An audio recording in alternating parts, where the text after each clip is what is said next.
Now we're going to hear from a Black woman, 24 years old, in Atlanta. We're going to hear, wow, this is going to be very good. This is very interesting. All right, let's go. Share screen. These Africans come over, and they come over to try to teach us who we are, even though they know that the awakening has happened. So a lot of them are also coming in the name of the awakening too. And they are saying that his name is not Yah. His name in the African is really Ababubu or whatever, right? The world is destroyed when the Black, so-called Black woman across the four corners of planet Earth, the woman of the creation of Yah, the daughters of Eve, of Ahava, right? Of Ahava, when y'all are in y'all unrighteous state, that's when sin, death, murder was brought into the world. When y'all come back into your righteous state, that's when the world gets salvation. With that being said, come on, y'all. I love how he did this. Watch this clip. We want to ask, we're doing a poll. Is Jesus Christ Black? What? First of all, Jesus Christ is a woman.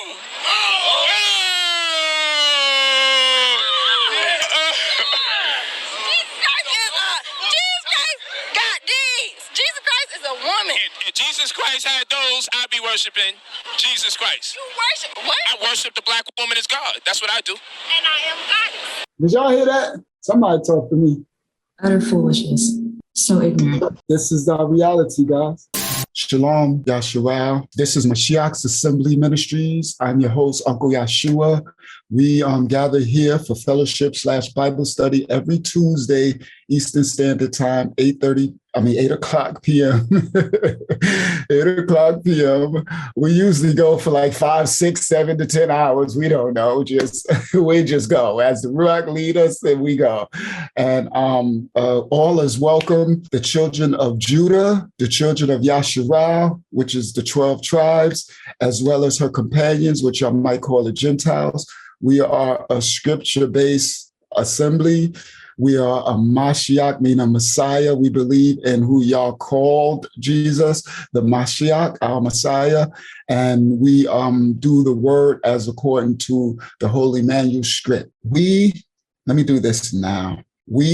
Our ministry teaches life applications. We don't just come on and read the Bible and just regurgitate the scripture and come back next week and do the same thing. I've been instructed through the Father to teach life applications that we need to apply to our daily lives to make it through the sin that we are in Babylon and all over the world. The Bible is a living word.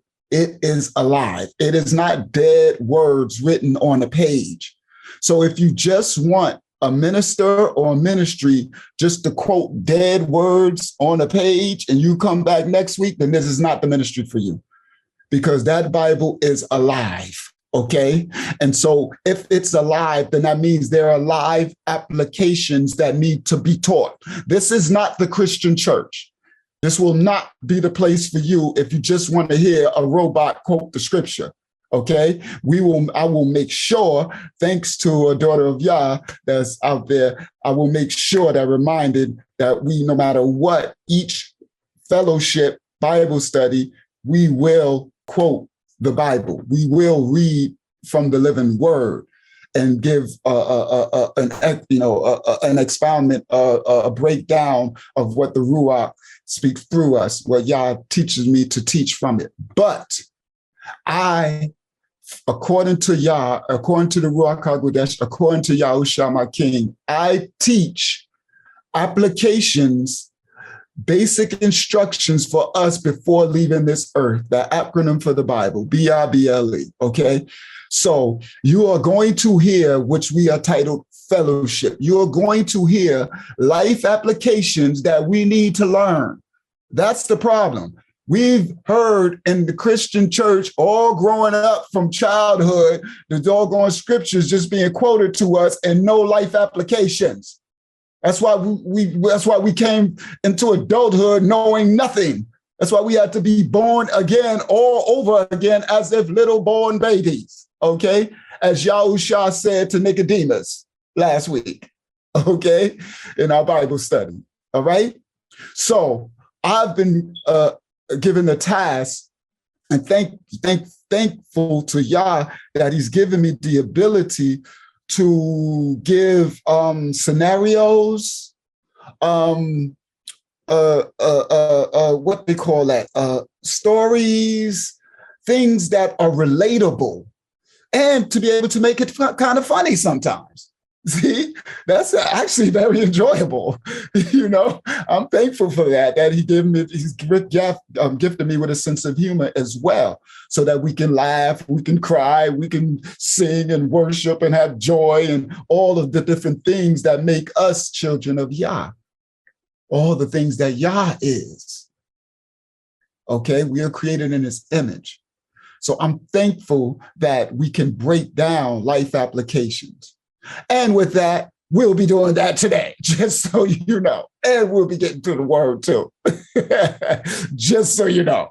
For those of you who might want to fast forward till later till we actually, get to the scripture, but you'll be a fool too, because these life applications is what you are going to need to survive what's coming and what's here and what's all these things that keep coming up to us. Okay, thank you, Yah, for allowing me to expound on that, okay? Because somebody just wrote something in a comment. I'm quite sure Charlene must have seen it, and it's like at some point it gets, okay, at some point it gets ridiculous, because what's happening is, as Hebrews, I guarantee you it's a Hebrew. I can always tell when it's a Hebrew, you know why? Because we're very hard-headed and stiff-necked, right? And very opinionated. So what Hebrews will do, so-called Black people will do, they will rush to write something. You could tell they ain't watched the whole lesson. You could tell they ain't watched they don't even watch none of our ministry. They'll come on for their first time and then give an opinion on what it's like. Sit down and shut up. That's why y'all was so tired of us. That's why he was so tired of us. That's why Yahshua had to step up and say, I know they're ridiculous. I know they're hard-headed. I know they're stiff-necked and stubborn, but I'll give them one more chance. Give them to me. I'll put them on my back and just give them one more chance. Okay? So I have to have the patience of Yah. That's what he be telling me. Have patience, my son. Have patience, my son. I'm like, because me, I'm ready to go for it. I already take heads. I'm like, that's how he created me in the world. But, of course, now the ministry is released, I have to have a lot of patience. So thank you, Yah, for giving me the patience, what they call the patience of the saints. I'm working on the saints part. But I got patience. I'm working on that part. Okay. We're all work in progress. Okay. We're all work in progress. All right. Praise Yah. Thank you, Yah, for that introduction. Thank you, children Yahshua, for being here.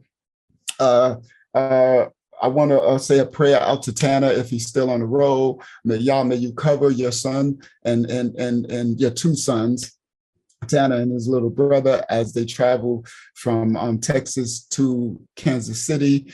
They had a long trip coming here to see their uncle and enjoy, their little vacation. And may he be covered and blessed and make it home safely. Love you, Kings. Love you, Tanner and young Tony. Okay, they came to see me. Tanner, Kiana, her father, I don't remember his name, and Tanner's little brother. Tanner's little brother is 14. He's 14 years old, guys, and he's exuberant about serving the Father, serving Yah. Do you know how it feels to see a 14-year-old child that is just so happy to serve Yah? Oh my goodness. I don't even know what I deserve to even see something like this. It's such a blessing. It's just and he told me about high school and how wicked the kids are in high school and how, I got to serve Yah. And he's just, praise Yah. I'm like, he's a child, he's 14. And just the innocence that comes with that, to be having the ruach to serve Yah, though. Yah, not God, not, Christianity, Yah. And they speak Yah, you know? They talk about Yah and they talk about Yahshua and young Tony, his middle name is Elijah, Eliyahu. I tell him that's my nickname for you. Young Eliyahu, I love you, young king. And you're doing very well. And keep up the good work. Like, you know, you are set apart, young king. And I know it's hard, but you have your brother, you have Kiana, you have a support system, you have Mashiach's assembly. He said, I've been watching some of your lessons, you know, and it's just amazing, guys. And to meet, Yah has allowed me to meet his children, some of Mashiach's assembly. And that feeling, you know, we assemble here every week, but I got to see them, hold them, laugh with them, spend time with them, and praise Yah that it happened the way Yah wanted it to happen. So tonight's lesson is going to be very, very strong. You are all going to learn something. I'm saying this because I'm about to do this part first and then we go in. You are all going to learn stuff that is very needed. You're going to learn, okay, it's twofold. African spirituality. Okay, we have been, because Hasatan knows that this awakening, the mass awakening was going to start in 2015. Of course, he tried to get ahead of it.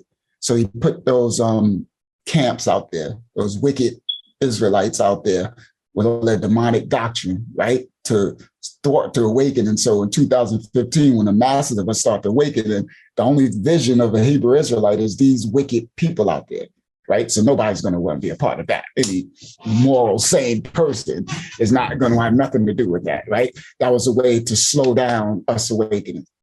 Now, another thing that he did was, I'm not sure, pardon me, when he released this, but it was more than likely probably, well, those camps he put out there a long time ago. He started that 30 years ago, stuff like that, having crazy people out there. Started in New York City, looking crazy. They look nuts out there with the bull. They people crazy. They look crazy, sound crazy. So at a time, maybe around 2015, I don't know exactly when, he also released something that came from the motherland, Africa. He released these Hamites. That's what they are. Understand something. Everybody black ain't Hebrew. Yeah, I know that. Yeah, I'm quite sure a lot of, but there's a lot of people who don't. Ham, Shem, and Japheth, 3 brothers, right? Ham and Shem kind of look alike. We are Shemitic. We're from the line of Shem. We're more brownish people. We run the gamut, the variant, but you could tell Shem looks like us, no matter where you go. They look like your brother Ray, your sister Kiki, or whatever, no matter where you go.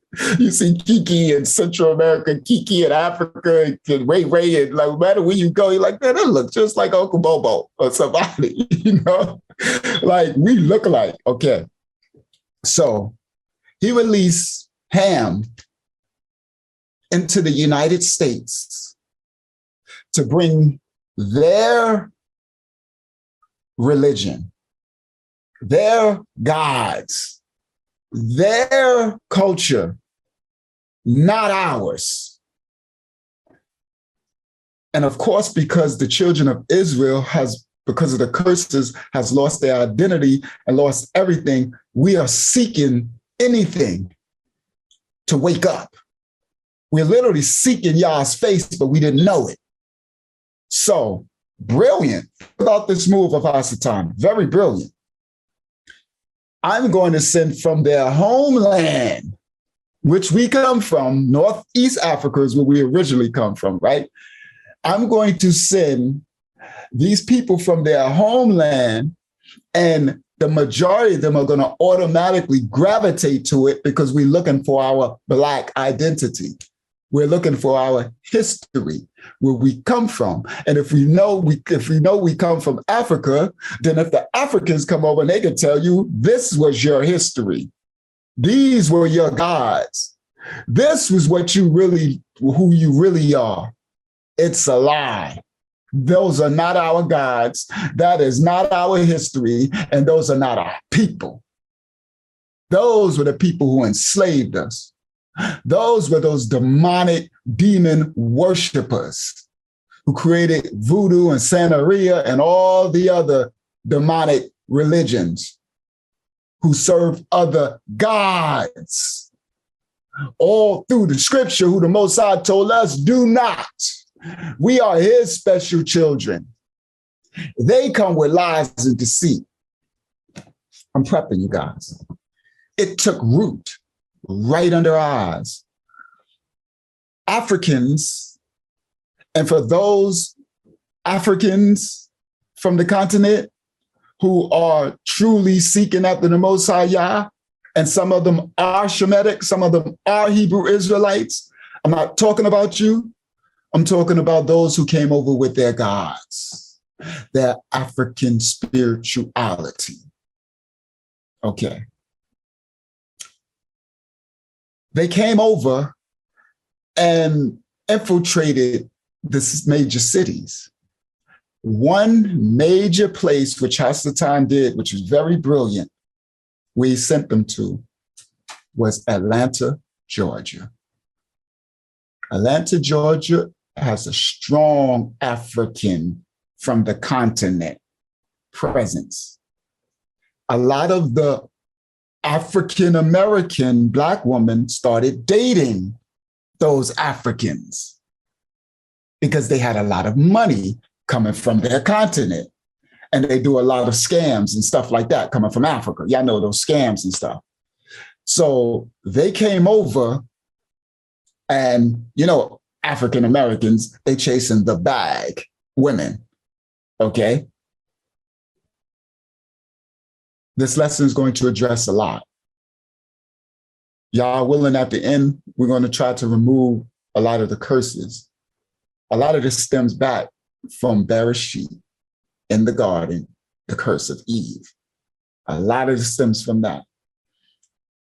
Because the Black woman, of course, is chasing the bag because of what she's been indoctrinated into being. And then the Africans came over and a lot of them had the bag. They started, messing with them. Understand, they came over with their gods.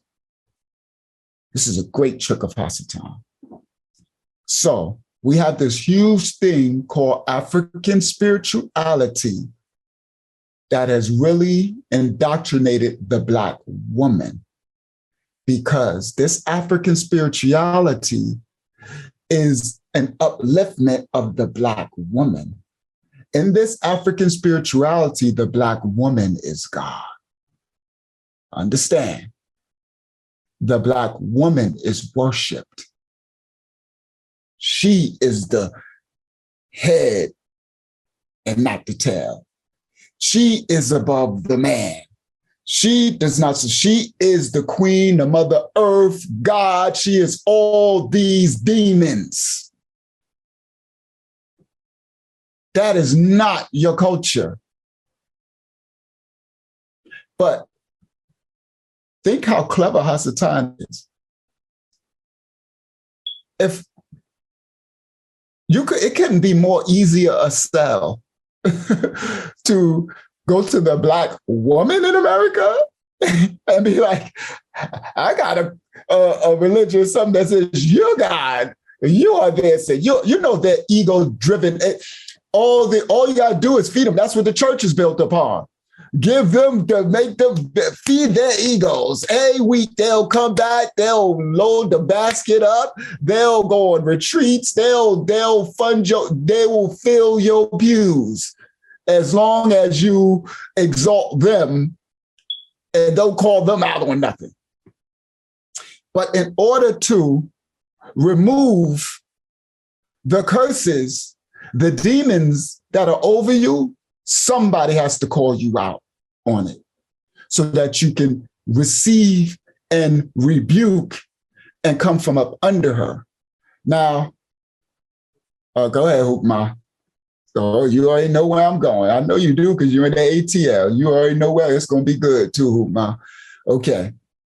So Hoopma said, oh, Sean, and we should worship. Absolutely. That's what's flowing through ATL. It's little Africa right now. It's little demon. It's little hell. That's what it is. It's no joke.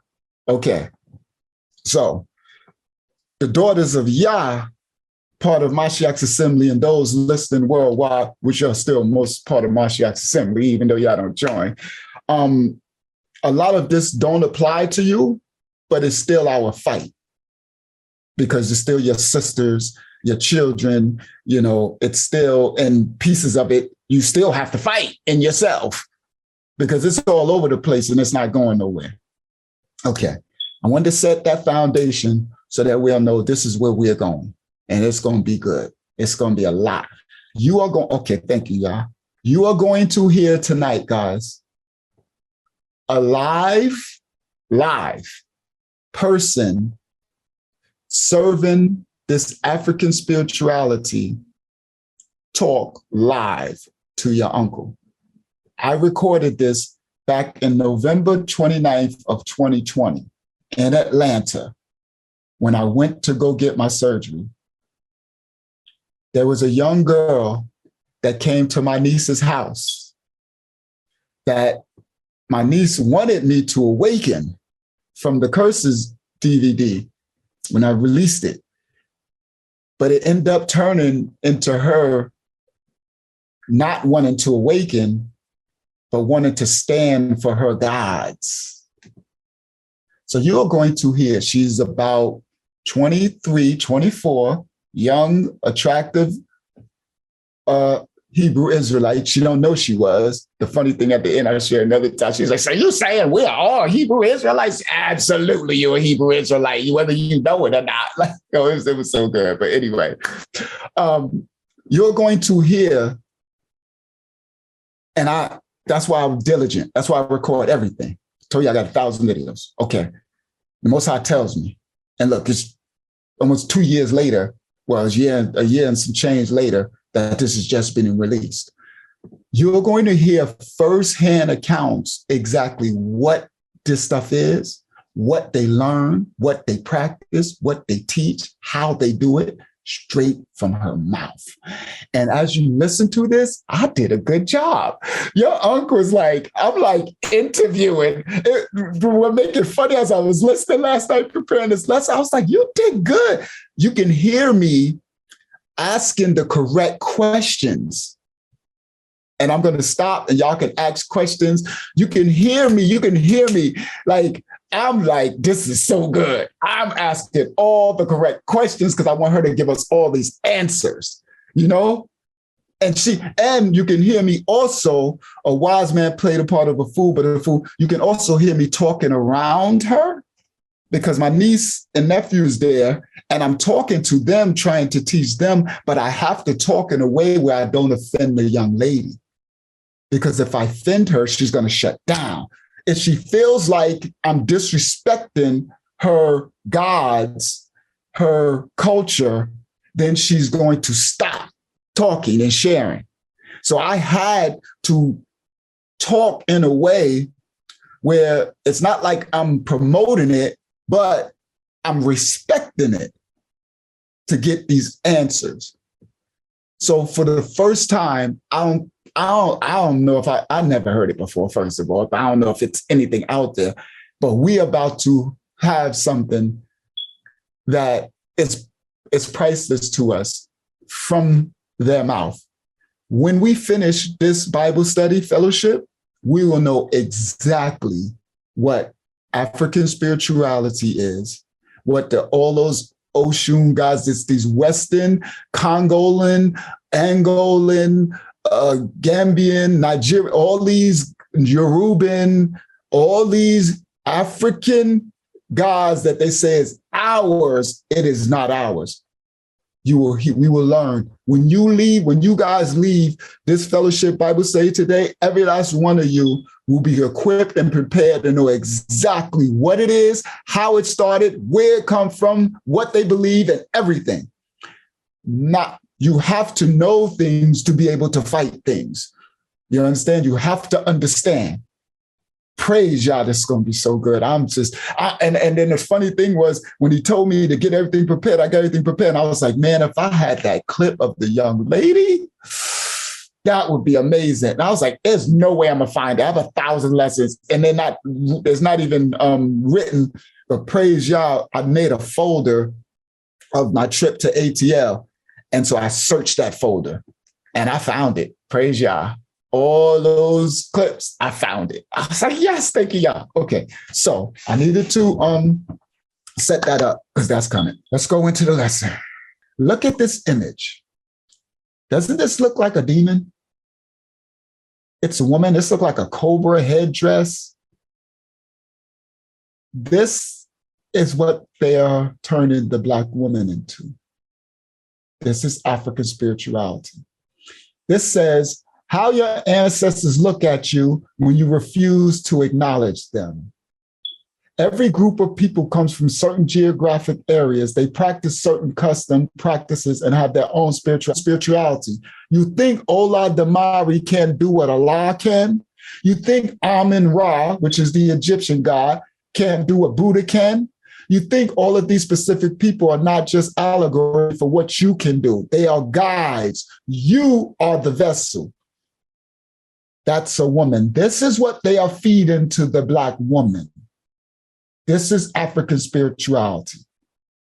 These are the goddesses of Yoruba mythology. This is what they have been feeding the Black woman for the last maybe 10 years. This is what's huge in Atlanta, in every major city. This is where they get the Black woman as God from. This big movement. Yoruba is African. The Yoruba, like they teach us, we come from Africa, I can't really hear, so let me put my headphones. They try to do because we want to know who we are, right? And we know that we are African. So these Africans come over and they come over to try to teach us who we are, even though they know that the awakening has happened. So a lot of them are also coming in the name of the awakening too. And they are saying that his name is not Yah. His name in the African is really Ababubu or whatever, right? And because we have a tendency to want to find out who we are from our motherland, we believe whatever it is that they are telling us. But these are their gods and not ours. Understand? These gods are the gods that's written in the scripture when Yah said, do not serve no other gods. These are the gods that our ancestors started serving in our Bible study. When we opened up that word, when we went through Ezekiel, when he was punishing Ezekiel, and he said they start serving all these other gods. Every time you turn around, Solomon, all of them, every time you turn around, when they was in the wilderness, when Moses went up to get the commandments, they started what? Serving gods. They put a calf, right? They took all the gold, they made a calf, and they started worshiping these gods. They always did it. Nothing new under the sun. This is what they're feeding to the Black woman. She is God. These are the goddesses of Yoruba. Goddesses. They will tell you you are a goddess. Nana Bulaki, the creator goddess. Mawu, the moon goddess. Alukun, the ocean goddess. Odudur, the fertility goddess. The mother goddess. The air goddess. The goddess of stories. The fertility goddess is Oshun. Oshun is very popular. That's why Hukma said in our chat, she said, Oshun, if you look at the chat, what she named Oshun one, the fertility goddess. The domestic goddess is Oba. Aja is the healing goddess. Look at that name, Aja. Don't these names look like, see how easily you can be trapped? Aja, goddess of wealth. Whatever, Oya, the goddess of fate. Okay, these are goddesses. These are gods. These women, look at them. Look at that. This is very, very, very demonic. But this is what? Okay, let's go to the next one. My egoon be like, we ready. These are their language. This is African language where they're teaching them this language. These are ancestral worship. They are having you worship the ancestors. So it says, my ego, and that's mean their ancestor be like, we ready. Women, it's all women empowerment, women warriors, women are God, woman is the mother, the men ain't nothing. Let's go to the next. Magic is my relationship with the divine. Magic. We know magic is what? Witchcraft. It's evil. But they teach you, this is what they teach in the Black woman in these cities. They're teaching you that you are God. This Bible is a lie. It comes from the white man. This is what they teach you, right? He don't want you to know who you truly are, which is an African goddess, warrior, woman, God who does magic and tap into your ancestors, and your ancestors give you the power to do this. You are God. Magic is my relationship with the divine. Let's continue. Saw that one? The ancestors' prayer. Look at these images. That's a Black woman. Our great African parents who are among us, this is their prayer. So they look at the bottom. Adupe Aruko Babawa. Thank you by the spirit of our ancestors. I see. They all do ancestral worship. You know how they tell you in the conscious community, tap into my ancestors this, my ancestors this. What does Yah tell you about our wicked ancestors? They were wicked. That's why we in the trouble we in. You don't worship the dead. Ancestors are dead. They are worshiping the dead. That is that Egyptian, Mizraite, Yoruba, all of these doggone demonic African demons are worshiping the dead. That's why their book is called the Book of the Dead. We have the Book of Life. So they have an ancestor's prayer. Our great African parents who are among us, we humbly offer our thanks for the many blessings you have given. Look, you're talking to dead ancestors. We extend our love to its ultimate state of being for the suffering that you have endured so that we may not suffer, sir. Mothers of our great African nation, fathers of our African selves, we invoke you to further lead and guide us to a high. See, they invoking the dead. They're asking the dead for power. Look, guide us toward a greater unity. Guide us in a stronger African value system and lead us into the zenith of respect. Look at all this. This is what they are indoctrinating them into. And it's really digestible because it gives the Black woman power. Look at this one. If you think African spirituality is evil, you have been successfully indoctrinated by religion. Okay, I need to make that bigger because y'all need to see that image right there. Look at this Black woman. These things, look how demonic this is. It says, if you think African spirituality is evil, you have been successfully indoctrinated by religion. So they say that we are indoctrinated by the Bible religion because we're saying that this African spirituality is evil, when you can clearly see that it is straight demonic evil. Let's go to the next.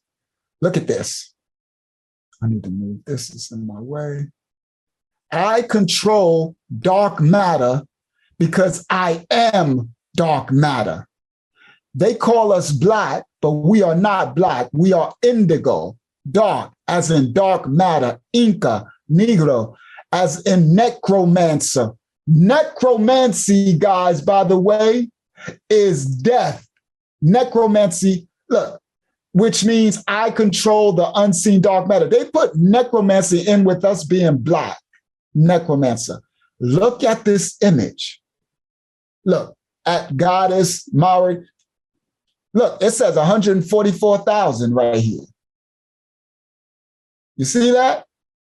Look at this woman with the afro, right? She has a staff, a lightning bolt.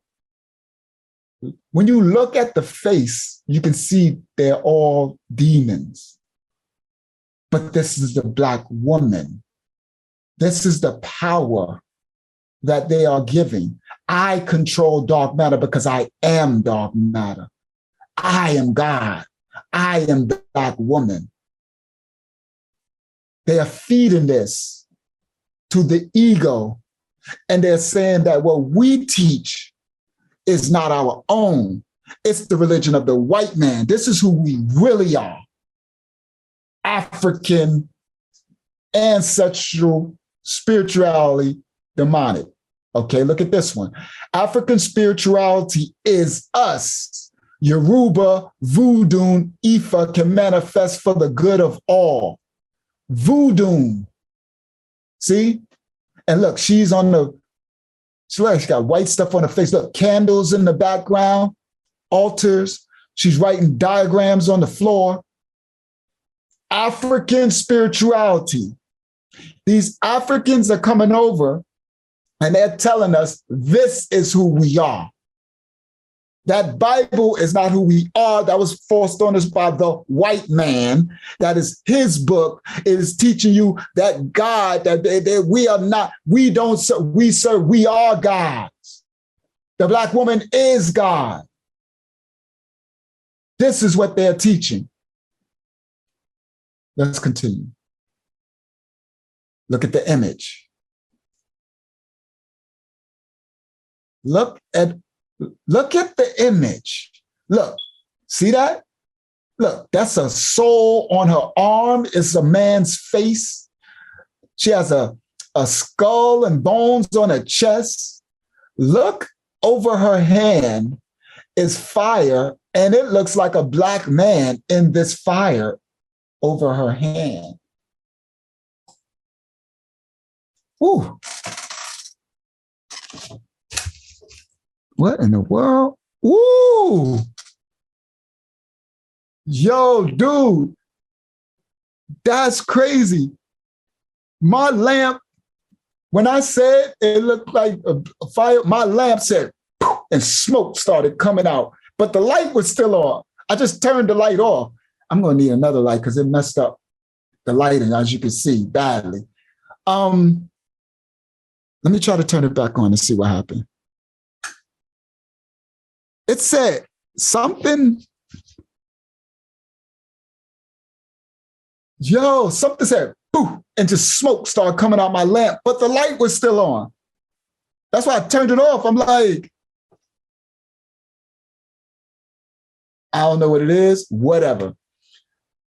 Remember, guys, last week I told y'all, because we are going, what we are going after, this is serious. Y'all know this ain't no by chance. Y'all know doggone well this ain't by chance. So it's flickering. I'm gonna let it flicker till it go out. And then when it go out, I'll go get another bulb. We going, wow. Okay, so you see, there's a man in the fire. This is what they're feeding into the black woman, that she is a god. I'm sure y'all can see how evil and wicked this is. There go Oshun. Now, Oshun is an African Yoruba goddess of love, fresh waters, and fertility. Oshun's compassionate, sensuous nature and her water element energy encourages healing, mothering, harmony, and going with the flow. They really like Oshun. There go another image of Oshun. Look at this image, guys. Doesn't this look like today's Black woman? Look, the long, thick, the long fake eyelash things, the color over the eyes, the makeup, the beat face. Ain't this what they all look like right now?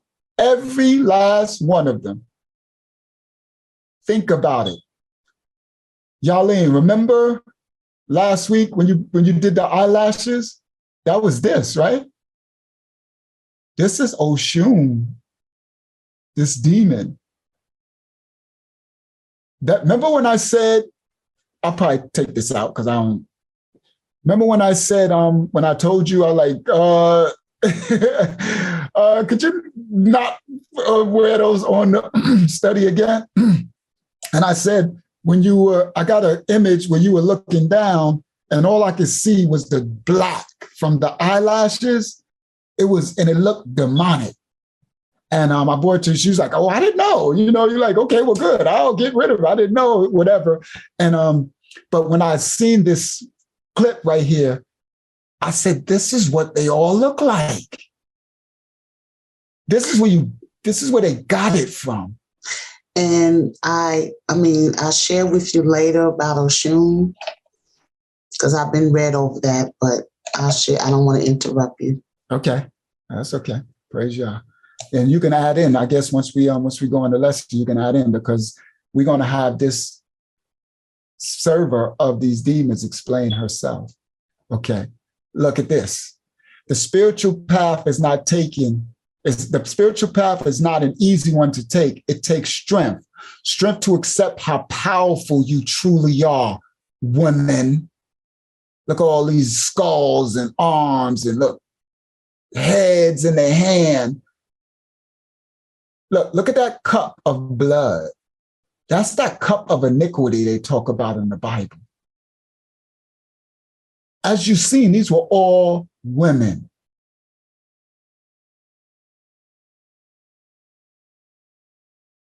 Look at this one. I belong to no one. I am owned by no one. I answer to no one. If I give you my time, it's a privilege, not an obligation.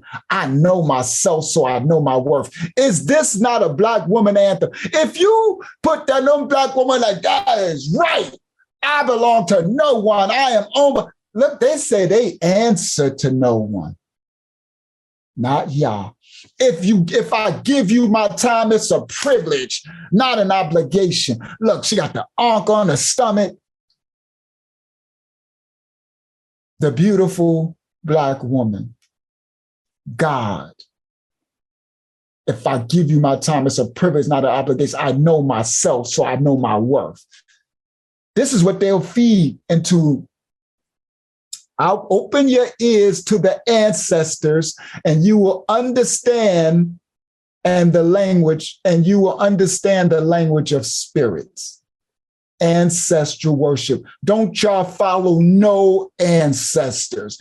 Don't you open your ears to nobody dead. This is Oya. She is the warrior goddess. Look, these are demons. The Black woman, the warrior goddess of the wind garden of the gates of the underworld pantheon, Yoruba. African spirituality. This is who they teaching who the Black woman is. This is why that Black woman cursed me out coming to pick her up at 3 o'clock in the morning. You mother effer, do you not see me here, you stupid? This is why in that clip you saw that Black woman poke their heads and say, one of y'all gonna be a mother effing father to my baby. And this is the chakras, Kundalini. Everyone at the sound of my voice, you do not follow no chakras. That is Hindu demonic gods. The crown chakra is the seventh one at the top, supposed to be your third eye. You see that Ankh eye? You see this medical symbol, this serpent, double serpent staff? This is all Masonic, Egyptian. That's why they got Thoth here with the Ankh. Ancient knowledge leads us to the truth, the Kundalini, the Goddesses. The lower chakra, the first one, they call it the root, the red one. It's supposed to be the seat at the end of your spine, your anal. That's the root one. And then the orange, the yellow, the green, the blue, the indigo, and the violet. This is demonic. Do not, excuse me.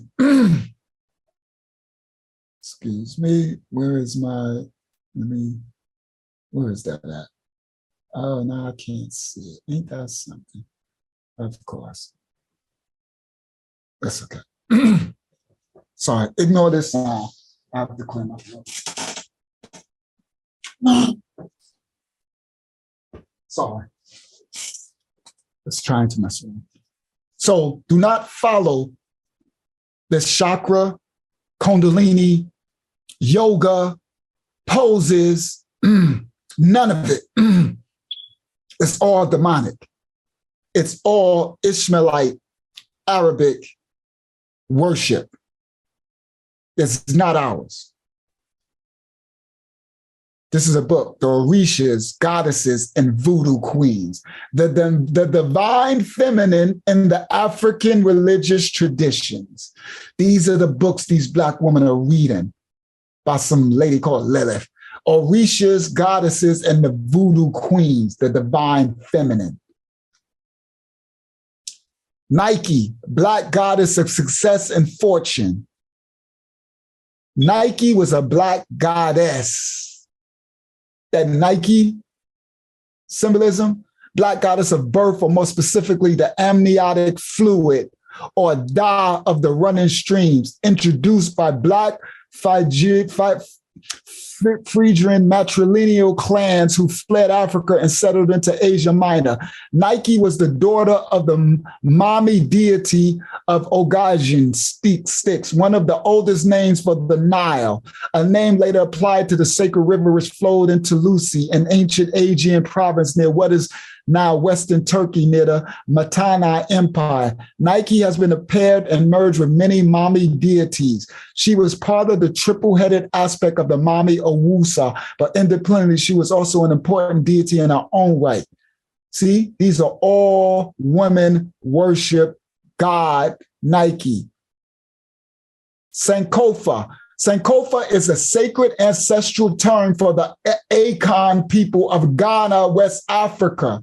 So these are words, Sophie, which were translated, means we must go back. Okay. Siwo word, Fino Wasan Kofa Ayanki, which when translated means we must go back and reclaim our past so we can move forward, so we understand why and how we came to be who we are today.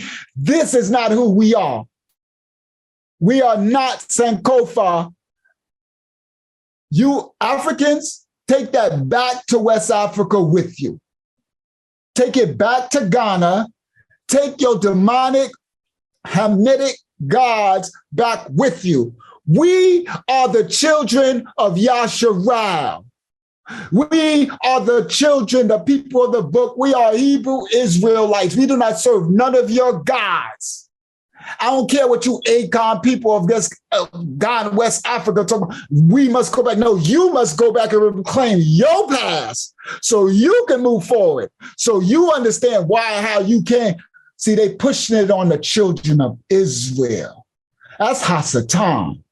He wants to get ahead of, he got ahead of the awakening. He wants to get in there and turn our women. So instead of our women returning back to who they truly are and denouncing that demonic curse from Eve, all right, that curse of her wanting to be God, okay, instead of that and serving and submitting unto what they're supposed to according to the scriptures, according to in the book of Genesis, where he said who you are to be. No, you are going to be a Black God. You are going to be God like Eve wanted to be, a goddess. eat from the tree of the knowledge of good and evil, you'll know all things. You'll be as God. I'm sure y'all see this relation now. This is not who we are. This is why our families, that's why, look at this. The revelation of self written in the revelation of self written in Genesis. The tree of life is the spine. The serpent intertwined around the tree. That's Kundalini, the awakener of our divinity. Eve, the divine feminine within all. We're going to rebuke Eve tonight. We're going to do some work tonight. And I'm going to probably be attacked tomorrow, but let's bring it on. Eve, the divine feminine within all. Adam, the divine masculine with all. The apple, anything that assists in awakening the self. The forbidden knowledge, knowing thyself, experientially as divinity, as love, as one. You see how they twist our scripture to serve themselves and that serpent? The serpent intertwined around the tree. Wait till you hear what the sister say about the serpent in her own voice. These are the African Yoruba Orishas. These are their gods. Agani, Emoji, Ogun, Oya, all these gods, Oba, whatever, Oshun. These are all the gods that they serve, that they're teaching a Black woman to serve. I rebuke all you Yoruba and African Orisha gods in the name of Yahshua. We don't serve none of y'all. We serve the Most High Yah. This is not ours. This is what Solomon was serving. You see, this is where we always went wrong. Our ancestors, all this ancestral worship. I rebuke all you demonic ancestors in the name of Yahshua. Black principles of Black consciousness. Look what they're teaching you. Always honor and respect your ancestors and your ancestry. They don't say always honor and respect the Most High God, Yah. Respect your ancestors. Always defend and protect the Nubian Black race, whether it's under attack from others or our own mind. Dead people. Always defend and protect your genetic characteristics, whether they be Black skin, coarse hair, or thick lips and noses. Strive to function using your mind over your body. Develop your self-discipline abilities. Recognize that religion is an illusion. If you cannot escape it, then use it for goodwill and not self-servitude. So they teach you against the Bible and to worship yourself, your Black skin, your Nubian race, and your ancestors. This is important. This is important. If you want us to just get up here and read from the Bible, then come back later, because we will be reading from the Bible. But this is important. Then you got 50 million YouTube channels. Go log in right now on YouTube, turn on the Bible, audio, whatever, and just listen to the Bible from now till you go to sleep and wake up if that's what you want. We are learning something that we have to rebuke these demons. This is what's happening. This is the Bible. That's what y'all don't understand. Y'all so used to just reading scripture, the doggone church going to the fat man. I'm not disrespecting heavy people. I'm talking about these pork pig eaters, these pastors, pass the pork chop, go sit on the pass the pork chop, and then reading the Bible. And just reading the Bible, and they singing and come back next week when you ain't removed nothing. These demons are laughing at you. This is important. If you don't see the importance in this, then log off and go somewhere else. This ain't the ministry for you. We're going to be breaking generational curse. That's why I'm being so attacked all the time. Because I'm doing the work. We ain't playing church here. And we're going to open this Bible as soon as we finish this lesson. As soon as we get this over, we going in. Because we have scriptures to support everything. Look at this. The Black womb man is the strongest being connected to God than any other human species. Where, show me in the way where Yah says that. Does Yah says the black woman is the strongest being connected to God than any other species? Or does he say that she is what? The weaker vessel. I'm not disrespecting our black woman. But are we going to do what the word of Yah says, or we're going to do what these demons are teaching our women? This is the problem. They don't respect the black man or nobody else because they are God. They have been teaching them they are the Most High. This curse of Eve, she is the strongest being connected to God than any other human. Where's that at in the Bible? It don't exist.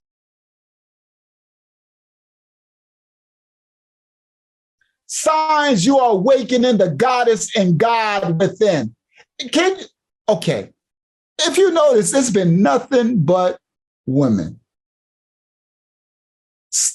These are the signs that you are awakening the goddess and the God that's within.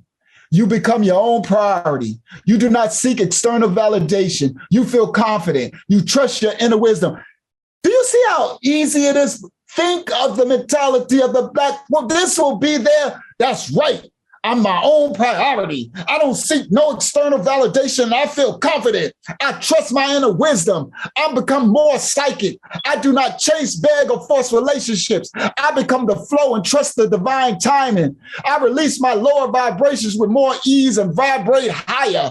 I take care of myself, my mind, body, energy. I operate from the heart, not from my mind. I feel I am divine. I receive more and more downloads. You are tuned in. Reality shifts and people disappear from your life. You let go with ease. I ain't even gonna read all this demonic stuff that they're pumping into the black woman to make her say she a god. She's a goddess.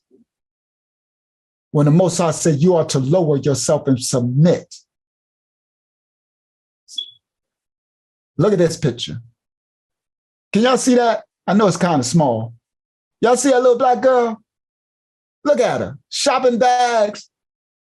Ain't she a little diva already? She cute as all outdoors. Look at that, natural hair, got her glasses on, got her little shawl over her, shopping. Look at the other little girl, look at her like, what in the world? that little next nigga, what in the world? This little girl already a diva. What do you think? This is already a little god. What do you think they're pumping into this little girl, teaching her? She is God. Look at her. She already looking, walking. This is insane. She looks no more than 5, 6 years old. Already. I can guarantee you if the picture of the mama was standing next to her, they probably dressed alike. And the mama got shopping bags. And I guarantee it's probably Atlanta. This comedic wall relief depicts a woman in a birth squat position being held by two Hava figures. Notice she is the shape of an Ankh when giving birth. So they say this Ankh that they worship is the shape of a woman giving birth. She looked like she's sitting on a toilet. That's what she looked like. So is she giving birth? She looked like she's giving birth to a poop. That's what she looked like. But you see how they try to make anything into their own understanding? This don't look like she giving no birth. It look like she's taking a crap. Don't it look like she's taking a dog, right? I ain't stupid. Well, come on. We're going to keep it real.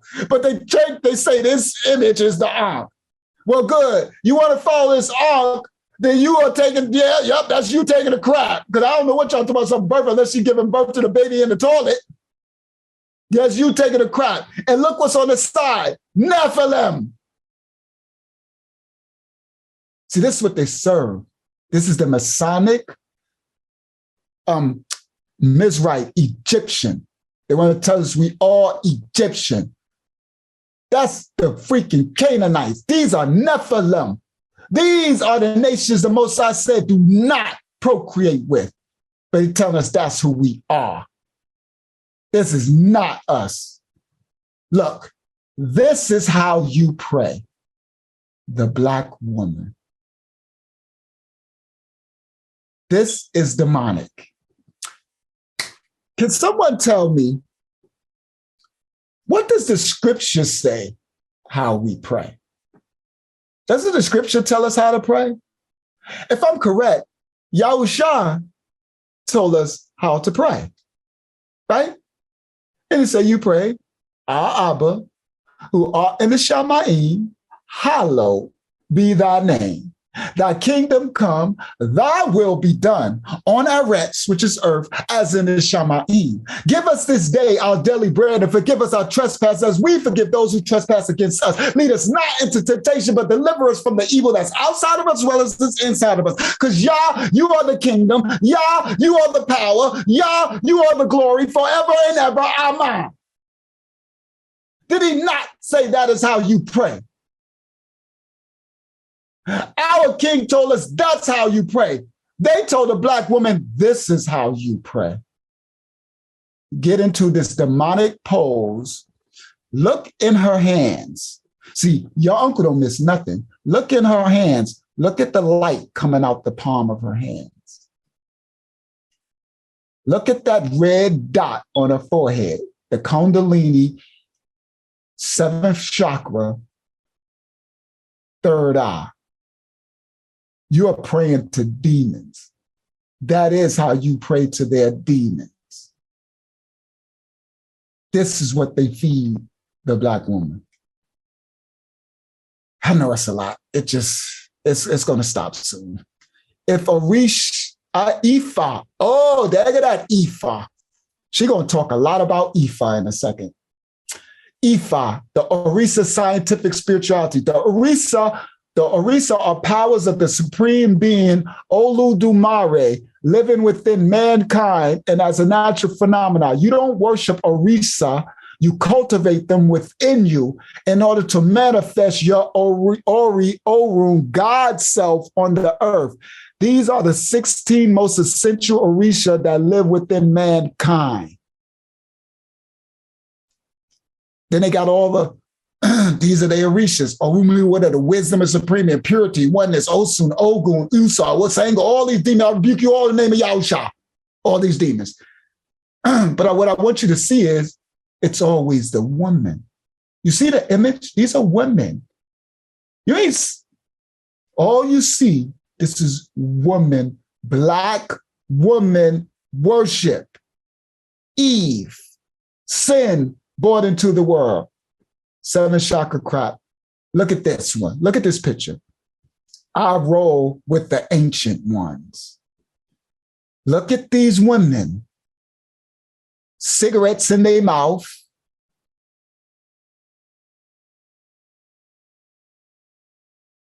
This is sick, guys. This is our reality. This is what had me go to Atlanta, pick up the black woman, drop them at work, and they just leave me negative stuff to get me fired. The black man never said one word but good morning. When you get in the car, none of them speak. That same night, y'all's been giving me witnesses because someone was there and they heard a black woman get in the car and they heard me say, good morning. And then later I said, did you hear? They did not say nothing. They didn't say nothing. They got out that car, slammed that door and walked off. This is the modern day black woman that hates the black man. She hates the black man because she wants to be God. They're teaching her this. I roll with the ancient ones. Look at this. All these naked women, they want to be God. That's why they have no respect for the black man. And only you, daughters of Zion, her companions as well, that's grafted in. You are the only choice. You are the only thing we got left. That's why Barack Obama last week was like, not last week, one of these weeks was like, I want to, as y'all give me my purpose, I know one of my purposes is to help our sisters. That's why he put that on her, because they need to be saved. That is the demons. The demon is the black woman. I'm sorry. Log off if you don't like it. What is these? Look at this. These are demons. We need our righteous Black woman, like Barack Obama said, I'm going to step in to help our sisters. We need all of you on here. The set apart Kadesh ones who understand who you truly are under the Most High, to know that when you do come in your right natural self, you are the mother of civilization. You are everything. You are the key to salvation. You are the only reason why we can even function and exist, because we need our help meet to help us to even exist, the Black man, to be in the image of the Most High Yah. You are everything. That's why Hasatan went to you first. He said, if I destroy her, then I got him. If I get her, then I got the family. If I get her, then I got the kingdom. If I get her, I got salvation. That's how serious this is. This is no joke. Praise Yah. We almost finished this slide. I think we only got a few more left. Look. Black woman at the feet. All the diamonds and golds. Look, this big Black woman standing up. Just over and over again. Black woman worship. All right. What this one say? Call on the spirits of your, look, there we go. Call on the spirits of your ancestral mothers. Be who you are supposed to be. Rebuke those ancestor demonic mothers. Look at that. They look like these are bats. They look like a doggone bat in her hand. But they're serving this. All these images look like demons, but this is what they want to be. To be God. Call on the spirits of your ancestral mothers. Who? Eve, who brought sin into the world. I rebuke you in the name of Yahshua, you demons. Suffer these witches to live. More African deities. We ain't about to be calling on them. You are your ancestors. That's a lie. What that one say? My ancestors are always with me. See how all this see all this African stuff? Marking cuts on themselves, marking their skin, so I am never alone. You are not a queen because someone approved of you. You are a queen because despite the heartache, the betrayals, and the struggles you face, you still get up every morning, put on your crown, and face the world with your chin up. You see how easy Black women will eat this crap up? You see? They love to do I take everything on my back and I do all this and so they feed them this, but they don't even pay attention to this demon. This says, look at this demon. Look what's on the top of her head. A serpent.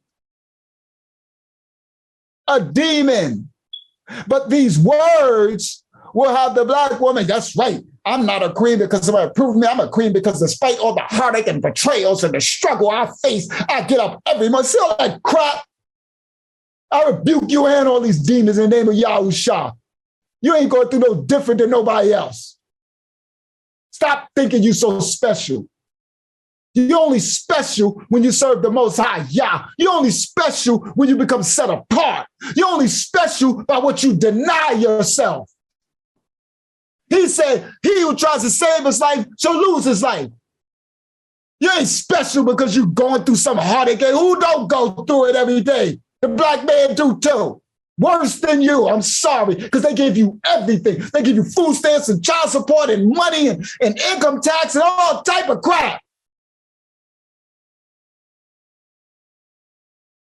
Log off. I don't care. Unsubscribe. Who cares?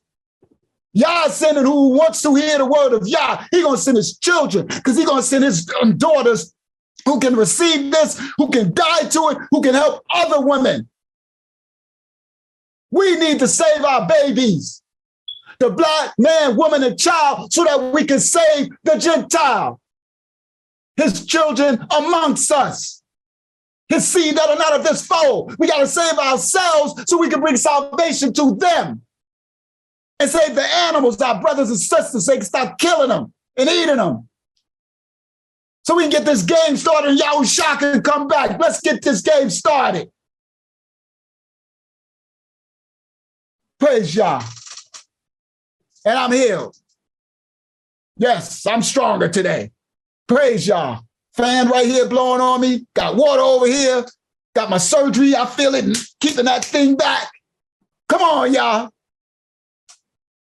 Come on, y'all. And I'm back working out, doing push-ups again. That surgery is holding that thing back. That surgery is holding it back. I feel it. It's just, I feel it. Always trying to come out. It can't go nowhere. Praise Yah. He uses children to heal me. Praise Yah. We're going to fight. We're going to fight. We're going to fight. We're going to fight, Yah. We're going to bring your word, Yah. We're going to serve your daughters, Yah. We're going to save your daughter's soul so we can save our nation, so we can save everyone else, so we can bring salvation into the earth, what we were created for. We are the remnant. We are the remnant. This is real Bible study. This is the word. Praise Yah. We should be no more. Let me see. We ain't got much more. What is this one? You are Yamaya, another demon. Look, mermaid demons. There you go. Originally, Yamaya was a river goddess of the Yoruba in Nigeria. Far from the ocean, she was a nature spirit. And Orisha, a powerful guardian spirit that reflects. You see, the women, they look at I want to be Yamaya. I want to be Yamaya. I'm a water spirit goddess from Yoruba princess queen. Shut up. You ain't nothing but a demon. You serving demons. Sit down and shut up and learn the word of the scripture. That's your history book. There ain't no book given to you by nobody else. That's our book. Learn the word. You ain't no Yamaya. You are not no Yoruban Nigerian demon from the ocean. That is not you. Now, if you want to choose to serve it, then serve it and go to the lake of fire. No, go back to the Marine Kingdom. I guess where Yamaya's going. She going back to the Marine Kingdom where she came from. Go ahead, knock yourself out. Because y'all are actually the daughters of Yah who's receiving this crap. That's why the Africans come over here with their demonic demons that they've been serving to feed it to you. Keep eating it up. Look at this one. Aset is the embodiment of those intuitive and instinctive faculties that lay deep within our psyche, governing our ability to care for and nurture others. Oh, I guess this is the nurture. See how they get you with all aspects? So if you don't want to be the strong one, you don't want to be the fertile one, you don't want to be the water gentle one, you can be the nurturing one. See how gentle, she don't even look intimidating. She looks strong. Got an ankh in her hand. To care and nurture others. People in whom this faculty is strongly developed are very protective, caring, and nurturing. See, these qualities amongst the Cometians, that's those Egyptians and other Africans, were most desirable in mothers and wives. You see? So one of the more gentle of our sisters be like, oh, I'll be that. I'm the god Aset, goddess. You see how easy they'll trick us? Strong, beautiful Black woman. See this? This is witchcraft. These are all demons. The Most High said, don't serve no other God but me. I don't care all these gods. Ooh, there we go. Look at that. Our ancestors do not need preachers to speak for them. They speak to us for themselves. They talk about me. They talk about your old uncle here. They call me a preacher. I don't preach you, demon. Look at you, your bones. Look at you, African demon. Go back to where you come from. I rebuke you in the name of Yahshua. Leave our daughters alone. Go back.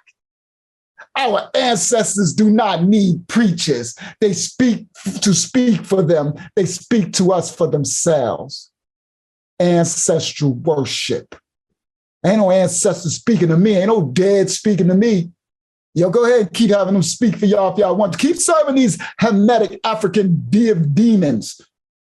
Keep it up. Keep it up. Do not come for me. My vibration is too high. See, that's the warrior woman. See how they make it look so appealing? strong, beautiful warrior woman. Her vibration don't come from me. Her vibration is too high. That should be over. Let me see. There we go. There we go. All right. So we got through that. Woo. Let me stop share for a second because I ain't seen y'all in a long time. I've been gone for a long time. Hello, guys. I know y'all. When I share the screen, I don't get to see none of y'all. So hello, shalom. I missed you guys. Yeah, y'all still here hanging in there. Okay. Death worship. We're in these horrible predicament now because of our sin. Yes, absolutely, Yapa. Thank you. Thank you, Yapa. I'll read some of y'all comments. Let me move up a little bit. Beyonce, okay. Y'all been going there a little bit. This is real good. BRB. I'm kind of slow with the tech words. I don't know what BRB means, but somebody can. I'm trying to get my mother to leave Baltimore. Beyonce and Solange began emulating these goddesses around the time of her life. Absolutely. She served all them Yoruba goddesses. I think I forgot which one she really served. It might be Oshun or, wow, I have to share this once you upload. Wow, praise Yah. Absolutely. That's what I'm doing it for. Sinful abomination. Absolutely. Necrophilia. Yes. Sex. Necromancy. Communicate. Oh, okay. Thank you. Thank you, Ari. Necromancy is communication with the dead. Necrophilia is the sex with the dead. Thank you for, I knew it was close. So it's the necromancy. So they say communicate with the dead, meaning communicate with your ancestors. But our scripture tells us what? Let the dead bury the dead. We have nothing to do with the dead at all, point blank, period. We bury them into the earth and they go back into the earth where they came from and they're gone. They're in Jacob's bosom or they're in Sheol and they're waiting for the judgment. One of the two. That's it. Both still demonic. Absolutely. Thank you, Ari. That looks like Shiva. Yes, Hukma, that is Shiva.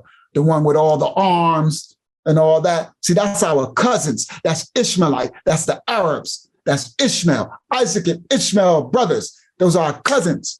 So that's why their religion is close to ours. That's why their daughters cover themselves and look like us and cover themselves and head wraps and all of that. That's why we pick up on Allah so easily. Their God Allah, because it's familiar. Allah. So their culture and everything is very familiar in our ancestral DNA. So that's why we're easy to pick up on it. But I'll go into lessons deeper a lot later. That's why I stopped wearing the lashes. I just tried and my ruach was sad. Absolutely. Get rid of them demonic lashes. I don't want that spiritual path. Praise Yah. Teach. Praise Yah. We're in these horrible because of the sins of our ancestors. Absolutely. And they calling on what? Those same wicked ancestors? This is the most death worship. Thank you, Mitch. Absolutely. Amen. Fire. Praise Yah. Awesome, Uncle. LOL. It said, be right. Oh, that means be right back. Thank you. You got to help Uncle a little old. I ain't old, but, some of the young stuff, I don't know. BRB. I'm like, BRB is the bedroom and, B&B. That's B&B. Be right back. I remember that. You saw be right back. Question. I got you, Yari. Question. And forgive me if I'm okay. It's a good question. If you think you're overstepping, that means a good question. Question. And forgive me if I'm overstepping, but isn't the knowledge of energy, healing, etc., originally within Hebrew culture and taken and demonized by the Mizrahites, like the chakras, was a demonized system, but the information itself contains truth and aspects of health and healing? Okay. Good question, Yari. This is where we have to be careful. Everything in existence has truth in it. Everything. You can open the Book of the Dead and find truth. You can open anything, it's truth. That's what Hasatan, he hides the truth. You put the truth, you mix a little of the truth in, right? With whatever demonic doctrine, whatever it is you want to put in there, as long as you mix it with the truth, it's easily digestible to us, because the minute we read something or see something and it denotes a little bit of truth, It works on the dopamine, on that excitement filter in ourselves, familiarity. Oh, that's true. See, so then you're easily to digest it because it has some truth that you can relate to in it. But you have to be very, very, very careful. Yes, daughter of Yari, everything comes from us. Everything comes from the Hebrew. They teach you backwards. They say the Ma'at, that's the Kemetic Egyptian Mizraite crap came first, but that's a lie. Because the original tongue, the first word from the Tower of Babel before he dispersed everybody and turned to thousands of language was one tongue. It's Picto-Hebrew. That's what was written. We wrote it before we spoke it. Understand? We have the original tongue. Everything comes from us, but it's also everything can be distorted and made into another religion, another thing. That chakra energy Hindu is Ishmaelite. It is not ours. They take from our principle, they take from our foundation and create their own religion, spirituality, demonic things. Does it have truth? Yes. Thank you, y'all. Does okay, thank you, y'all. This gonna be interesting. Does the astrological signs have truth? Ooh, that's good, y'all. That's a good one. Right? You know we ain't supposed to be following no astrology. I ain't no Scorpio. Okay? I used to think I was a Scorpio, but I'm not a Scorpio. I'm a Hebrew Israelite from the tribe of Judah. That's who I am. I ain't no Scorpio. You can put that demonic crap on me. But does the scorpion traits that they write when they define scorpions, the negative and positive aspect of someone born on that day in November or late October and falls in this frame, does some of the attributes that they describe actually fit me? Yes. There's truths in it. Does it make it mine's? No. There are 12 astrological signs, right? There are 12 tribes, right? There are 12 different, like, you can make anything fit because it all comes from the original source, but it doesn't make it righteous. So be careful with it. We don't do chakras. Is it truth in it? Yes. Is there something like a pineal gland? Yes. That goes dormant? Yes. That someone can say is a third eye, is the mind. I can see, is it a fourth? No. See how easy you can take the truth and make it into something? Is the seat, the root, the seventh, the first one, the root, the end of the spinal cord? I did it in my anal worship video. If you watch that back. That's why they got you doing anal worship. That's the first chakra, that anal at the end of the spinal cord. It has an energy. It has spirits. That's why they want your anus. That's why everything is about turning around and showing your anus, anal worship, anal. Little boys, they want to be in the anal, everything. They want us to have sex in the anal, no more in the vaginal, in the anal. It's demonic. It's the first chakra root. You ain't dying ours.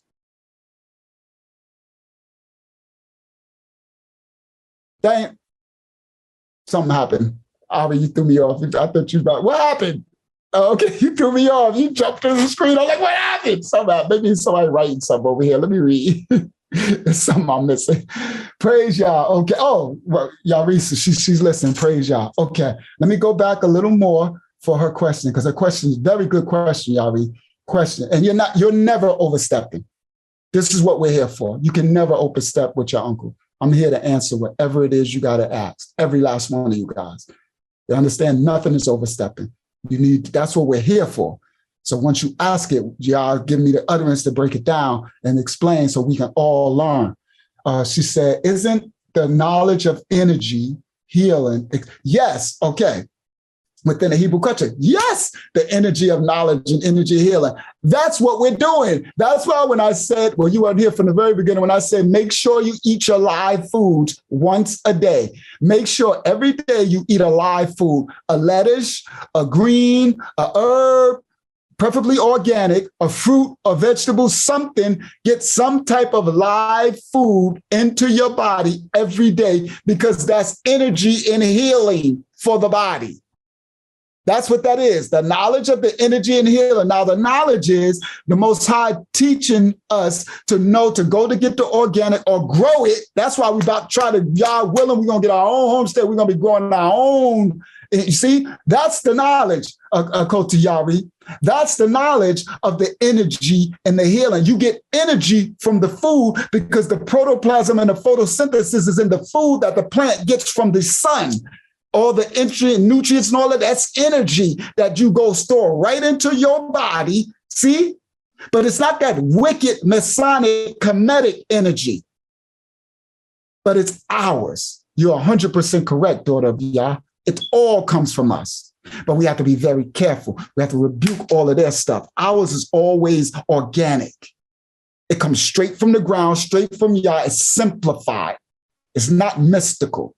It's not all deep and far off and all that crap.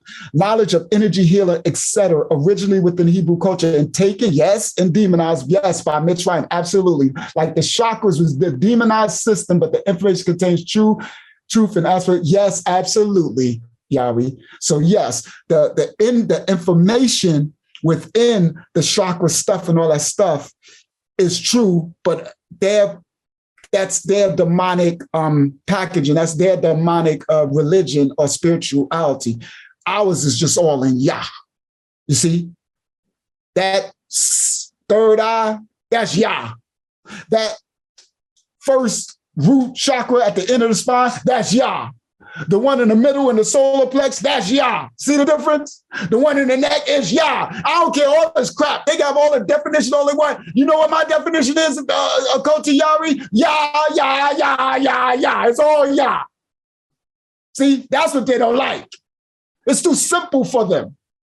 They want intricate. They want all this African spirituality, my ancestors, my chakra, doing this, posing, yoga, all that. It's all demonic. Zumba is demonic, guys, that dance. That's a demon, a Hindu demon, when you dancing and twerking and serving their God in exercise in your yoga pants.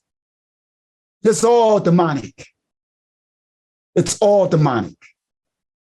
Praise y'all for your question. Thank you, Kotiyari. Great question. Okay.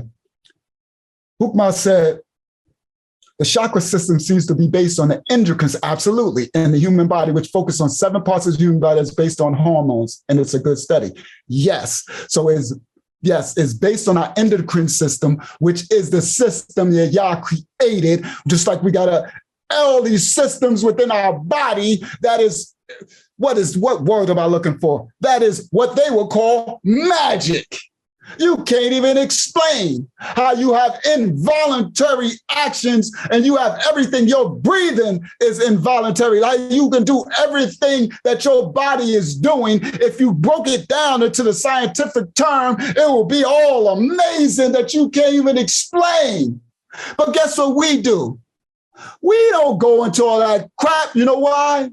Because we are supernatural walking beings created of the Most High Yah. We are magic. If you want to say what magic is, you want to know what magic is? Magic is us. Ta-da! Here's your magic show. I'm a creator of the Most High Yah, and he walks and lives and being and speaks through me and uses me and talks to me and does me through. We are the ones that's going to bring salvation. That is what you might call the most magical thing ever in existence of the world, if you want to use these terms. So yes, Hukma, the chakra system is based on the endocrine system. It's all based on what Yah created within us. We are a living universe within ourselves. The atoms spinning and all things, cells dying, multiplying 24 hours in a day, replicating themselves, the blood going through your neurons, the nerves firing from your thoughts. When you think all this stuff is the most insane experiment in the world. all condensed into our human body that came from a handful of dirt.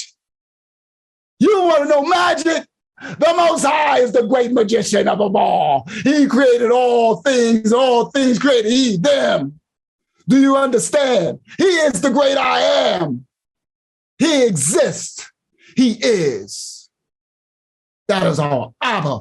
And we are creating this image. So there's nothing that we can't do or say. And we are a walking miracle every day that you wake up every 24 hours. It's a miracle. You don't take nothing for granted. I love who I am in Yah. I love that I know. So their chakra system is based on what Yah created. All their system is based on what Yah created, but they try to take credit for it. And they want to call it chakras, and they want to call it this, and they want to call it that. And I call it all hogwash. It's all a lie. My Abba created it all, and he said, don't serve no other gods but him. So I rebuke all of y'all in his name. He coming home to collect. Keep serving all your demons. Praise Yah. Hallelujah. Praise Yah, Barakah, praise Yah. We shall say Yah, praise Yah. Okay, thank you, daughter. I'm glad you got understanding. Hukma said, also, I have a question. Have you heard of Ashraf? Of course I know of Ashraf. I believe there's all demons. It's a million of them. I believe baby first words are Hebrew. Absolutely. Until they learn the language around them. Example, dada, God, ba, etc. Absolutely. That's why most of them be dada usually first. And sometimes it's mama or baba first. But absolutely, is Hebrew. I will go into another lesson where I'll go a lot deeper to understand our integrated Paleo-Hebrew. Is the really only vowel sound. Let me just say it. Don't go on the deep end. I'm just going to plant a little seed. I also have a question. Have you? Okay, yes. I believe baby first. Yes. Working in. Okay, this is Kiana. Working in a 1-year-old classroom. Don't know how. I never thought more about that. Praise Yah. Oh, she's talking about the words. Dada. I think she's talking about what Yapa talking about. Absolutely. In regard to chakras and Hinduism, do you mean Elam, India, Elamites who are also our cousins too? Yes. Yes. Absolutely. Elamites. Yes. Yes. And then you got to also, yes, because Shemites, the Shem. Absolutely. Yes. And Hinduism, yes. I'm talking about the Elamites. I'm talking about all of the Ishmaelites. Yes. All from Ishmael, Ishmael's descendants. Yes, absolutely. And they span Saudi Arabia, whatever. You know what I mean? Y'all said that part. We ate. If you want to use those terms, we are. We ate. If you want to use those terms, we are. All praises, honor, all praises, honor, and glory to the Most High, Yah. Yah, thank you. Is like the Ahava is love and Yah. It's just that. So, yep, you on point. Okay. All right. I think that's it. All right. Yes, Ahava is love and Yah. Absolutely. Ahava. And that's Ahava's original name too, for she. Okay. Now we're going to go. And then after this, we're getting into the Bible. Now we're going to hear from a Black woman, 24 years old, in Atlanta, alive. We're going to hear, wow, this is going to be very good. This is very interesting. All right, let's go. Share screen. Bye, guys. I don't get to see you guys when I share screen. I don't like that. Like, bye, guys.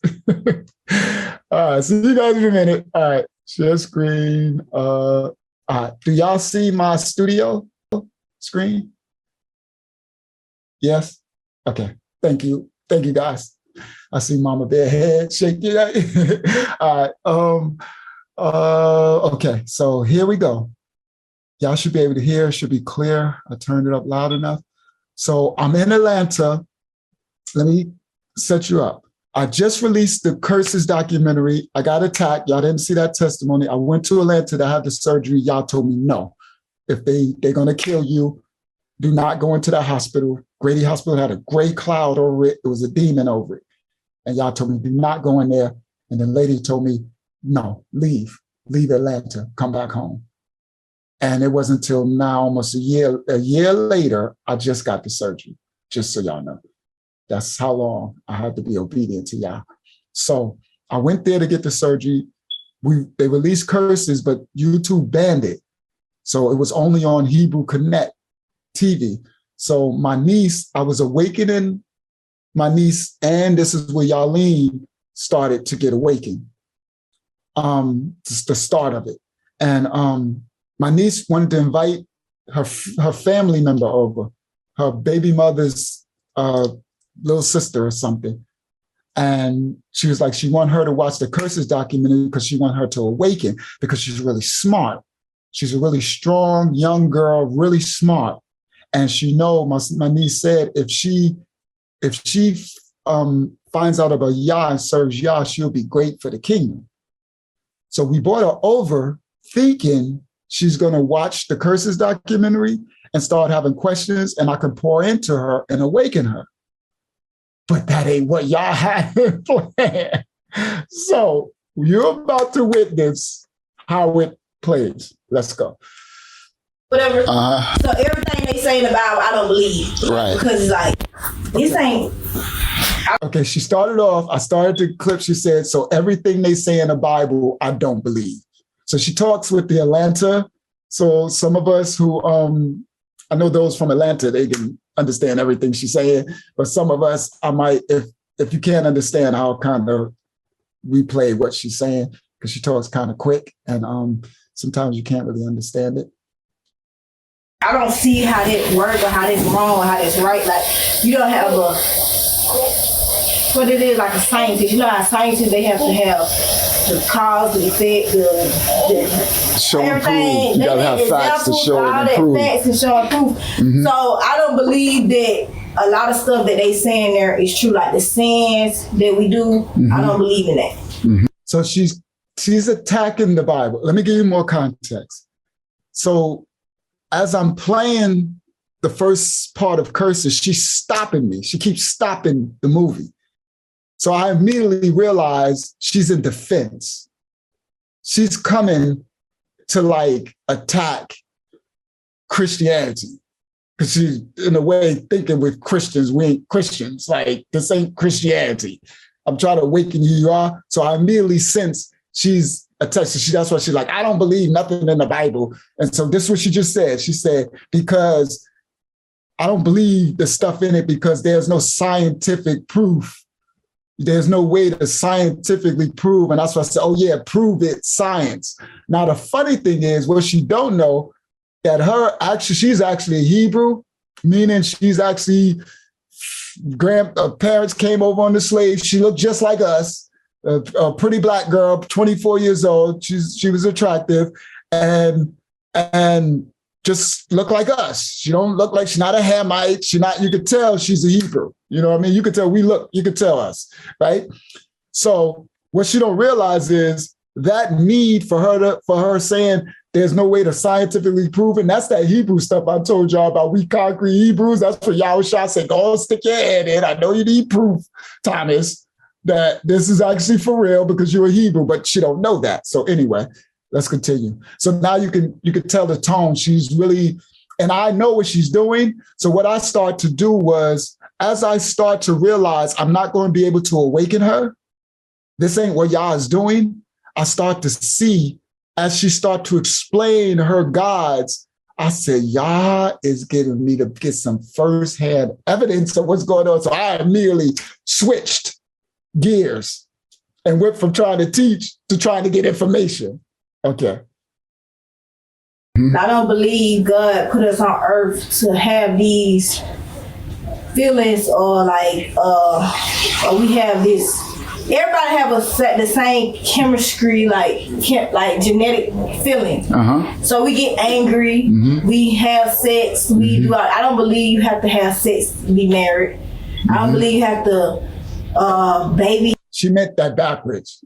She said, I don't believe you have to have sex to be married. She meant, I don't believe you have to be married to have sex. So automatically you could see she's going against what the Bible teaches, and she's pointing it out. But at this point, I don't know she's serving these African spiritual gods yet. Let's continue.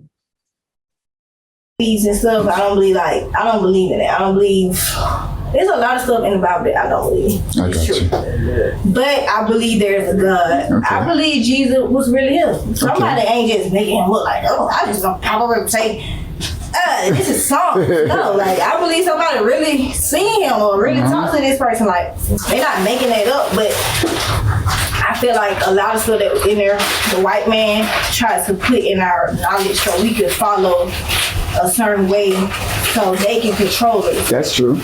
So a lot of stuff I don't believe. So now, if you hear me, I will agree, because what I'm doing is I'm going to be agreeing certain stuff so she can keep going. You see what I mean? So she feels comfortable to release everything that she truly believes. So I'm doing a very good, as it goes, I'm doing a very good job of like an interviewer. Like, because if I go against everything she's saying, then she's going to shut down. And I won't get to know, we won't get to learn all we about to learn from this. Okay. So when you hear me, so she said about the white man took the Bible and such. I said, that's true, because that part is true. The serpent seed did take the Bible and use it. They made a slave Bible. They did all, you see what I mean? So I can agree with you at the same time that I know that I don't agree with what you're talking, like, so this is, anyway, so I'm just, so that you can understand when you hear me, like I'm keeping her to make her comfortable to keep sharing. So she can just, she got the floor. She got the stage, like she's teaching us. And I need to know. That's when I found out y'all's teaching me what they learning and stuff. But okay, let's continue. With that, so that's why I'm on the African side, like as far as my ancestors, because I've seen my ancestors. I know my ancestors. I know they was real. I know they walked this earth before, and I know that I know the food I ate, the water I drank. They created, they made it. But I have been in hardships. I had to believe in. I had to not believe in God to believe in God. So I did at one point not believe in God. Okay. But something happened to me, and that was all I had. Okay. You hear this little trick? I have to not believe in God to believe in God. So she said, she don't believe in the Bible. She don't believe in all the stuff she said. They can't prove it with science. She believed Jesus existed. They couldn't just make him up. But she don't believe all the spiritual components of it. Now she said, this is where it gets key. She said, something happened to me. This is key, guys. Trauma is what Hasatan, I swear I wish I could see you guys. When I'm like this, I'm like really literally teaching myself, and I hate it because I love seeing you guys, but whatever, I just got to deal with it. Trauma is what Hasatan uses to get inside. He'll use, just like you see traumatized kids become schizophrenic. They take on other personalities as coping mechanisms and stuff. That's why they traumatize those little babies when the demonic realm and the adrenochrome, and they scare them to the point of death before they traumatize them. Let me see if I can go back a little bit. I've seen my ancestors. I know. See, so she, now she's starting to tap in and letting me know she's into ancestral worship, because she's talking about the Bible, right? And she says she don't believe it because she's seen her ancestors, so she know they're real. But in the Bible, they just reading stories. She don't know they're real. That's true. So a lot of stuff I don't believe in that. So that's why I'm on the African side, like as far as my ancestors. See, so she said a lot of stuff in the Bible, because she can't prove it scientifically. That's why she don't believe in that. That's why she on the African side. So now she's starting to let us know these Africans came and taught these little girls this in Atlanta, all the stuff they feed them. So now she's on the African side, and she said, because I've seen my ancestors. I know my ancestors. I know they was real. I know they walked this earth before. And I know that So she's seen her ancestors, meaning her grandmother, her auntie, because some of these people died. And what y'all don't know is they leave food. They feed these dead ancestors. This is part of the ancestral worship. So she's talking about, I've seen my ancestors. I know my auntie such and such died in a car accident. I know them. See, but these Bible characters, so this African spirituality is teaching me to worship my ancestors who I know existed. That's also tapping into the Hebrew inside, meaning we have that concrete to be able to prove something.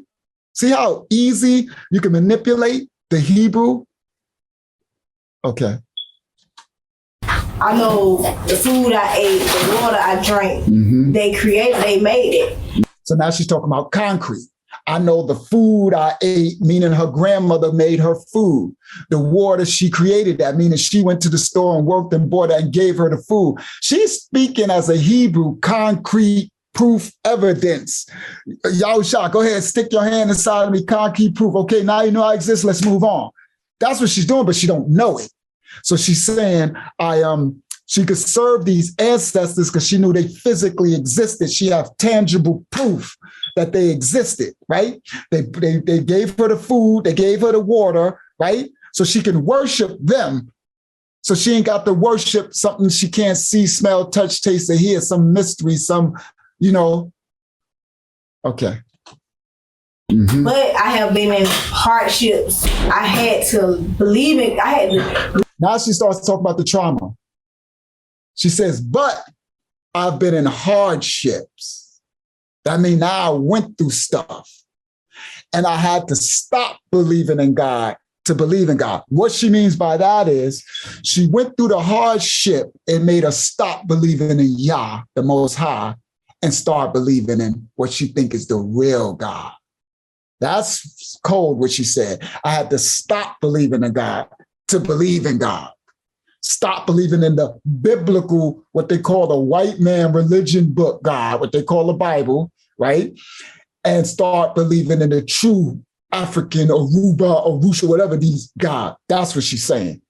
They made it. Mm-hmm. But I have been in hardships. I had to believe it. I had to not believe in God to believe in God. So I did at one point not believe in God. Okay. But something happened to me and that was all I had. Mm-hmm. So at that time I didn't know nothing about no ancestors. I wasn't practicing Ifa, but God was what I had. Ifa, that's their religion of all those gods. So she said at that point she wasn't practicing ancestral worship because those Africans who came to Atlanta and get to her yet. So she knew nothing about Ifa and all that. So she said she went through something, that trauma, that made her stop believing in God. So at that time, I didn't know nothing about no ancestors. I wasn't practicing Ifa, but God was what I had. Mm-hmm. And some stuff in the Bible I read that I believe that helped me through what I was going through. Mm-hmm. And I was a young girl then, so that what made me believe like there is a God because I saw the devil. Okay. So that was key. That made me believe there is a God because I saw the devil. She's giving you little clues to stuff happened to her. You see, she said, I went through something. It made me stop believing in God, right? So she's giving little breadcrumbs. I catch all that. This is called, psychotherapy, right? And she said, but then I knew it was a God because I saw the devil. So that means she went through something. It's before the African spirituality. It's in the streets of Atlanta, in the hood. She's from Bankhead. She's from the hood in Atlanta, okay? And she went through something, she saw the devil. And she said that made her believe in God. Okay. There is a God because I saw the devil. Okay. So I believe it. I mean, I don't not no Christian, like whatever you believe, that's you. Well, I'm not a Christian, but I know, I just like Christian, Baptist, whoever, like I have had arguments with. So she's still sneak dissing. That's that. I'll knock your Christian way. I say, well, I'm not a Christian. Well, Christian, a Baptist, what? Foolish little girl. I'm none of it. But whatever. I'm right now. I'm in interview. All right. Let's continue. I already know what you're doing. I mean, I don't not no Christian, like whatever you believe, that's you. Well, I'm not a Christian, but I know, I just like Christian, Baptist, whoever. Like I have had arguments with people in my family, like my auntie them, and she was like, well, you believe in, they say you believe in, I'm worshiping the devil, I'm doing something evil. That's what your aunt said to you? Yeah. One day, like, it was around like my not when Bird died. This when my grandma died. And she was like, we wasn't raised on that. So I'm thinking in my head, like, you was a whole dyke.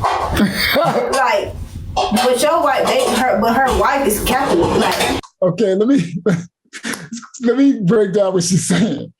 So she said her grandmother died, and I guess at the funeral and everything, her aunt and them said, you worshiping the devil. Because now she's in that ancestral worship with these Yoruba demons, right? So her aunt and them was saying, we weren't raised on that. But what she told her aunt is, you a whole dyke.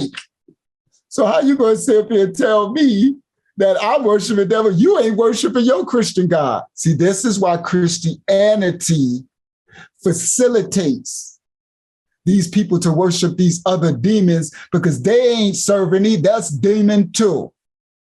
See, this is where the Christian crap comes in at and causes stumbling blocks, because they talk all that crap saying you serving the demons, but you ain't, she said, you a whole dyke. You into homosexuality. And the Bible said that is abomination. So what do you? See how easy? So that let them easily serve their gods, because you're a hypocrite. Man, I wish I could see. Never mind. So I'm thinking in my head, like, you was a whole dyke. Like, but your wife, but her wife is Catholic. Like, you is. You talking to your grandma about your grandma? No, your aunt. My aunt. Okay. So she's a dyke. Like, okay. How you gonna tell me that I'm going against a family religion when you is a homosexual? Yeah, like, and that's against what you're saying. Against the Bible. Your wife belief. Oh, because the wife is believing in the Bible. Yeah, I got so you. she like Christian or Catholic. Right. You can't be none of that when you that. Right. Them folks shun you out their church. Right. If you truly. Now the funny part, she's telling the truth. She like, you can't be. Listen. So her aunt is trying to condemn her for serving her African gods, but she's married to a woman. Like, how can you say anything when you are in the whole homosexual relationship, and that's against the Bible that you see?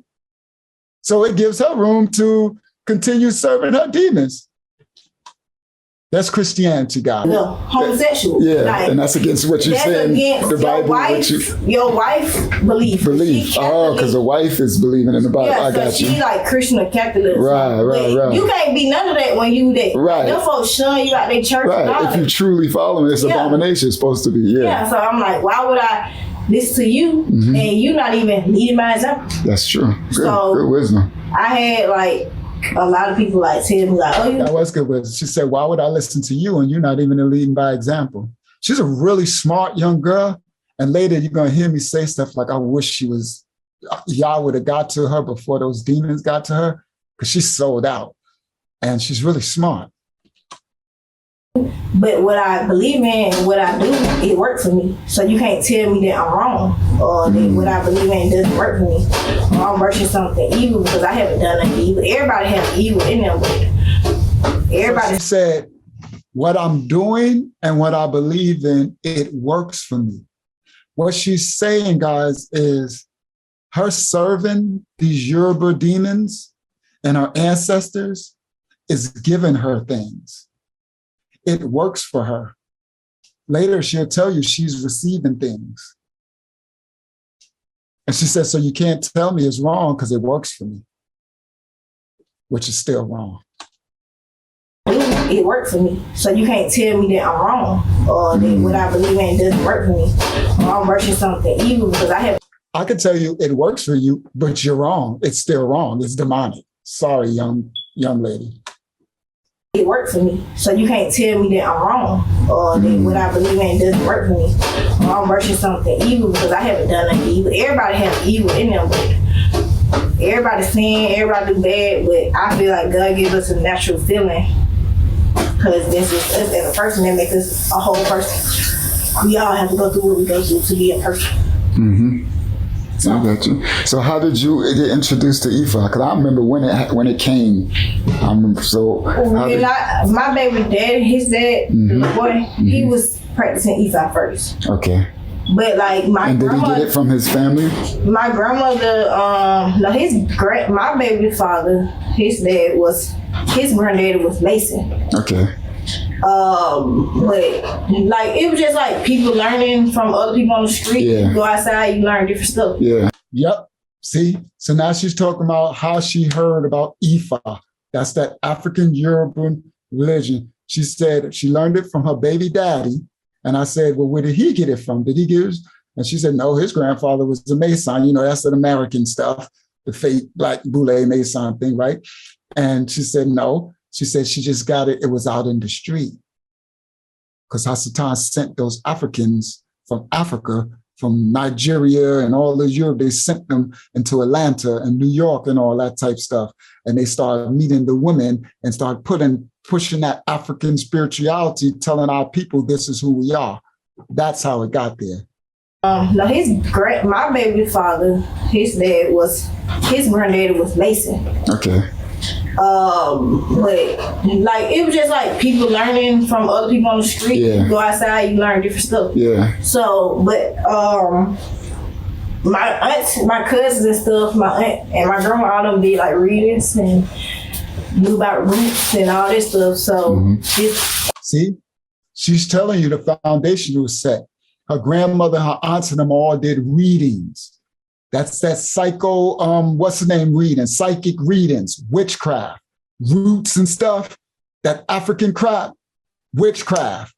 So they already, what she's letting you know, they already started setting the seed from when she was a little girl.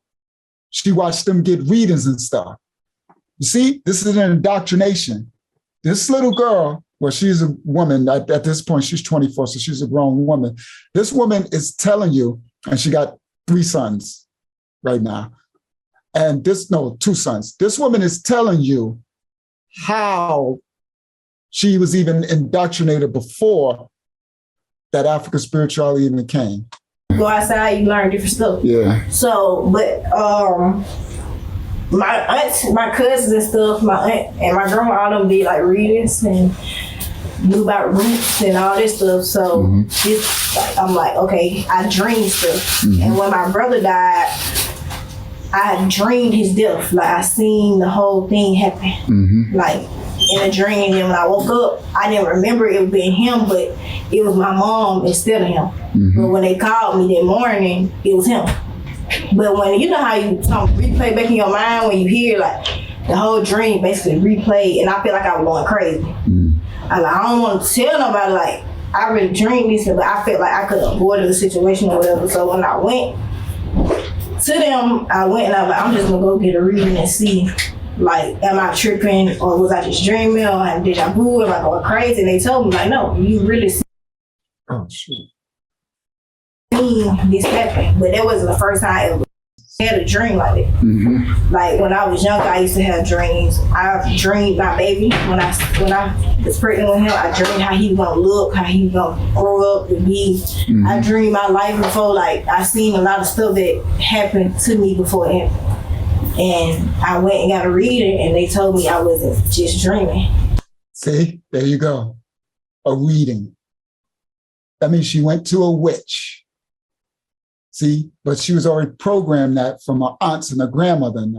And that's why I told y'all last Bible study when I told you about the dreams and dream interpretation, and stop thinking dreams mean all type of stuff. Stop putting too much emphasis on your dreams. Hasatan knows that. So this is how he gets you. So he got her, I dreamed this and I dreamed that and I dreamed this and I dreamed that, and it lets her tap into something more. Like I can have the ability to do this. And it's like Yah works with simplicity. Sometimes as people, we do too much. So what you dreamed? Good. Dream next time. Who cares? Like there's those meanings in it. There's little simple stuff, whatever.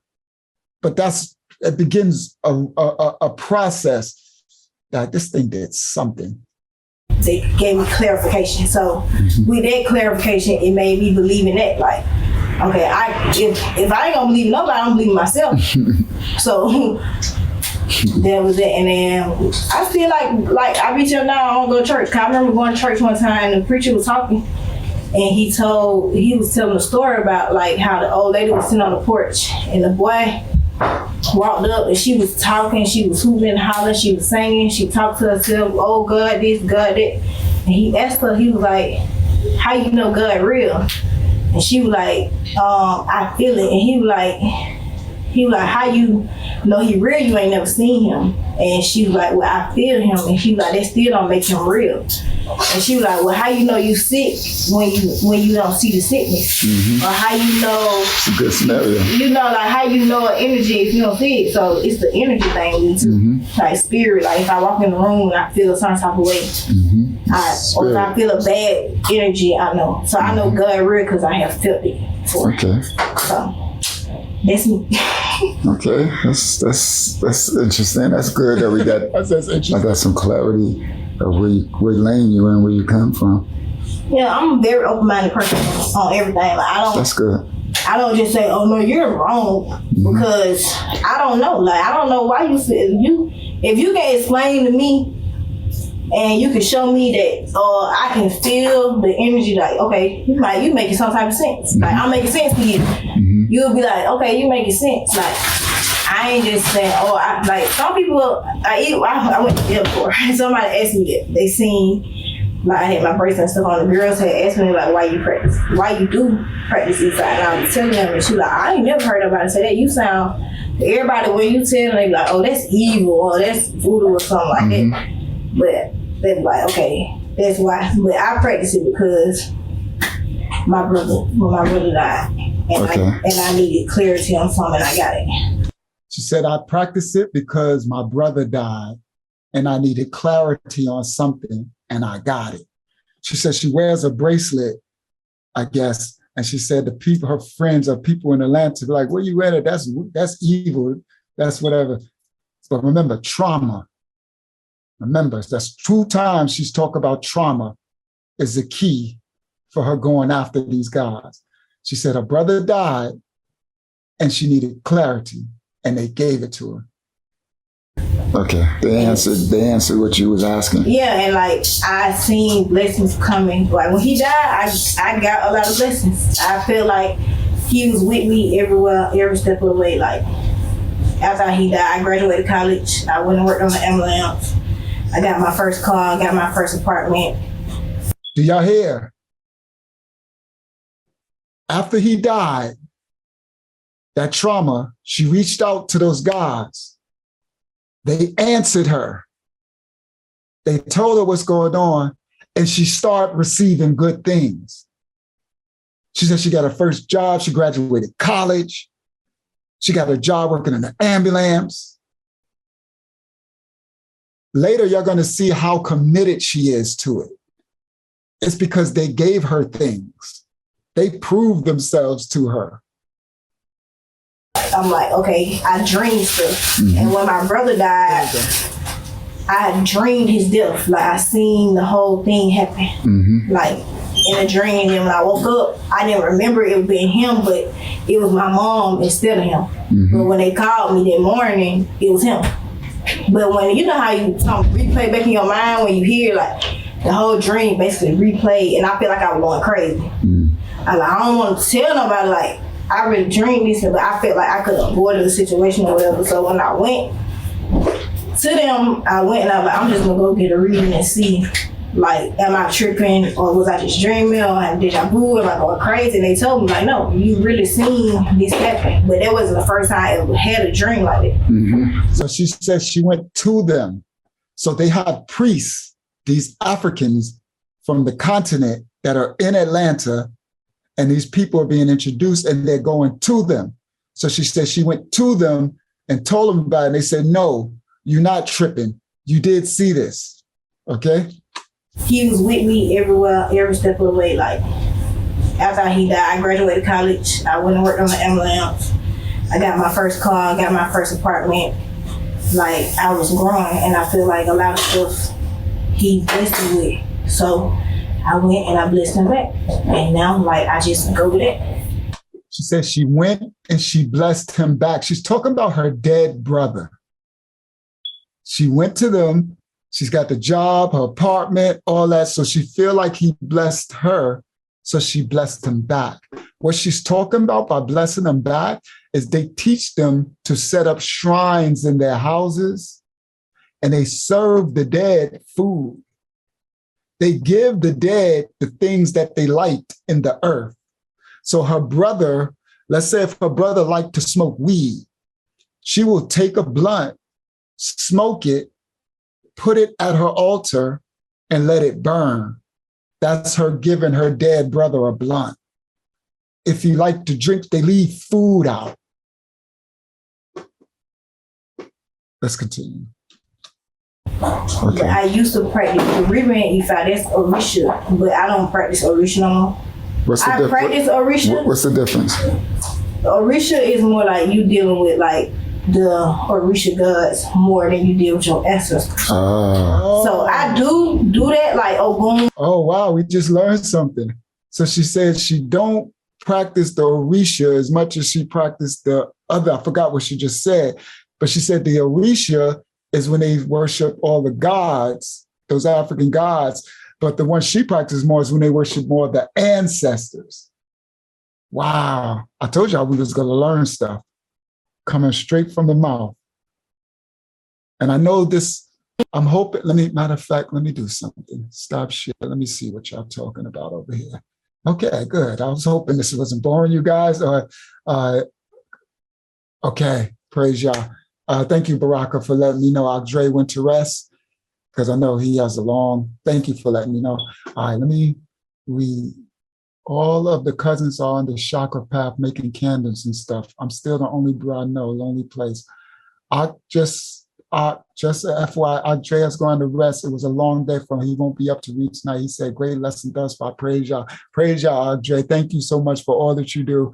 I'll read tonight if we have no other guy to read. And when I put this up, you can watch. You'll watch the rest of it. I'm gonna fight you. I'm here cracking up watching this video. You're on fire tonight. Thank you. I was pregnant for a Nigerian in 2004. Then met a Black Jewish woman that told me inside of me was fighting me, and it was no good. I had a stillbirth and gave my life to God, not yet knowing Yah. Wow, this is in a home for so many reasons. Y'all knew I needed this tonight. Praise Yah. 2 Timothy, Pablo, 2 Timothy 3:6-7.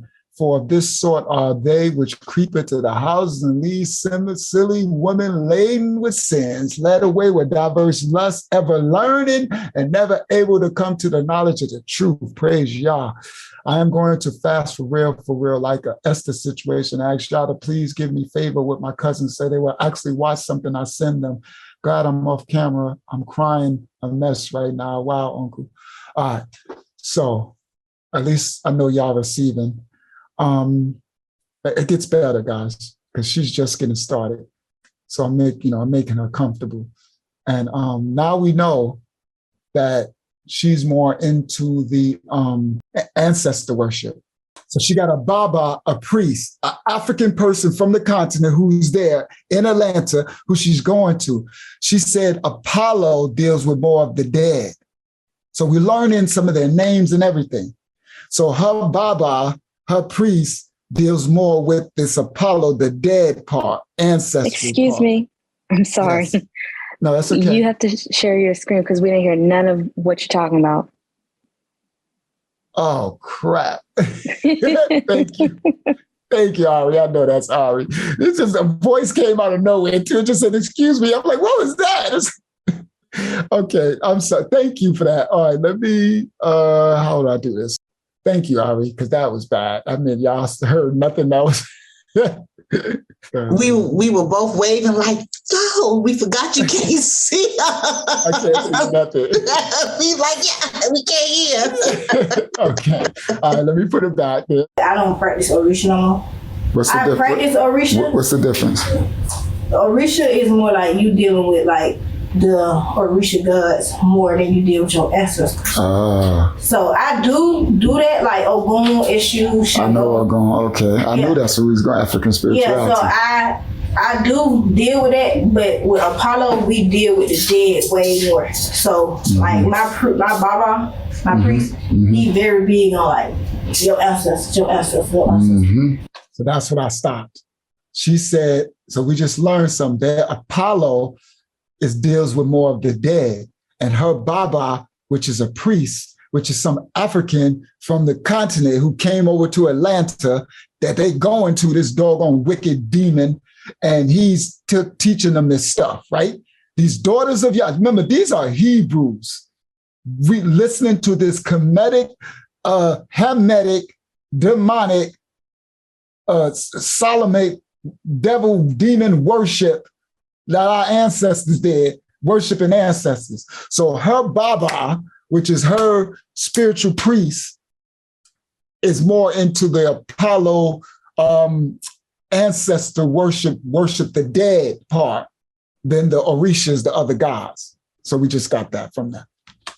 He'll be like, I'm having nightmares. He'll say, you need to feed your ancestors. You need to talk to your ancestors. Diamond, you hear this? Yeah. Okay. You need to go to the river and do this for your ancestors. You need to light a candle for your ancestors. Now, if I do. You see, she said, I had a nightmare. He said, you need to feed your ancestors.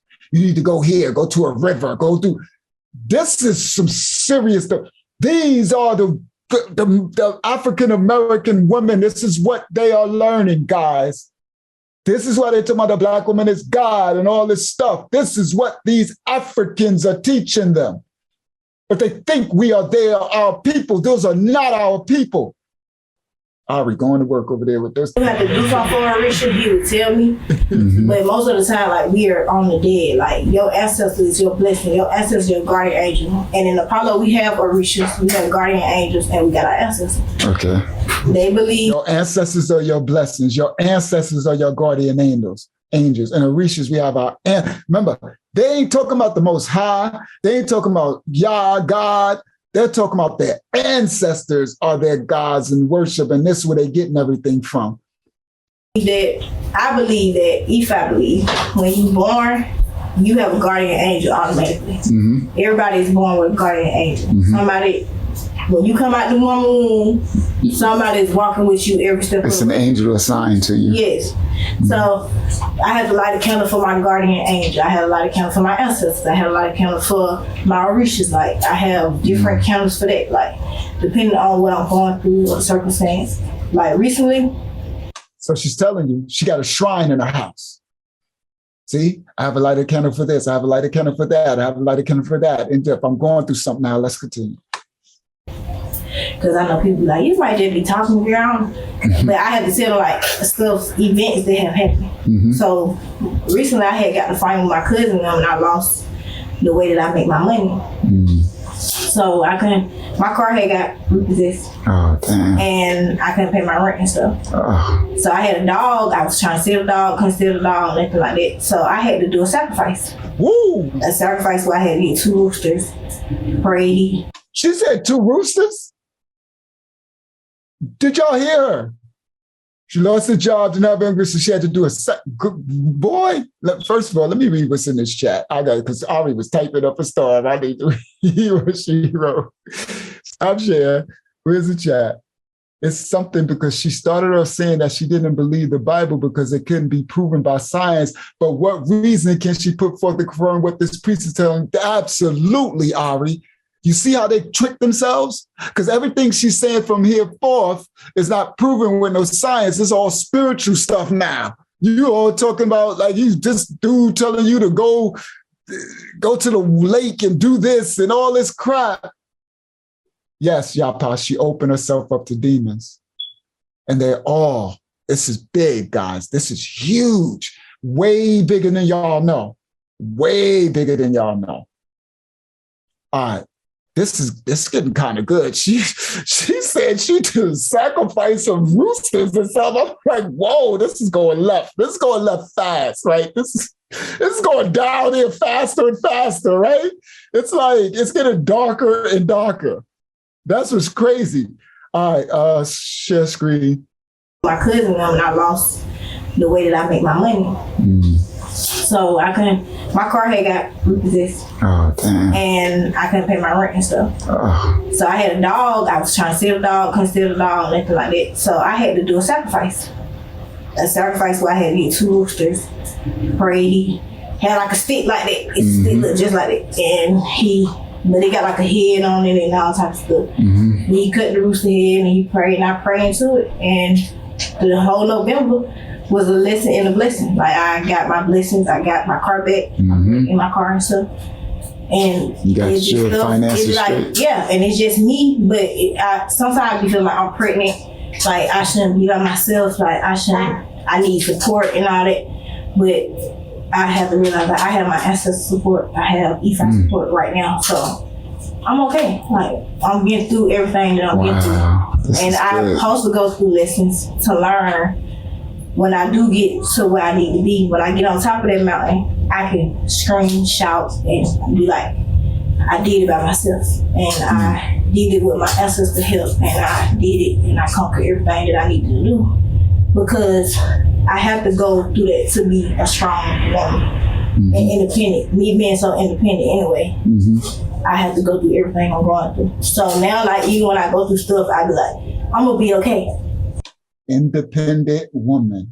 Does that sound familiar, guys? This is sick, sad. This is like so many. I know a lot of emotions are going through you guys. I know it. Let's continue. I don't cry. I haven't cried about, it's okay to cry, but I haven't cried. Like, I don't cry in sorrow. Like, oh, I'm worried, I can't do it. Like, I had anxiety real bad, PTSD, but I haven't had no anxiety attacks. I haven't had no panic attacks. I haven't went crazy and broke everything. I had episodes where I would, and I said, I don't want that to be me as a person no more. I don't want to be the girl that's like, oh, you crazy. No, I'm not, nothing not wrong with me. I was going through something because I didn't know. I didn't know how to get through it.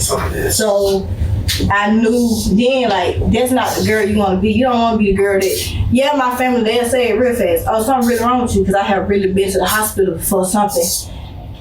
Childhood trauma and stuff. I'm not finna keep laying, oh, what happened to me as a child growing up in a household with thousands of kids and thousands of people living with me. I'm not gonna let that define me as a woman, because I'm not that person no more.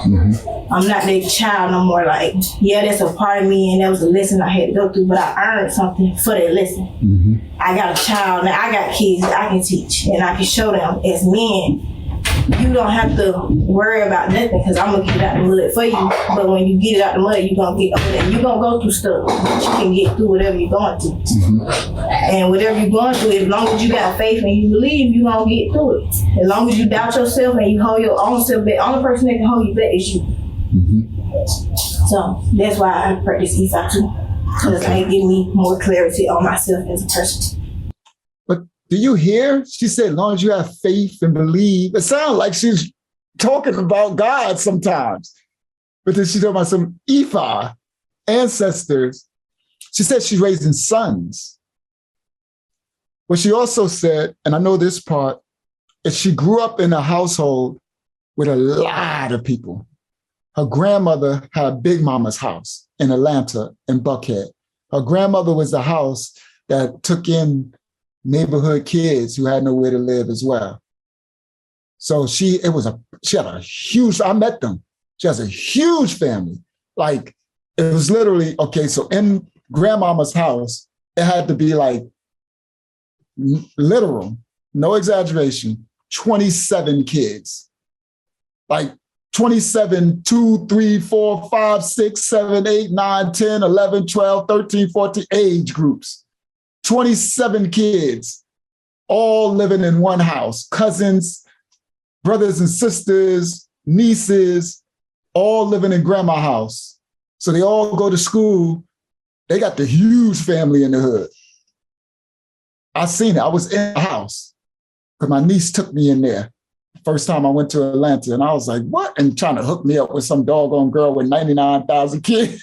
Looking, I said, this dominant lost, you done bumped your head and rubbed your, what's wrong with you, girl? She tried to hook me up with a girl that had like 17 kids, literal 17. I'm talking about literal, and this girl was only like 24. Like, she said, I swear to you, you think I'm lying? I'm talking facts. These are all straight. Diamond tried to hook me up with some girl, because I'm coming from New York. I'm an uncle with the big, I don't know what truck, what car I had, I don't know, whatever, big Escalade Benz or whatever. So I come down. She takes me to Buckhead, Bankhead in the hood. Now, I don't know, this before all the ATL, we know what ATL is. This is back. And I go, she take me in that house. It's 9 1,000 kids. And I mean, there's so many kids. They all over the floor. I'm talking about there's not one area of space left for nobody to stand or sit. It's a kid laying there on the floor. It's 1 million kids. So we get in there. She brings this girl out, talking about she hooking me up. This girl got, I swear to you, this girl is only 24 years old. She got 17 kids. 17, 17, that came out of a 24-year-old. I don't even know how you do it. I don't know how you can add that up. I guess she's been having it since she's 12 and 2 a year or something. I don't know. I said, Dom is crazy. That girl, we still talking about it even in the future to this day, because that's why y'all leave laughing, because we knew about it. I was like, this girl took me to the hood. Like, she took me in the house, in the hood, Big Mama's house. So anyway, so later. Been there too. Been there. You seen the house? Yeah, been there, met the girl you talking about, all them children. I know. You seen it. Yeah. So this the funny part, guys. The girl who's talking now was a little girl, like 4 or 5 years old or whatever, when Diamond took me there. She was like a little girl. She was probably, no, not 4. She's probably like 7 or 8. She was a little girl in that house when I went there. So as she's telling this story, I know what she's talking about. When she said, I grew up in the house with all of them and I didn't let that define me. I know exactly. I said, oh, she was one of the little girls, because the family is a pretty, not ugly looking, attractive people. So I was like, she's one of them little cute. Because I remember saying, like, these kids are cute, but they were dirty and all outdoors. You know what I mean? Like, because they living in real distressed poverty. But the grandmother provided. They had somewhere to stay. And food, I'm going to imagine how much food stamps. They must get $99,000 in food stamps for all them kids. So, but I remember saying, like, these kids are really cute. You know what I mean? They just, but it's unfortunate that they're going to have to grow up like this. So she was one of them little girls. And years later, this is probably like 15 years later, that I'm interviewing her. Praise y'all for y'all to get this context. All right, let's continue. Yeah. Hey, Dom. Yes? This is better than I thought. I be having them in the house like this. Hold on, They be so quiet. saying. Because I thought we was going to awaken her to her Hebrew. Diamond is Jalene's daughter. She's in the kitchen. So I'm interviewing, so I say, hey, Diamond. I said, this is better than I thought. This way information I'm getting, I'm like, I could have never seen this was coming. I did not know we was going to learn what we are all learning right now. Hey, Diamond. Yes? This is better than I thought.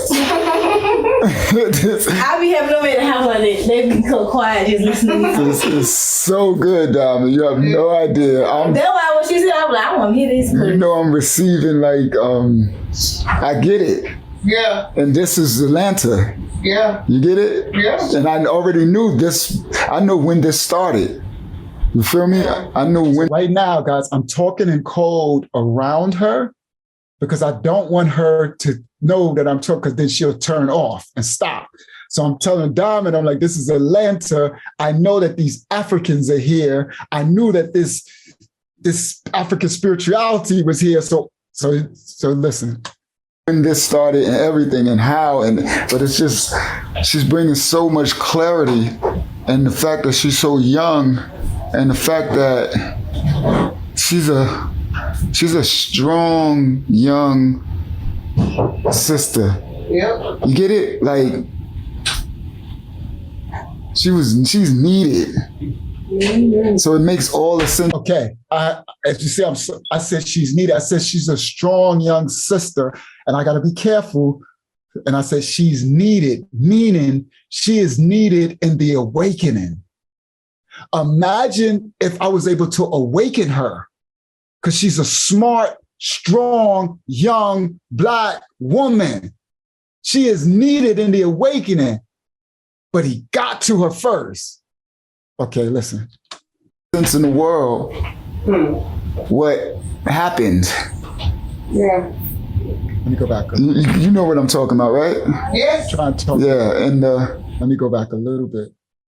So I knew then, like, that's not the girl you want to be. You don't want to be the girl that, yeah, my family, they'll say it real fast. Oh, something really wrong with you, because I have really been to the hospital for something. Childhood trauma and stuff. I'm not finna keep laying.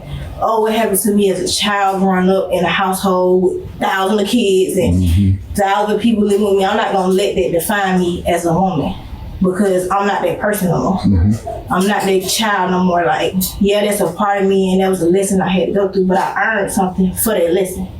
I got a child, now I got kids that I can teach and I can show them as men.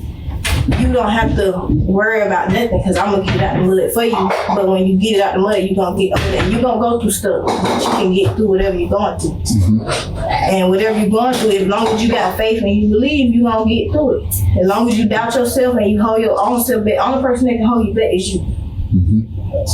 So that's why I practice Ifa too, because it gives me more clarity on myself as a person. Yeah. Hey, Dom. Yes. This is better than I thought. I be having them at the house like that. They be so quiet just listening to me. This is so good, Dom. You have no idea. That's why when she said, I'm like, I want to hear this. You know, I'm receiving, like, I get it. Yeah. And this is Atlanta. Yeah. You get it? Yeah. And I already knew this. I know when this started. You feel me? I knew when this started and everything and how, but it's just, she's bringing so much clarity, and the fact that she's so young, and the fact that she's a strong young sister. Yep. You get it? Like, she's needed. So it makes all the sense in the world what happened. I'm trying to talk. You know what I'm talking about, right? Yes. Yeah, and that's why I was like letting her talk, and I'm like, man, because I could see and hear, and I'm like, wow, this is a strong young queen right here. Yeah. It just makes all the sense in the world. Hallelujah. And I know why. That's why I was asking her, because I heard of the Ifa. I knew, and I didn't know that Ifa and Oshun and them was related, but I get it when she explained it.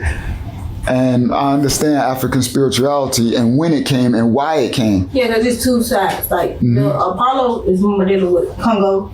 Okay. They deal with Congo and the Cubans. Apollo is dealing more with the Congo and the Cubans. Okay? Congos and so Cubans. Like South America, Mexican and stuff. Like, you never notice, like, the Mexican, they might have like the deaf man and he had the beads and the blood and the pictures. That's Apollo. Okay. Like Santeria with the Hispanics, the Afro-Hispanics. They got it from Africa. Santeria and voodoo with the Haitians and Jamaicans and stuff like that in Africa. Okay. So she said Apollo, the ancestral worship is Congo, more Congolese in the Central American countries. So it's like a lot of little shows that you might watch. Like, I watched Criminal Minds. They had one episode where the man, they was practicing Apollo and they had the issues. And the man, he was playing the bees on things. He was a serial killer. But the man was telling them, like, in Apollo, we don't do human sacrifices. We not, you have black magic, but everything has a black side to it. Any religion has a dark side. Right, because wherever it's positive, it's dark. Yeah, it's got to be an evil side to it. It's got to be the opposite. It's like, it's two sides to everything. But with Yoruba Ifa, I just feel like a lot of people go. Oh, Yoruba Ifa. Yeah, that's the African. I know where Yoruba is. So with that side, I just felt like the priest that I was going to, I was living, I was doing everything. I was making money. Child, hurry up. Well, go ahead. I'm like, you need to, go ahead. She done heard me talk. Because I need to teach something while she's going, because you need to learn some of the stuff she's talking about. She done heard me talk. They both know. So, but no, with that, it's more of, so like, I feel like. He all right, it's y'all too. it wasn't guided with a lot of people that was around me that believed part of me. I still believe I'm a child of Shango. I'm a child of Shango and Yemanja. So Shango is my head, Yemanja. I'm a child of Shango and Yemanja, but she talking fast. Shango is her head. And so she said the Yoruba African gods, she don't deal with human sacrifice. And then she tried to give a disclaimer and said there's positive and negative amongst all, which is the truth. In any religion or whatever, there's going to be a dark side. So that's her letting me know that they are human sacrificing, which she don't got to let me know. I know that anyway, and the dark side. But she trying to say she stay on the other side of it. So I guess she just sacrificed roosters. Remember she said that. Okay. So, and she was talking about the Yoruba African side. Shango is the father of lightning and rain. Okay. So he has a temper. That's me. I have a temper. Like when you describe Shango down to a T, you'll be like, oh yeah, she. But everybody has. There's a guy she's talking about named Shango who she follows. She said he has a temper, and she said I have a temper too. So if you describe, she said if someone describes Shango down, it'll be her down to a T, like they got the same attributes.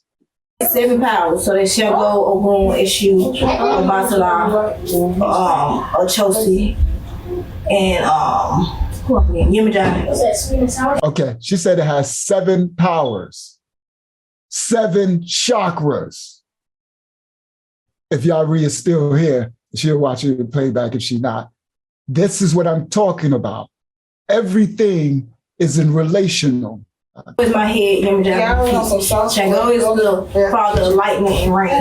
Okay. He has a temper. That's me. I have a temper. Like when is the father of enlightenment and rain. Let me listen again. Congo and the Cuban. Congos and so Cubans. like South America, Mexican and stuff. Like you never notice like the Mexican, they might have like the deaf man and he had the beads and the blood and the pictures. That's Apollo. Okay. Like so.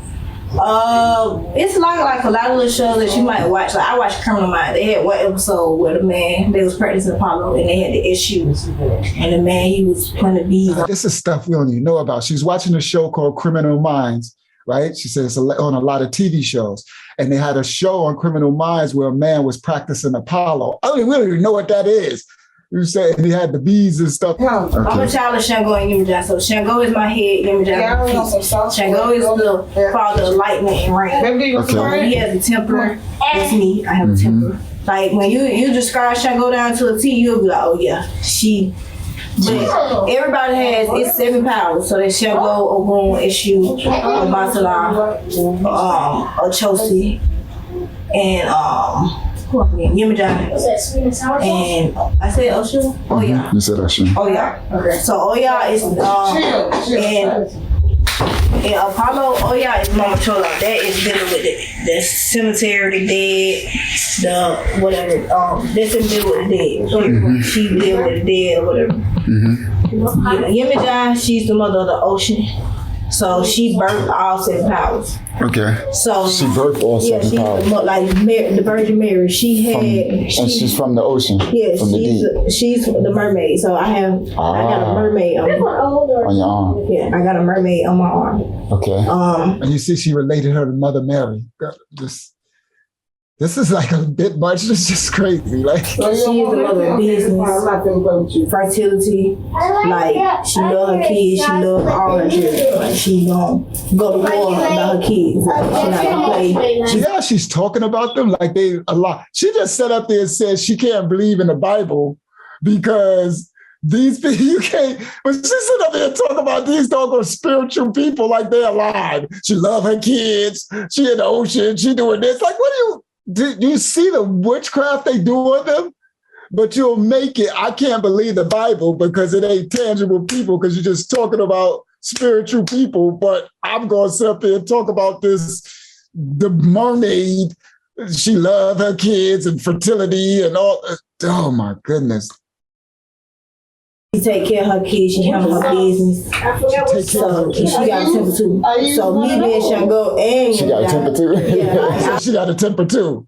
These demons got attitudes, but these demons go. And you know that So understand, when you're talking in this realm and the way they talk about they got temper too, that's dangerous. When they say stuff, I see nothing but darkness. They got a temper? Woo! What they do? What are they going to do when they get upset? I was just, if I told somebody that me being Shago, and I'm a Gemini, they like, oh, hell, you dangerous. You're a firecracker. So it's like, the Shongu, Yumaja, such as, and she a Gemini. So she included her astrology in it too. So that means she Gemini 2 personality. That's why I said, oh, you're a fire, like you're a mess. You're insane. You dangerous. And I knew the power was real because my karma was real. Did you hear that? And I knew the power was real because my karma was real. I know, I was like, duh, like what is she? It makes no sense. Everything you talk about is not in the physical realm, but you knew the power was real because your karma is real, but the Bible ain't real.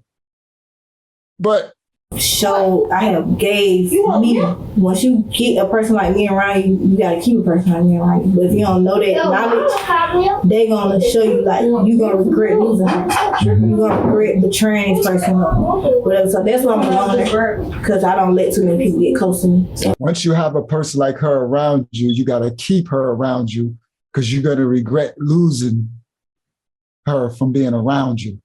So that's why she don't allow people to really be around her. I guess they'll suck her energy. I guess you get stuff from her. I guess she's powerful, so you get stuff from having her around you. when I do, if they have betrayed me, I don't worry about it. Mm-hmm. So, I feel like with family, like you have your family, but you're not destined to be a great family. Mm-hmm. Blood, peace is more thicker than blood. Like I need my sanity more than you gonna keep fucking me over and I'm saying, oh well, you just my family. No. Mm-hmm. I need my peace because I've been killed you and you my family. So let me go on here and stay in my own lane. The scriptures say your enemy will be those of your own household. Right. And then I don't talk to my family like that. It's very for people. I'm more so, it's just me and my kids. And I said I would build my own family. I put people around me that's above me and they can teach me and I can teach them. Mm-hmm. And now that's what I'm going off of. I want to be around people that's above me. Mm-hmm. Because you can't learn from somebody that's below you. You can learn from them. And what I have learned, and I have learned from people that's below me. And what I have learned is what I don't want to be. Yeah. What I want to do. Growing up in a house with all these people, I don't want to be like y'all. I don't want to be like my mama. I don't want to do that. You have been a role model for me. You have showed me everything that I don't want to be. You have showed me everything that I don't have to be. I don't need to be. I can make my kids see that it is happiness. Like we don't. You gotta go through stuff. You gotta go through stuff, yeah, but you ain't gotta be unhappy going through shit. You can be happy and be like, okay, this was wrong right now, but I'm happy. I'm happy in the dark. Like my lights off, but I'm happy. Like, yeah, well, I got some food. They gonna be back on. I know this coming. That means you got peace. Yeah, like I'm at peace with myself. Like I know this. Like I still worry because it's just me and I'm young and I'm supposed to. I feel like we gotta worry because if we gonna worry, we're gonna have that feeling in our body. But I worry because it is just me. But I don't have anxiety attacks. See, my worry used to be so bad to the point where I would break down like and lose it for hours. Like, but now I don't do that no more. It's like I'm not breaking down, I'm not losing my peace no more. So it's like that's why I go and I pray my ancestors. Like if I don't pray my ancestors or feed my ancestors, get my ancestors water, when I go to my Baba, he gonna be like, you ain't even feed your ancestors. She said she don't go deal with anxiety anymore, I guess from serving these demons. She said, so that's why now she just go and she pray to her ancestors. And then she said, I know the noise in the background is kind of rough. That's the baby making noise. But then she said, if I don't pray to my ancestors, if I go to my Baba, her priest, he gonna be like, you ain't been praying to your ancestors. That's what she's saying right now. So listen. So like that's why I go and I pray to my ancestors. Like if I don't pray to my ancestors or feed my ancestors, get my ancestors water, when I go to my Baba, he gonna be like, You say if I don't pray to my ancestors or give my ancestors water, they have shrines in their houses where they feed them. She's gonna explain it later. She said, or give them water. When I go to my Baba, this is now.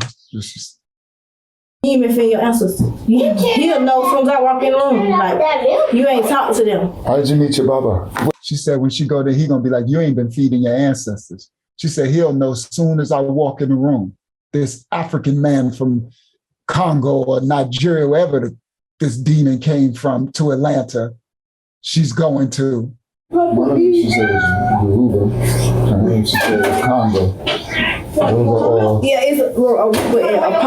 Apollo, right? You know what I'm saying? But you're saying the African part, the region they come from. The Yoruba is like Africa, South Africa, and Central Africa like that. Right, that's Yoruba's tribe. It's a lot of guys that Yoruba people. No way. Yeah, it's all of it. Everything she's saying, this is all our ancestors. Yeah. What she's saying, everything is what our ancestors was doing and practicing. Yeah, like if you ever just watch certain movies and look at video like Beyonce. So I just messed up. So anyway, I'm talking to my niece, and my niece asked me a question. I said, what she's saying, because she was talking about the Yoruba and Central Africa and all that. And I said, what she's saying is what all our ancestors did. I said, it's all in the Bible. And I'm talking the code in front of her. I'm like, this is what they were doing. These are the demons our ancestors were watching and worshiping back on the continent, guys. This is exactly what the scripture is talking about. Nothing new under the sun. Hasatan brought it back to the woman right now today. This is what they're practicing all over again.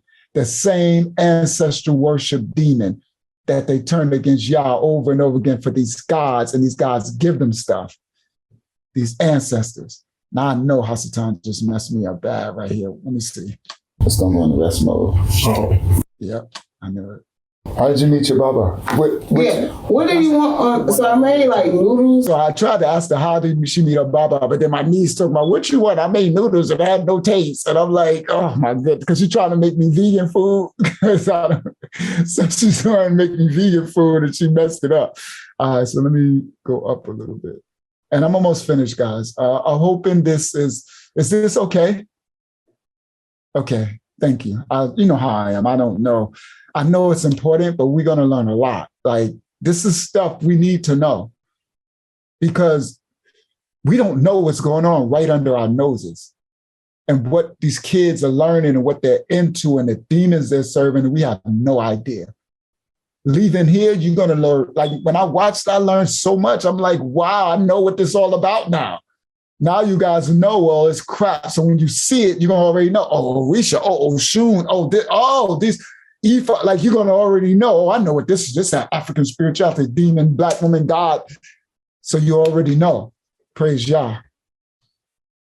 I know this is different, but let's go.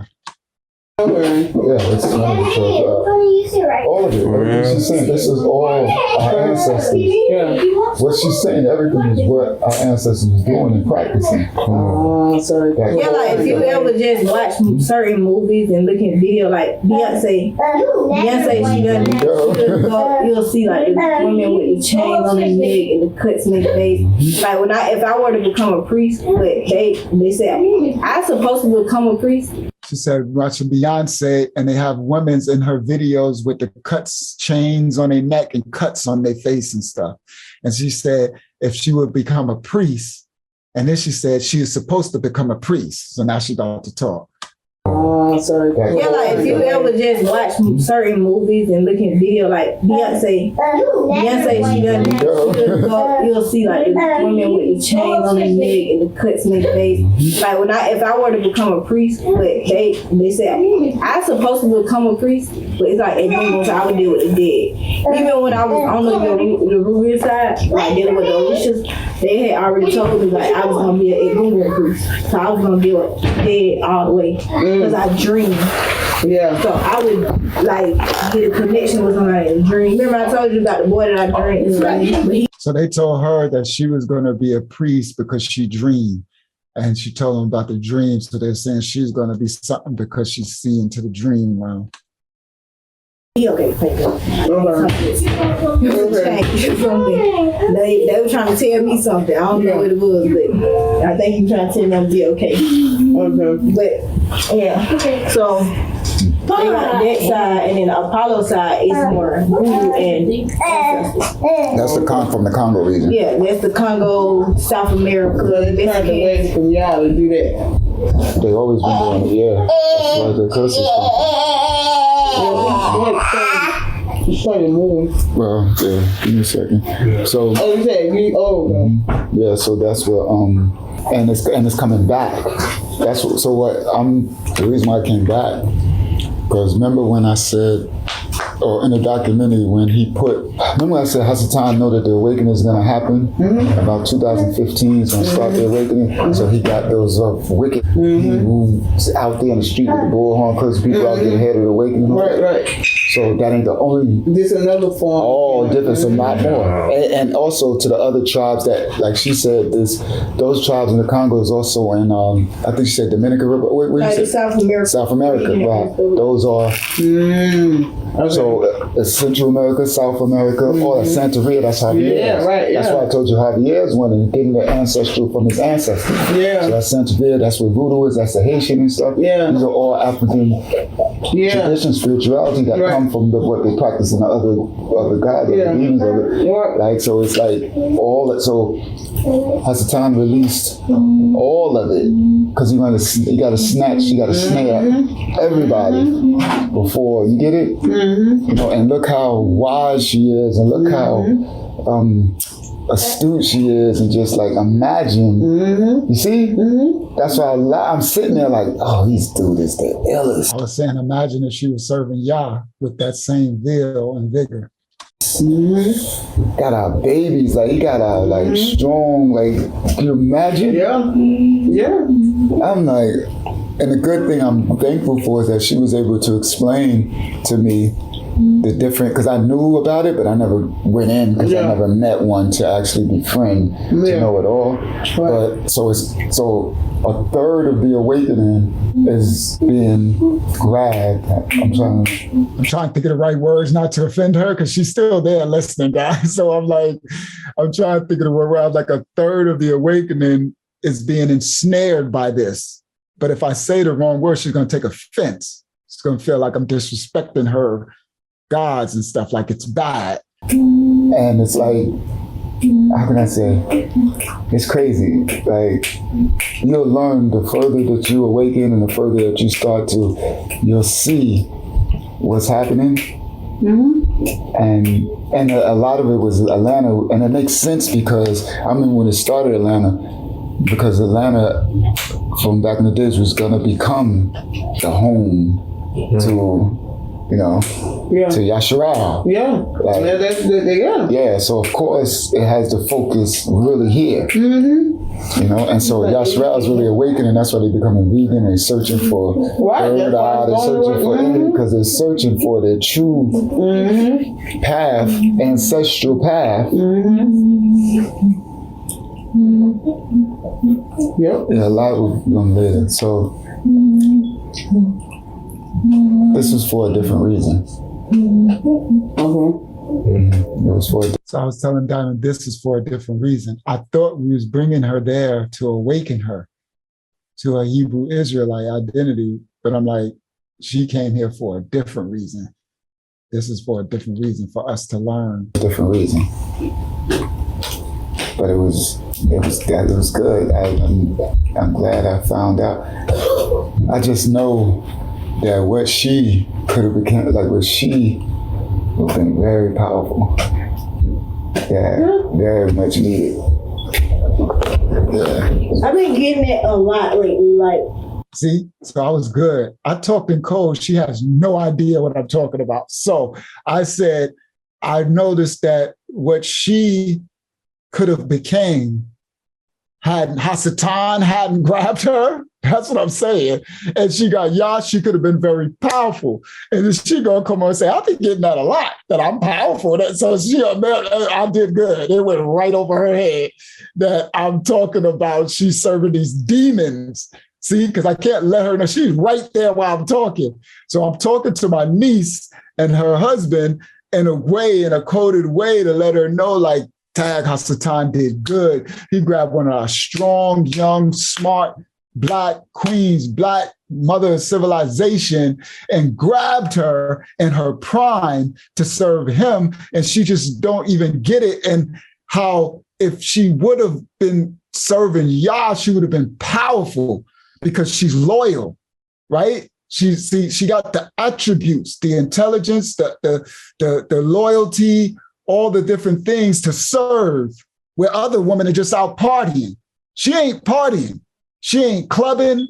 She ain't going out to drink. She home serving her gods, getting jobs and getting things from them and feeding them. You see? So she would have been a perfect woman of Yah to be serving Yah. But Hasatan got her, and now here she is. She thinking I'm giving her a compliment. And listen. I done had like 3 people now tell me, like, you gonna be something very great. You said something very great? You said, oh. Like, she was like, you're gonna be something, you're gonna be exactly what you need to be. Yeah. Yeah.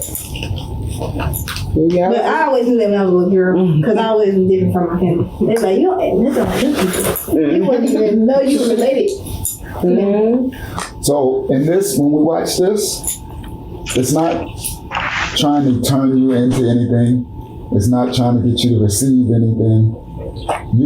Because I know you're wise, you have wisdom, you'll be able to receive certain things, whatever you're supposed to receive, but it's not trying to make you say this is nothing but.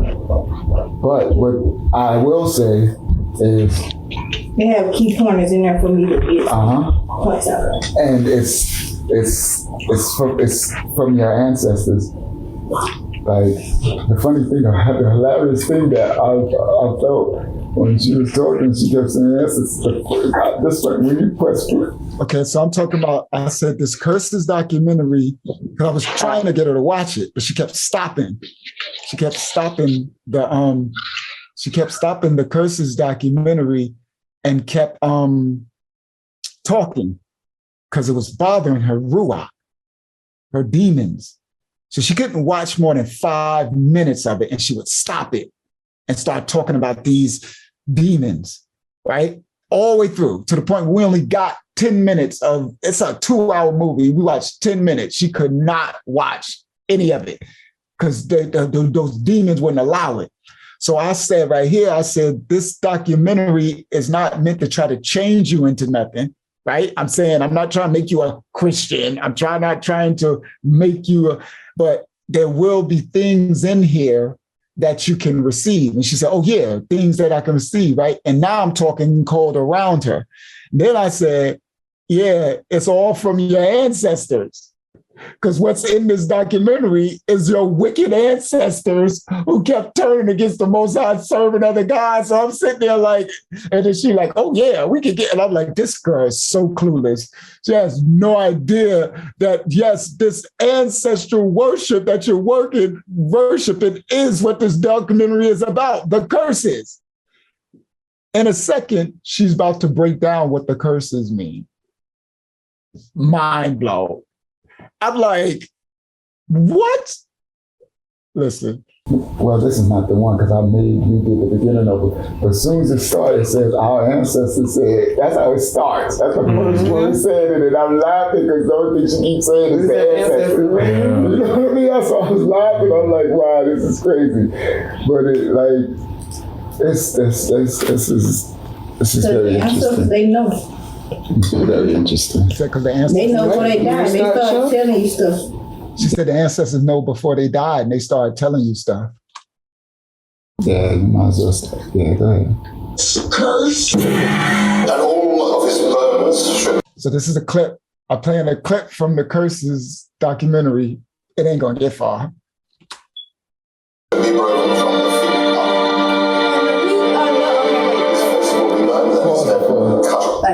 quick to the curse. See, she stopped it that fast. She, as soon as she started playing, she started talking. I said, pause it real quick. Like, all right, now let's see what she says. First thing popped up in my head. Like back then, like That the curses thing popped up in my head because they started talking about curses on that part when I pressed play.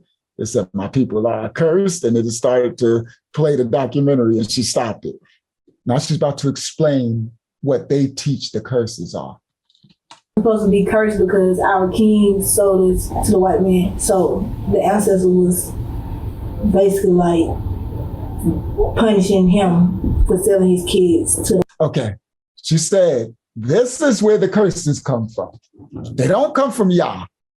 The curses come from our ancestors cursed the king in Africa because he sold us to the white man. So because the king sold us to the white man, our ancestors curse the king, and we're descendants from the king, so we're cursed. I know. Just listen. I know. Let me run a little bit, so just listen. And so she's going to break it down. She's going to break down what the curses is, guys. This is crazy. It's just like, seriously, like, wow. king sold us to the white man. So the ancestor was like real quick because the curse thing popped up in my head. Like back then, like we're supposed to be cursed because our king sold us to the white man. So the ancestor was basically like punishing him for selling his kids to the white man for money. So, you know, African kings actually, in the beginning, before they started kidnapping and taking us, so we started running, like, from our tribe and stuff. The king was selling us to go to the white man. And then the white man seemed like, well, the women, he wanted more for women, so they would kidnap the women because they didn't want to pay the king. So they'd kill the king and try to kidnap the whole tribe, and that's how they got more slaves than they were supposed to. It started because the black king sold us off. So that's how it started. Yeah, he sold us as workers. Teaching. That's good. Wow. So we basically like that's what a curse, and you have to break the chain of the white man and become your own person. And you break your own curse. They'll tell me, like, I'm gonna break my chains. Right. So they teach that the curses started from the kings doing Yeah, like if you even look in the history not books, breaking the covenant with the Most High. You know what I mean? I said not breaking the covenant with the Most High. The curse happened because some king, and you have to break the chains of the white man, and you break your own chains. That's how you come out from your own curses. They make this is stupid. Is all outdoors. I'm like. It kind of blew my mind how never mind. Let me go back just a little bit. Let's let her explain that one more time. Pay the king, so they'd kill the king and try to kidnap the whole tribe. And that's how they got more slaves than they were supposed to. It started because the black king sold us off. So that's how it started. Yeah, he sold us as workers. Teaching. That's good. Wow. So we basically like that's what a curse, and you have to break the chain of the white man and become your own person. And you break your own curse. They'll tell me, like, I'm gonna break my chains. Right. So they teach that the curses started from the kings doing Yeah, like if you even look in the history not books, breaking the covenant with the Most High. Yeah, the king sold us to the white man. Like the king sold our ancestors. What? Sold the baby, because he wanted the money. He wanted to build his empire. Right. Off of money and power, but it backlashed on him because the white man wanted more. Right. So that's when he stolen. Because at first they wasn't buying white black people. It was Chinese and the Indians working. The Chinese and the Indians was over here, and Mexicans was actually over here first because the Mexicans were in South America, so they were easy to transport to North America. But the king learned that they was getting gold and diamonds from people. From the Mexicans? Nah, from the white man, the British. The British was traveling the ocean looking for slaves. But the Mexicans actually was like the first slaves. Right, so that's what I'm saying. So the king must have heard about what they was doing, the trade. The white man was traveling the world looking for more people to work. Mm-hmm. They had already got the Mexicans and they had got the Indians, so they needed more manpower to strength. The black man was bigger than the Mexican. The black man was bigger than Indians. The natives, they were stronger. They were Mandingos. They were bigger than us. So he sold us off for more because we had more power, more manpower than the rest of the people. The women was birthing babies. Our black women, their babies were like they wasn't dying, they wasn't getting sick, they wasn't ill at birth. The black women was actually birthing stronger black men and black children to work harder. That's why black people was enslaved longer than any race. So who taught you this, your Baba? No, I just read. In the internet, the Ifa stuff. Yeah, and right. You was reading up on the Ifa religion. Do they call it a religion, Ifa? No, they just call it like a spiritual belief. Okay, so in the Ifa spiritual beliefs, this is their teachings. That's when I started digging more on the African and what's called. So I watched like YouTube videos and I was like into it more. But yes, the king, he sold us off. So that's when the curse came and like this chain on my leg right here is for protection. So she got a chain on her leg for protection. The king shows up. This is why we curse. It had nothing to do with the Most High. This has zero to do with the Most High. We are cursed because, and then she said the Chinese were here as slaves first. Like, my goodness. The Chinese were in America as slaves first? Like, they make up their whole, all right, let's continue. Let her continue. No, that's a dog chain. So it's protection. Yeah. She got a dog chain around her ankle. She says protection. If you ever like look at that chain, they had chains in Africa around their leg. This is also for protection. But we put our hand. If you ever look, they have chains around their legs in Africa. I guess the African slaves had chains around your neck, so she put around their legs. So she put a chain around her leg for protection. You got to color change, and you got to shave your head. You got to get cuts in your head and stuff like that. So, but they try to let that one. And Atlanta, like, I said, this is so good. I said, this is so good because I ain't gonna let that one slide. She tried to slide that one right over. She said you have to shave your head and get cuts in your head. Some Ifa. She tried to slide that one right over. That's a dog chain. So it's protection. Yeah. And if you ever like look at that chain, they had chains in Africa around their leg. This is also for protection. But we put our hand in, you got to color change. And you got to shave your head, you got to get cuts in your head and stuff like that. So, but they try to, and Atlanta, like now and these days, they try to make us. They want us to be in it more longer to know what we want before they just put your hand in Ifa. Oh, so she said when you put your hand in Ifa, you got to shave your head and get cuts in your head. She said, but now in Atlanta, they want us to be in it longer first to make sure we know what we're doing before we put our hand in Ifa. I guess they're saying put your hand in Ifa means she going to her, and that's when they put cuts in their head and shave it. Boy, this thing here, guys, this thing here, like we getting first. Do you know how, what word can I look for? Special this is for us to have this, like hearing it from a person that, like, this, you ain't supposed to know this stuff. This is their inside secret stuff. Oh my goodness. All right, let's continue. So once you put your hand in Ifa, you go on like a whole other level. So once you put your hand in Ifa, you're going up to another level. I guess the priest level. That's why she said you shave your head and put cuts in your head. Remember, we were just reading about like cut and skin and stuff in our other lessons. So you can't just go 6 months on my hand and Ifa, you know. You have to like want that, like, because it's deeper than sacrificial stuff and all that. Like it gets more. No more. You got the biggest piece. Girl. Yeah, it gets deeper and deeper and deeper and deeper. It's like demon sacrifice. I said into demon sacrifice.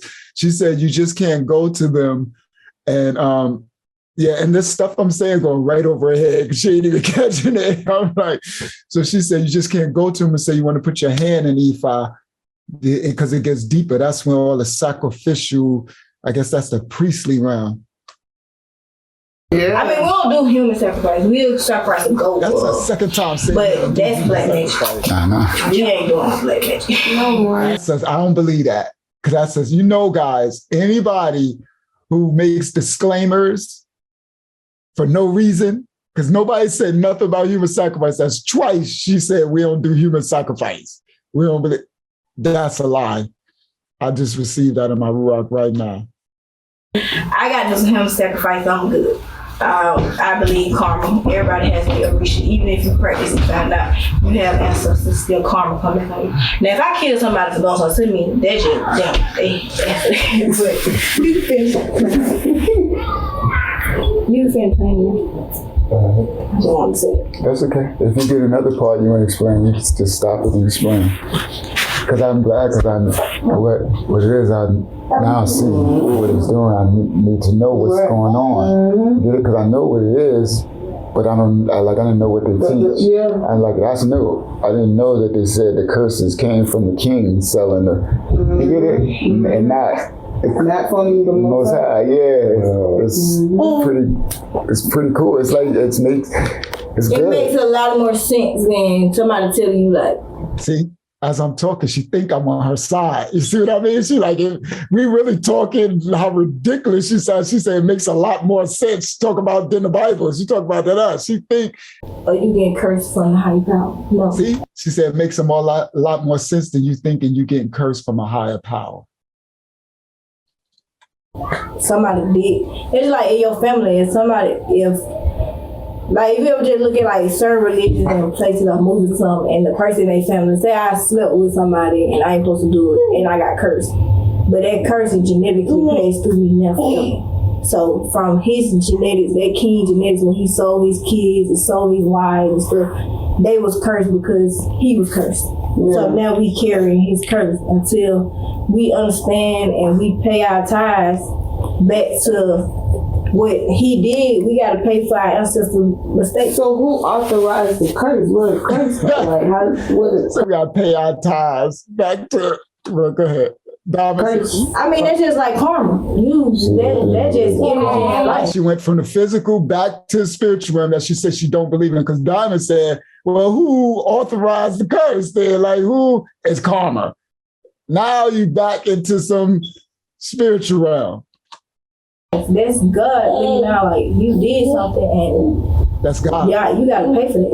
You got to pay your tithes. He didn't pay his tithes, so we genetically had to pick up his bad habits. We genetically had to deal with what he did to us. And that's just with anybody, any religion, anything. And that's in any religion. Yeah. Anything what you do is what your kids are growing up on. Yeah. And what you do, it leaves a stamp for everybody. First of all, guys, that is not the truth. That is not the truth. What you do is not what your kids are going to do. That is not true.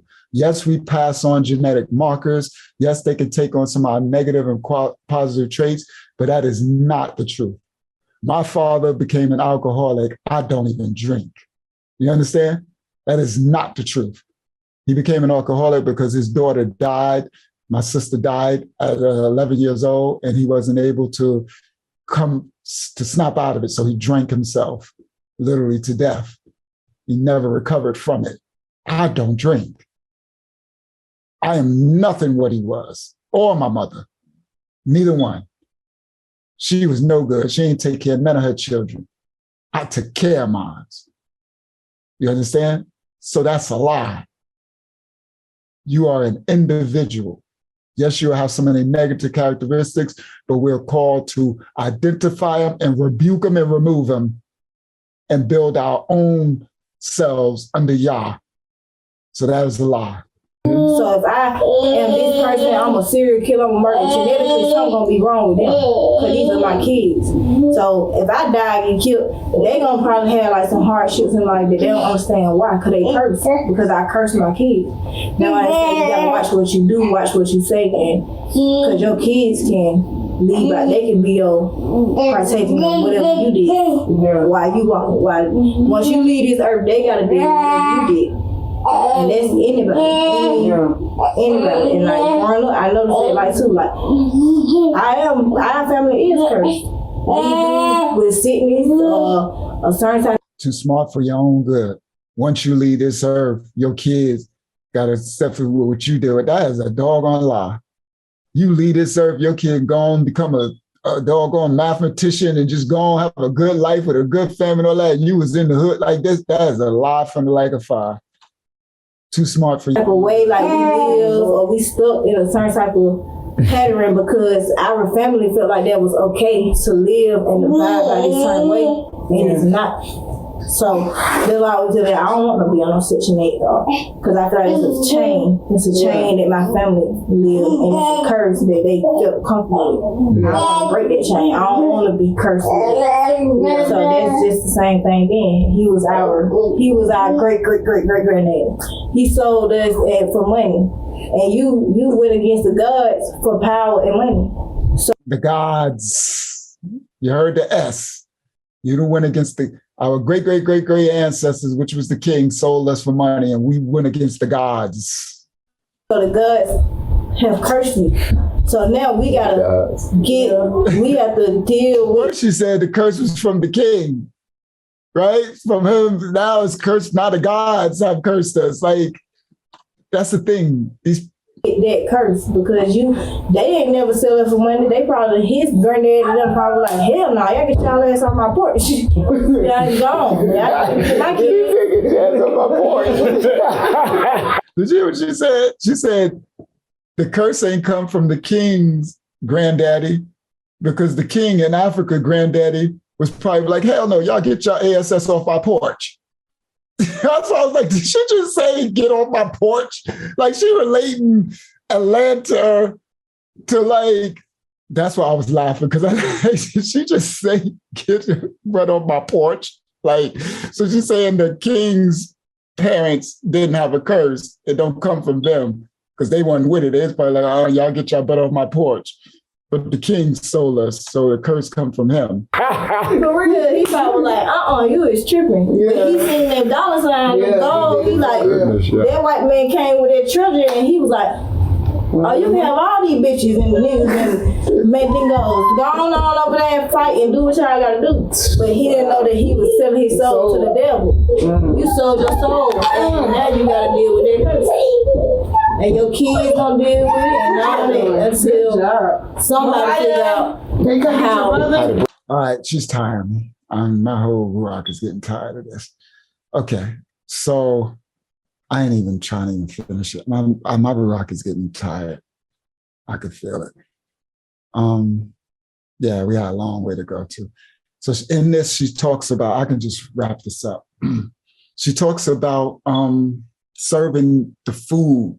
So she has a shrine in her house and she has little boys. Now the little boy was over there. He was probably 6 or 7 years old, really skinny. She's skinny too, but kind of spooked. He was seeing stuff. It was very disturbing. She left to go to the store and Diamond and him was like, I don't want to go. Don't make me go home. Don't make me go home. Literally. He started to freak out when she said it's time to leave, to the point where the little boy had to spend a night. Because Diamond's like, just let him stay, trying to play it off like her kids and he want to be with the kids.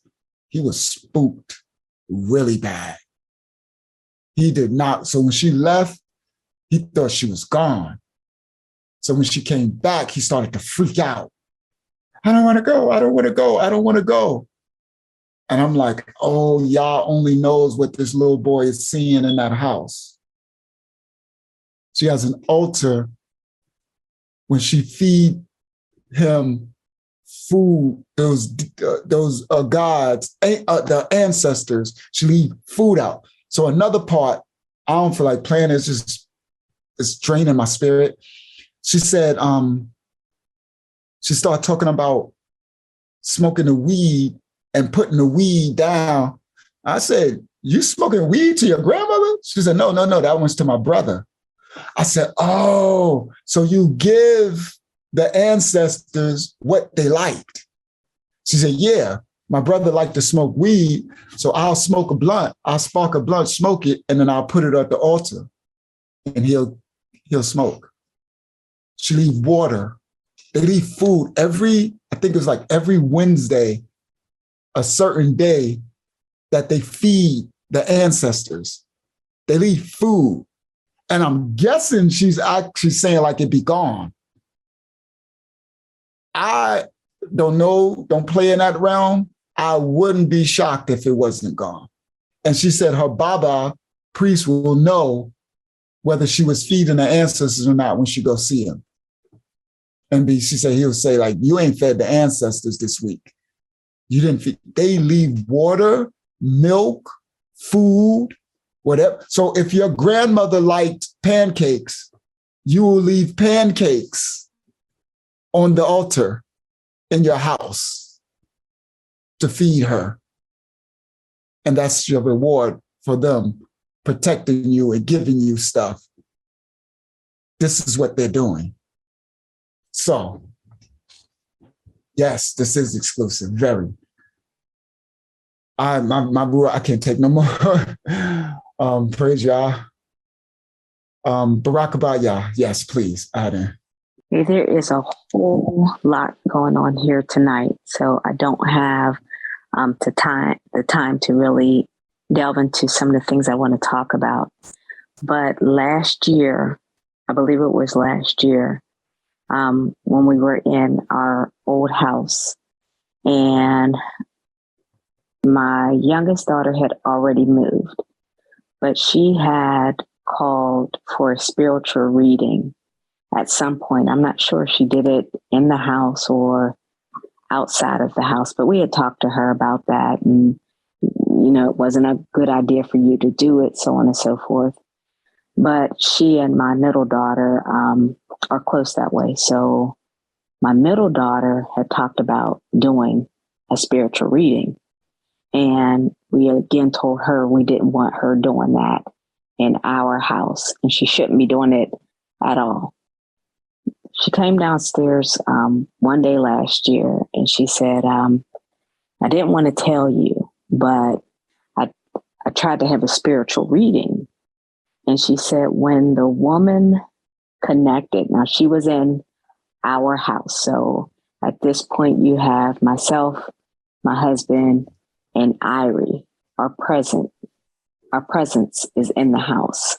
She came down and told us that the woman who was going to conduct the reading, when she made connection with my daughter, she basically told my daughter that she couldn't break through. She couldn't get to, I guess, whatever energy she needed to. She said, is there somebody there in your house? And my daughter was like, I know what it is. Just forget it. So this stuff is real. And, in Christianity, you don't deal with the spiritual. And so this was very, very new to me. But when I started to understand that the Bible was a spiritual book, as well as this history and all kind of things going on, made me really understand what we have. So just us listening now, again, when spirits try to enter our house unbeknownst to us because of who we are and who we serve and who's protecting us, they were not allowed. But everybody is not going to be that fortunate. So we have to be very, very careful. Praise Yah. Praise Yah. Absolutely. Thank you so much for sharing. Yalene, I got you in 1 second. Let me read some of the stuff y'all was writing.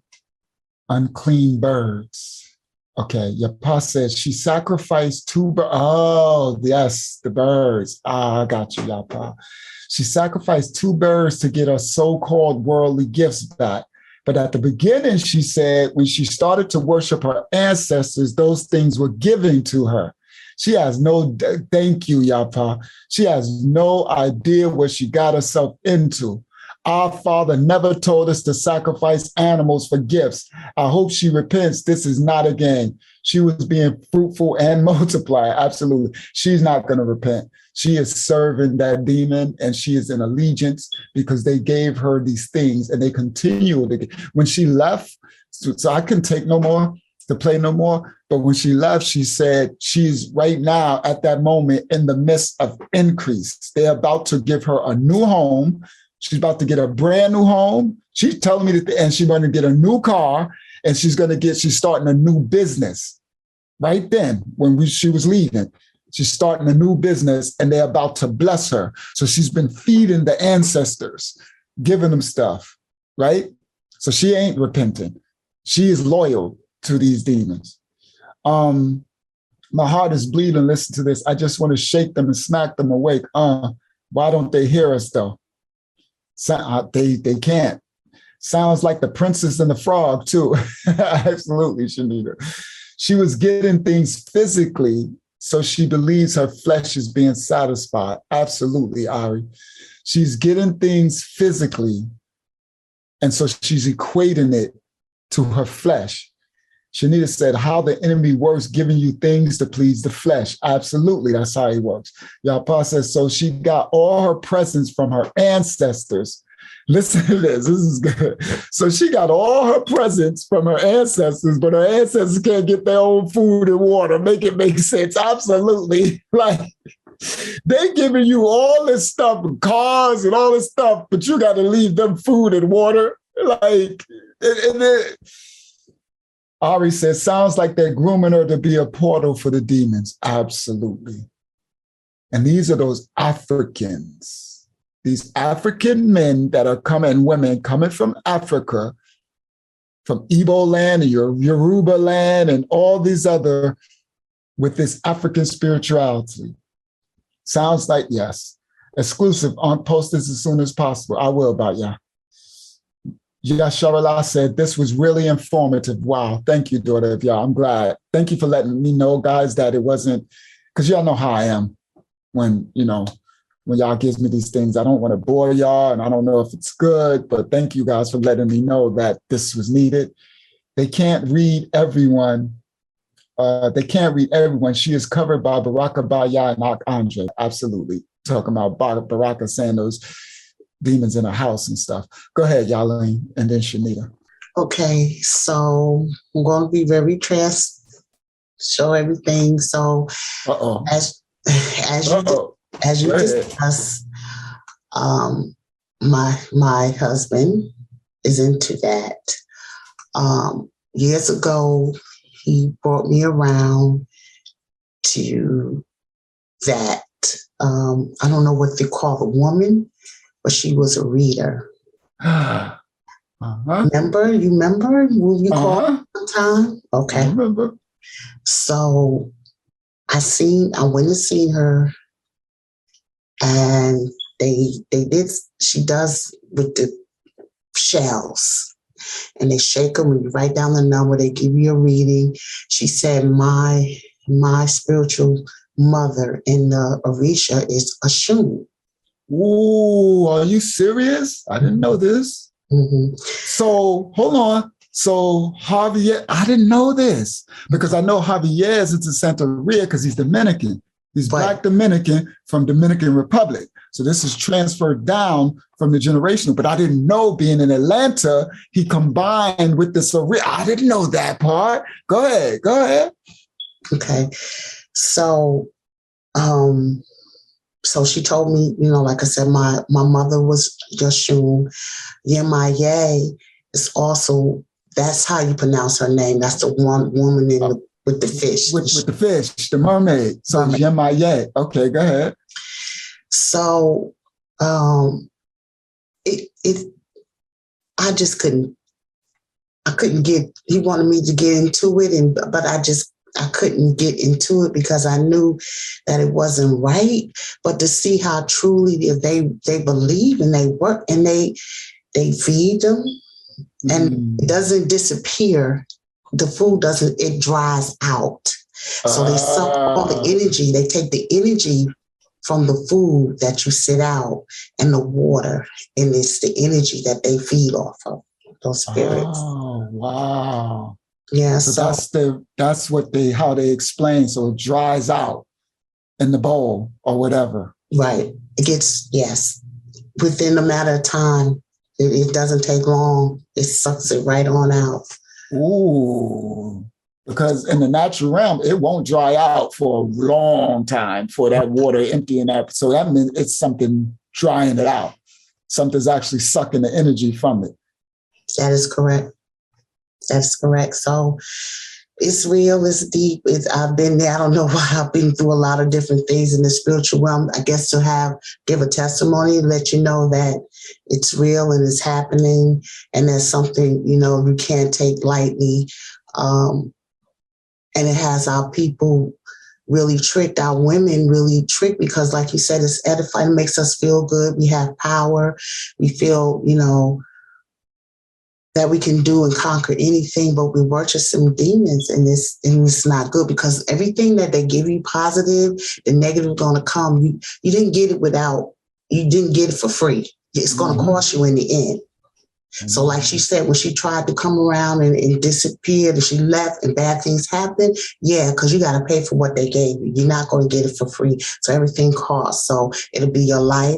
They do sacrifices and it could be spiritual. They'll cut blood. They'll cut their arms and wrists to give them blood, things like that, so it's blood sacrifices as well. So I'm digressive. Thank you. Akota Yaleen, in this video, I just couldn't take no more. My Ruach I thought I was going to play the whole thing, but my Ruach couldn't. It was like, stop. Yeah. In this video, there's a part, right, that I said, we were saying something, and I said, because she said something about my surgery. And I said, I rebuked that. I said, the Most High is who I follow to cover my surgery. I said, Javier, listen, in this clip, I said, Javier told me when I was coming down here, you're going to remember this. There you go, you shake it. He told me, come, nephew, I'll take you to my healer, the one woman, and he said, she'll touch you and you won't need a surgery. You will be healed. I knew he was telling the truth. I knew it. That's what I seen. That's the one he took me. That's the one you seen? I knew he was telling the truth when he said it, right? He said, I knew in my ruach that if she touched me, I would be healed from the surgery. I knew it.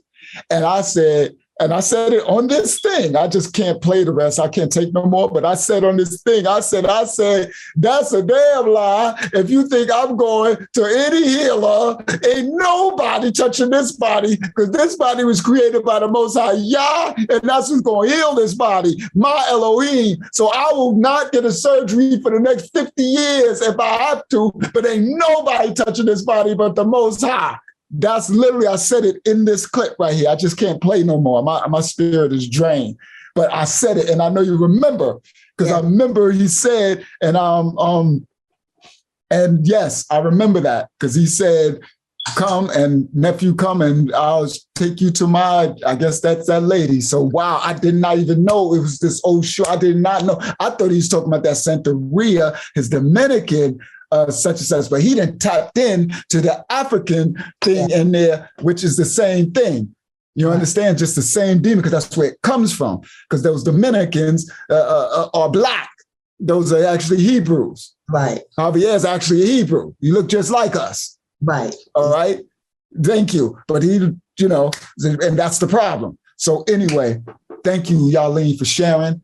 Akoti Shanita, can you, if you're there, can you share, please? Thank you, Yaleen, for sharing.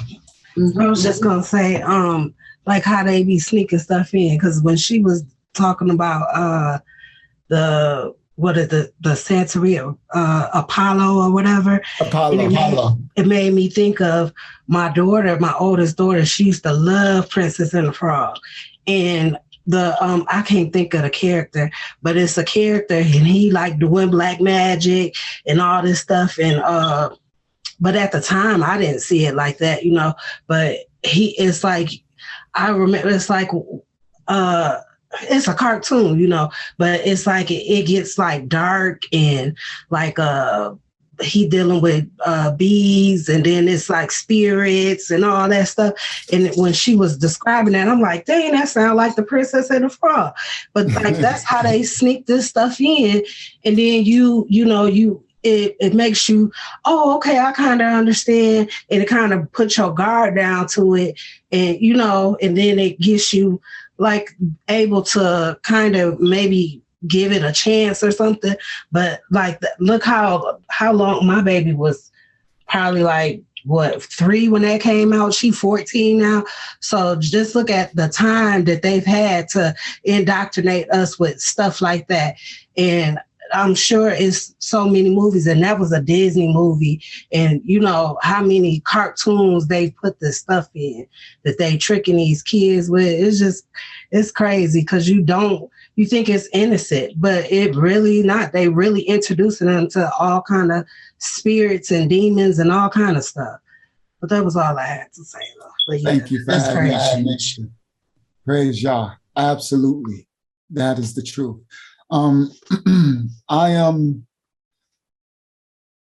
Y'all wanted me to share. I guess it's time for us to know what's going on with the women, with the daughters of Zion. These are the mothers of civilization who were being indoctrinated into the same witchcraft that our ancestors did. It's no different. This is the curse of Eve all over again. The scripture says, maybe we should go there. This ain't even a part of it. I'm the only guy here. So I guess I will be going there. I'm guessing, well, Daughters of Zion, y'all help me. Help your uncle. Pull up scripture of Genesis. The scripture in Genesis when he told Hava that Hasatan tricked her and said, if you eat from this tree, you'll know all things, that scripture. And then let me try to pull it up on my screen. This wasn't even planned, but we're gonna go with the Ruach right now. And so let me go to Bereshit is Genesis. I believe it's in Genesis 3. You think it's 3? Okay. It's 3 where they talk about the tree she ate, and they heard the Lord's voice walking in the garden. I see it too. Genesis 3:1. Now the serpent was more subtle. Yep, this is it. Thank you, Yahlen. Mm-hmm. All right, so I got it on the screen. All right, guys, let's go. Praise Yah. Let's get into the word. Now, can we get some Bible? That was long. I hope you guys can understand that was really needed. And yeah, I already know. So every time I think it's not good, people be writing, that was so good. Thank you. That was so needed. So praise Yah, because everything is y'all's doing. I just be wanting to feed you guys the word. I really want you guys to be entertained, but we have to bring these realities, these truths. Bereshit, Genesis 3:1. Now the serpent was more subtle than any beast of the field which Yahuwah had made. And he said unto the woman, Yea, have Yahuwah said, you shall not eat of every tree of the garden? And the woman said unto the serpent, we may eat of the fruit of the trees of the garden, but of the fruit of the tree which is in the midst of the garden, Yahuwah has said, you shall not eat of it, neither shall you touch it, lest you will die. And Hasatan said unto the woman, ye shall not surely die, For Yahweh know that in the day that you eat thereof on that tree, then your eyes will be open, and ye shall be as what, daughters of Yah? Ye shall be as what? Somebody say it. Unmute yourself. God. Thank you, Hukma. I didn't know you were still awake. Praise Yah. I'm glad you are, because all this is in Atlanta, and that's where you are. So you need to be rebuking all them demons. They all over the place. They running rampant. Those doggone African spiritual demons are all over the place. So you are a light that's really needed in that land, Hukma. It was okay. And the serpent said unto the woman, you shall not surely die. For Yahweh know that in the day ye eat thereof, then your eyes shall be open, and ye shall be as gods. What? I worship the black woman as God. That's what I do. And I am goddess. You already know. What? I worship the black woman as God. That's what I do. And I am goddess. You already know. First of all, Jesus Christ is a woman.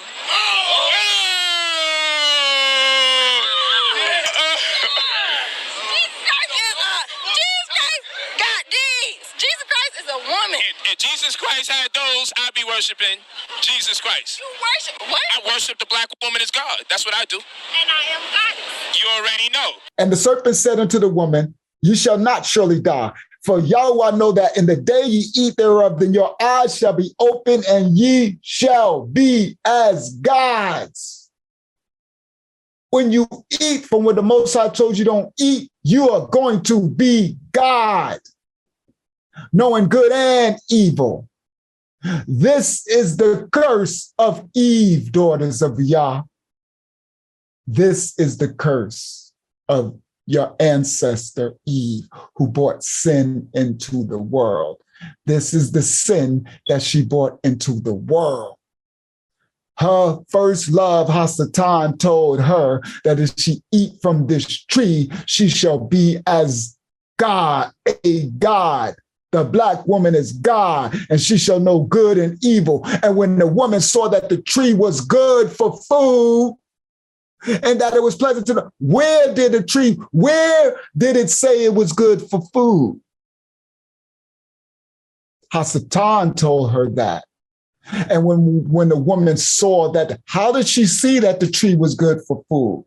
Because Hasatan told her that Yah is a liar, that she can eat from this tree and she ain't gonna die. She's gonna be God, knowing good and evil. And after he told her this, then she saw that the tree was good for her to eat, and that it was pleasant to her eyes, and a tree to be desired to make her wise.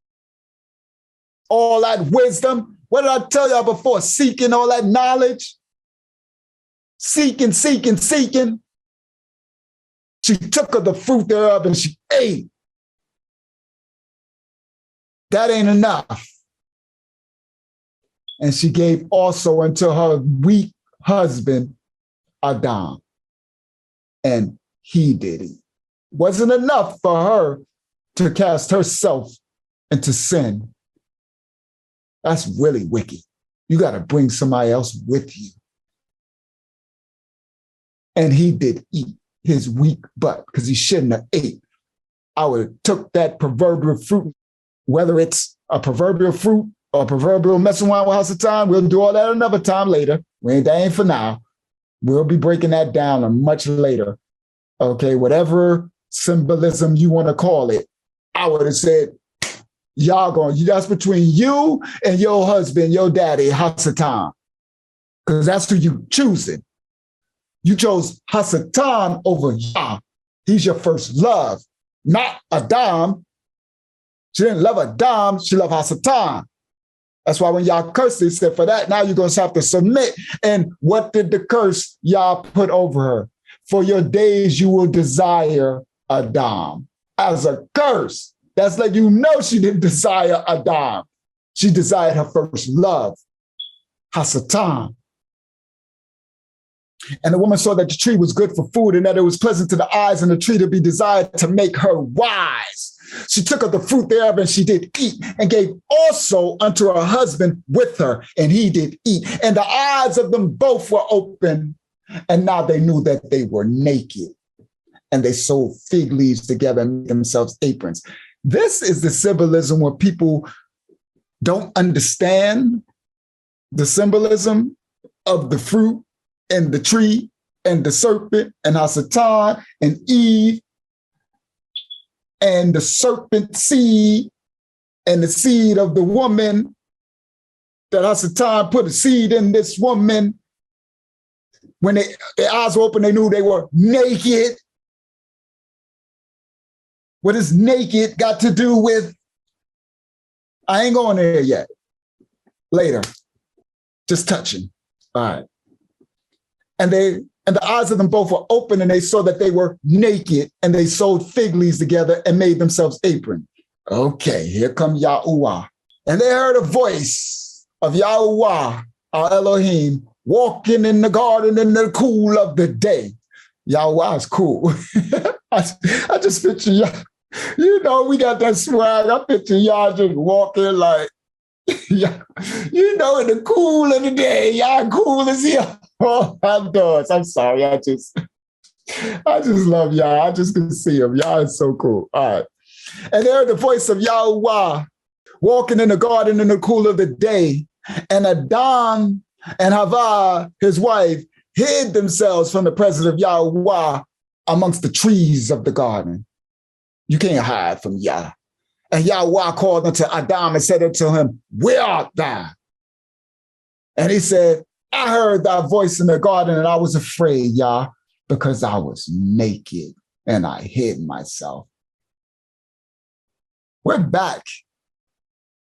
Do you see the sexual part of this?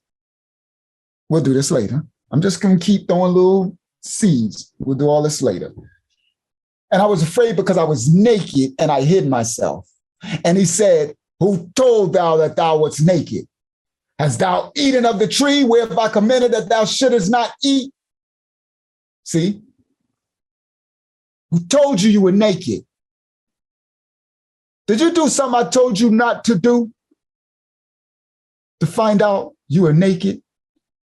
Because you were pure before you did what I told you not to do. You didn't know you were naked because there was nothing to expose nakedness. You had not defiled the flesh. They did something to defile the flesh to now know that they are naked and need to cover themselves. Wherefore I commanded thee that thou shouldest not eat. And Adam said, she did it. Yeah. It was yeah. That was funny. He's such a punk. And Adam said, the woman you gave to be with me, she gave me in the tree and I didn't. He just telling the truth, but he's still a punk, but he just telling the truth. He snitched. The woman you gave me, well, he's telling the truth. What else he gonna do? Lie? Because that's the truth. The woman you gave me, the woman thou gavest to be with me, she gave me of the tree and I did eat. She deceived me. However y'all want to think, if this is a physical tree or whatever, it's a deceit. And Yahweh said unto the woman, what is that thou hast done? And the woman said, Hasatan tricked me and I did eat. I so want to tear this up, but this ain't the time. Because I gotta do that correctly. Because we've been so brainwashed not to see what's really going on here. Some of us can, but a lot of us can't. A lot of us has been too indoctrinated with Christianity to understand, to be able to really see what's happening here. You did that. You did it, but you didn't release it. I didn't release it. I know. And I guess it's a part to go with it or something. It's coming. I can feel it's coming. Certain stuff is coming because he's leading up. Like even what he did with the last lesson, when I went in about those ministers not coming in Yah's name, you see, I ain't released that. I said, Yah's, he's building the crumbs. I said, that's why I said, I guess this is a soft landing for that lesson, because he's sure enough getting it to come out in that lesson. And so that's what, go ahead. And I love that part. Did you see my notes? And I said, I see. Yes. I didn't get a chance to respond. You like that part with my narration, right? Oh, yes. Yeah, I kind of went in a little bit. Yes, you did. Praise Yah. Absolutely. I saw you. I didn't get to respond yet to your comment on there, but thank you. Yeah, and that's why I said, I see what he's doing. He's doing a soft landing because it's coming. So what he's doing, I see what he's doing, guys. Some of those lessons are so powerful and so far that he needed to take time. And I see he's like inching the way towards it. You have to, like he said before, they have to trust you more. They have to know me and you more. Know that I'm in you more. For when you presenting stuff that they might have heard in different avenues, or some of them never at all, but stuff that's not, against what you've been indoctrinated and taught. I can only know what Yah tells me. And he been told me stuff. As soon as he opened the Bible back in 2000 and especially in 2013, when I was making that song, he had me read all the red writers. It's just stuff he let me see that they're not doing none of it in the Christianity. It's just, how could y'all not see it? But it's okay. All right, let's go back. Where art thou? He said to Adam. And Adam said, I heard the voice in the garden. I was afraid because I was naked and I hid myself. And he said, who told thou was naked? Hast thou eaten of the tree whereof I commanded thee that thou shouldest not eat? And Adam said, the woman you gave to be with me, she gave me of the tree and I did eat. And Yahweh turned to that woman, Havah, and said, what is it that thou hast done? And the woman said, the serpent beguiled me, and I did eat. And Yahweh said unto the serpent, because you have done this, you are cursed above all the cattle and above every beast of the field. Upon thy belly shalt thou go, and dust shalt thou eat all the days of thy life. And I will put enmity between thee and the woman, and between whose seed and her seed. He's doing this. I want to stay away, but I can't. Like, it's too obvious. He's again talking about nakedness and seeds. How are you going to go from talking about a baby, Hasatan having a baby, and her having a baby, if we're only talking about eating a fruit? Listen, guys. And I will put enmity between you, Hasatan, and this woman, and between your seed and her seed. Your seed shall bruise thy head, and her seed shall bruise. Yes, her seed shall bruise her head, and thou shalt bruise his heel. Okay, first of all, he's inviting that Hasatan has a seed. Remember, guys, we're in Genesis. We're just at Bereshit 3. We ain't too far from me creating mankind and all of that. And giving us our diet, everything from the garden. Now, because they ate from the tree and found out they were naked and went against Yah, and her did something so her to be a god, he said, Hasatan has a seed. Do not let the scriptures go over your head and understand what correlation does him now talking about how Satan has a seed right here now. That's very, very, very important. And he said he will put enmity between Hasatan and the woman. Everything we've been learning, this African spirituality, Eve, all those screenshots I showed you, all women serving gods, demons, serpents on their head. That's all you saw. After the woman I will put enmity between Hasatan and the woman, and between Hasatan's seed and the woman's seed. Understand, guys, we are the woman's seed. We are the seed of Havah.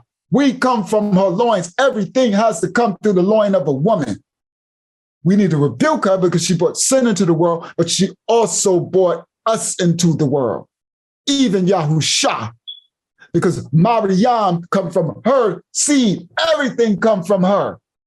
Every man, woman, and child on this planet Earth, even Hasatan's seed came through her. You have to come through the natural realm. Yahshua said you have to be born again through the water, through the womb. When the woman's water breaks, you have to come from the spiritual realm. You got to come into the womb of the man, of the woman. You have to come through her amniotic sac. You have to be born through her to come into existence. Every person on the planet Earth came through Havah, the black woman, with her woolly locks on her head because she didn't have a comb in the garden, okay? Either did Adam. So all of mankind, the seed of Yah, who are not of this fold, also came through the black woman. Remember the Eve lesson. I think I put that out. I ain't even sure. I got so much I ain't put out. I don't know if one of y'all remember. Did I put out the Eve gene, the where the black woman gives birth to the white woman and all the other nationalities? I don't think we put that out. Do anybody remember? You might have put that one out, but not the actual lesson. Right. So you think I might have put just that little clip out? Mm-hmm. I don't know. But then again, I would have saw it. I kind of watched all of our lessons. I don't remember seeing it. I don't know. It needs to go out.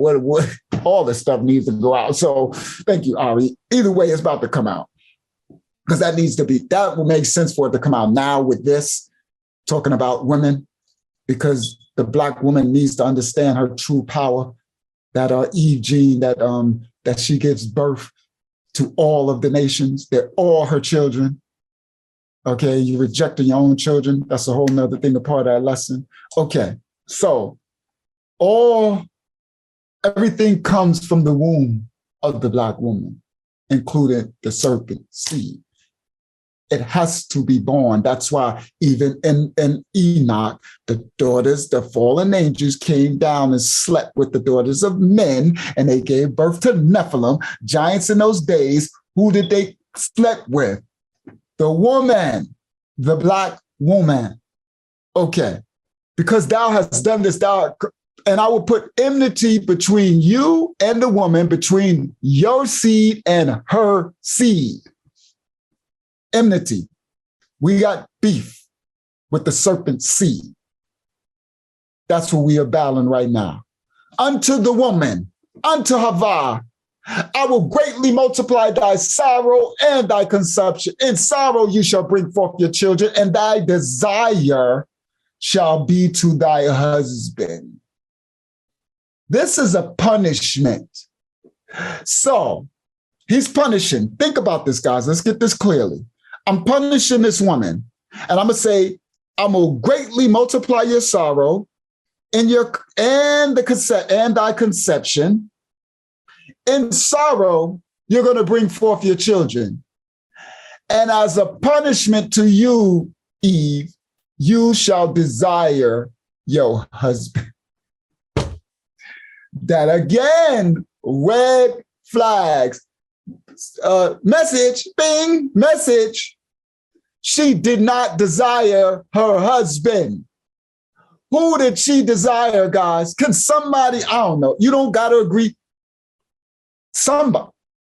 Who do you think she desired? Satan. Thank you. She sure enough did desire Adam, because Yah is telling you, for her punishment, she have to desire and thy desire shall be to thy husband, and he shall rule over thee. That's your punishment. For your punishment, Eve, Havah, I ain't I know you desire Hasatan pretty self.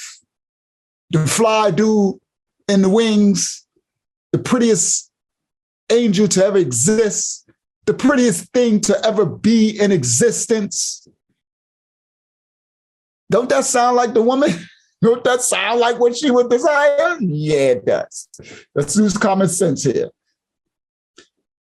You won't desire him. You shall desire your husband, and he gonna rule over you. What are we just learning today? She wants to be a god. One of the things said, nobody, I don't listen to nobody. Remember that screenshot? I don't listen to nobody. Nobody can tell me nothing. If I give you my time, it's your privilege and all this crap. Demonic. Yah said, because of what your great-great-great-grandmother did, your desire will be your husband. If I was your husband, your desire would be me. It wouldn't be that bad because I'm a good dude. I kind of make it funny. It wouldn't be so horrible being unless you, well, I take that back because unless you're serving Yah wholeheartedly, full soul out to Yah, yeah, it'd be hard to be me to be your husband because you got them demons going to turn you against me like they did all my exes. You're going to love me and hate me at the same time. Love the mess. I want to marry you, marry me. I'm at the same time you torturing me. Like, so that's funny, but it's the truth. But if you are serving Yah and you was able to be mine, you would be the happiest one in the world because I'm funny. I make you laugh. I provide. I just do good. You have a good life. Okay. So I don't know where that came from. Just let that go right back where it came from. But it's the truth or whatever. And thy desire shall be thy husband, right? And he shall rule over thee. Oh, that's why I said that, because it's making it seem like I got to step up for the men. That's why I said it. Thank you, y'all. Because it's like, dang, we ain't to be desired. How's the time that pretty? All the lies he tell you is that good to tickle in your ears so much? He gives you the things, but then you pay for it at the end. At least I'm going to work hard and give you the nice house and the nice car and the nice things, and you ain't got to pay for nothing at the end. Only thing you got to do is be good to me. Love me as you're supposed to under Yah. And I shall rule over thee. That doesn't mean I'm going to disrespect you. Rule is laws. Rule are rules and regulations, laws. Just like we have laws. The laws rule over us. When I go out there, I'm not going to run a red light because there's laws. That doesn't mean abuse. Even submitted to me doesn't mean abuse. You submitted to me so that I can make you a queen. You submit to me so I can exalt you. That's exactly what happens. The fact that you submit to me gives me the power to exalt you. Because if you know a man will do anything for his woman. I'm one of them. Will die on the front line for your woman and your children. And Hasatan knows that. So she has to be sold out to the Most High and be able to listen and receive, and we build each other up. That's the marriage. That's what Yah created for us to be together. But Hasatan has grabbed our woman and made her into a god. You see, it started back then. Praise Yah. I love how he tied this together. You are a god. You are an Orisha, or whatever they call him, Oshun, Ogun, Odun, or whoever, oh Baba, Boo Boo, Boo Boo, whatever it is. All them demons, I rebuke you all in the name of Yahshua. He make you into that instead of what the Most High wants you to be. Your desire shall be your husband, and he shall rule over thee. And to Adam, he said, because you have listened to the voice of your wife. No, y'all like that. Nobody likes that. Oh, my extras that hate that. Oh, it's the funniest thing in the world. I got so many videos. Because I said, ain't nobody honking to you. I ain't listening to you. She would go crazy. I'll do what the word says. Y'all told me don't listen to you. You are in sin right now. You're talking against me. You're doing everything against me. I don't care what these demons have possessed you, whatever. I ain't listening to you. I do what the word says. You need to listen to me. Now, if she would have listened to me, guess what? She'd be married because that's all she ever wanted. But she couldn't battle these demons because she's the doggone demons. They're feeding her, you are God type of thing. She can go on YouTube and learn her own stuff and watching these other ministries and don't even know that's demons doing it to you, taking your husband from you, you fool. But if you submit yourself and you do what the Most High tells you to do, your marriage will be blessed. Blessed is the union under the Most High. We will both be blessed from it. But now instead, you're serving some, but praise y'all ain't around it no more, you. At least give me some shalom. I got shalom now. I got no demon woman that's loving me, but secretly wishing for my downfall in the next breath. At the same time, you madly in love with me. You secretly want me to fail. It's wicked. It's very wicked. Blessed is the man that got a woman who desire him and shall allow him to rule over her, who loves him, submits to him, and serves and helps him so that he can exalt and serve and protect and guide and lead and love her. Don't sound like a bad trade-off to me. Only thing you gotta do is submit and respect me and help me, and I'm gonna protect and provide and love and nurture and guide and all these other things over you. That don't sound like a bad trade-off. And exalt you.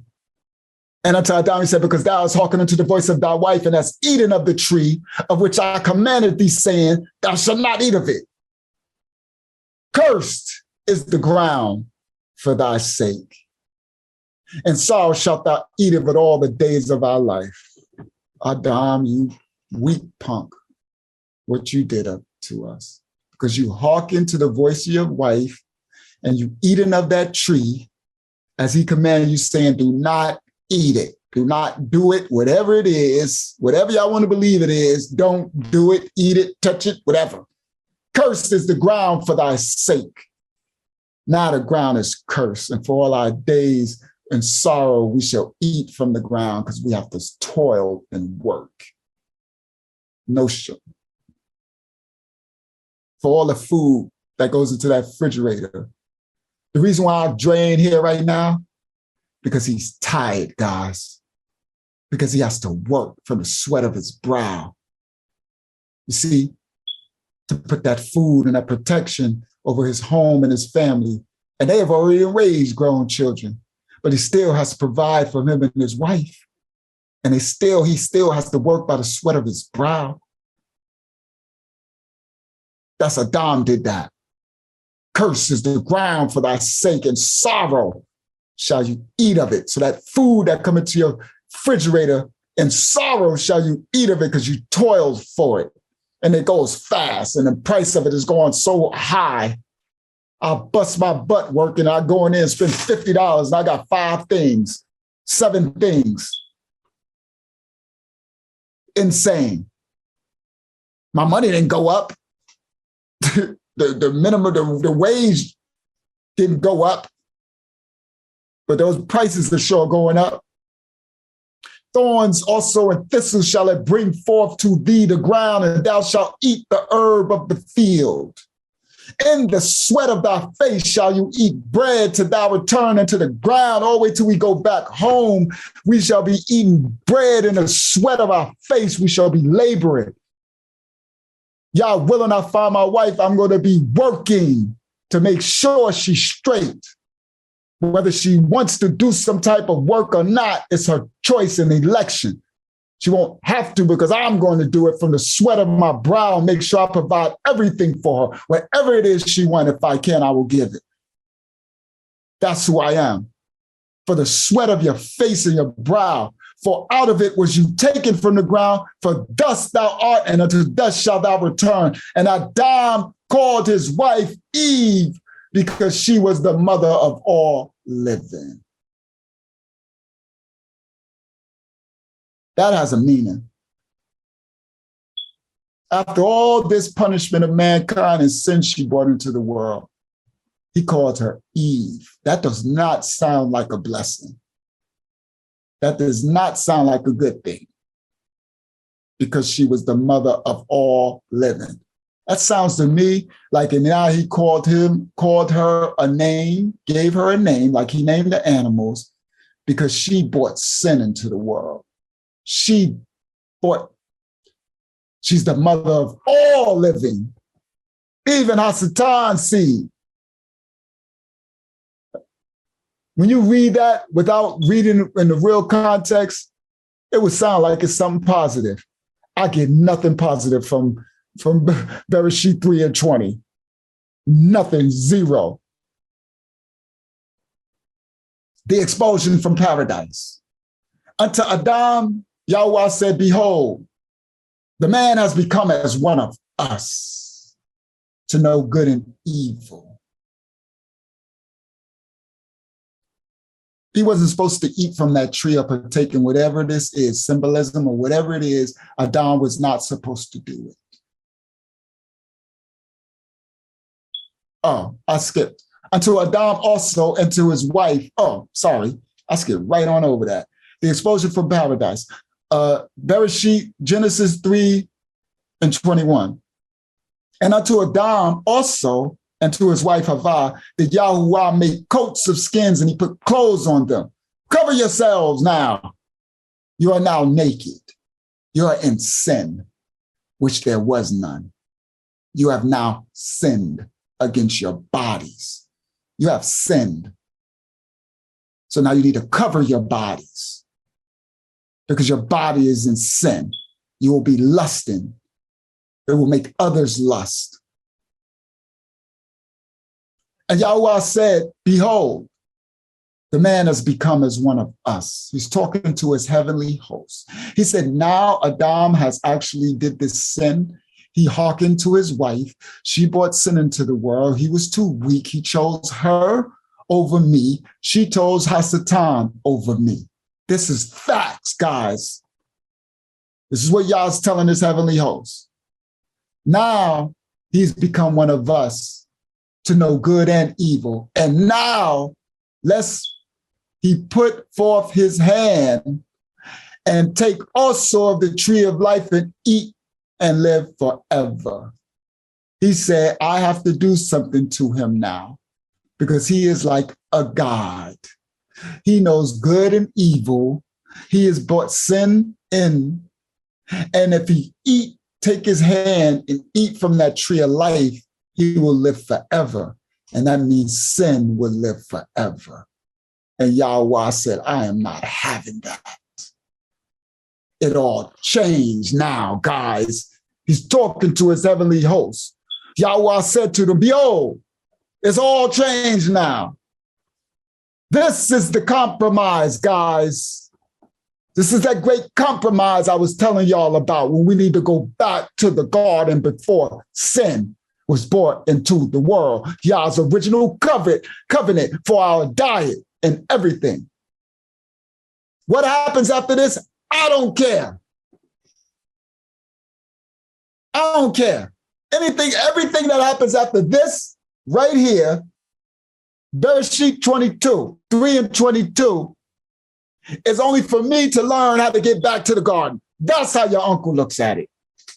Everything after that is lessons, proverbs, experiences from our wicked ancestors, all these things of me not to do. And things for me to learn so I could get back to his original covenant before Havah tricked Adam and did whatever she did, ate from the tree or ate whatever she ate, whatever she did. Everything after Genesis 3:22 is only for me to get back to the garden. Come on, y'all. Y'all ain't never heard nobody teach you like this. Ain't nobody ever tell you go back to the garden. This is Mashiach's assembly. Is the only assembly I've ever heard on this planet Earth that's telling you to go back to the garden. I've never heard it. Still to this day. Even though I ain't push them all out now, they about to start coming out now. Praise Yah. You understand? So everything after this, I don't care. It's all Yah's compromise. Don't tell me that he said you can eat this, you can eat that, you can do this, you can do that. I don't care about none of it. Take me before Genesis 3:1. Take me before that. Before Hasatan's deception. Before Yah arraigns Adam and Havah. Before he punishes mankind. And before he expels them from the garden.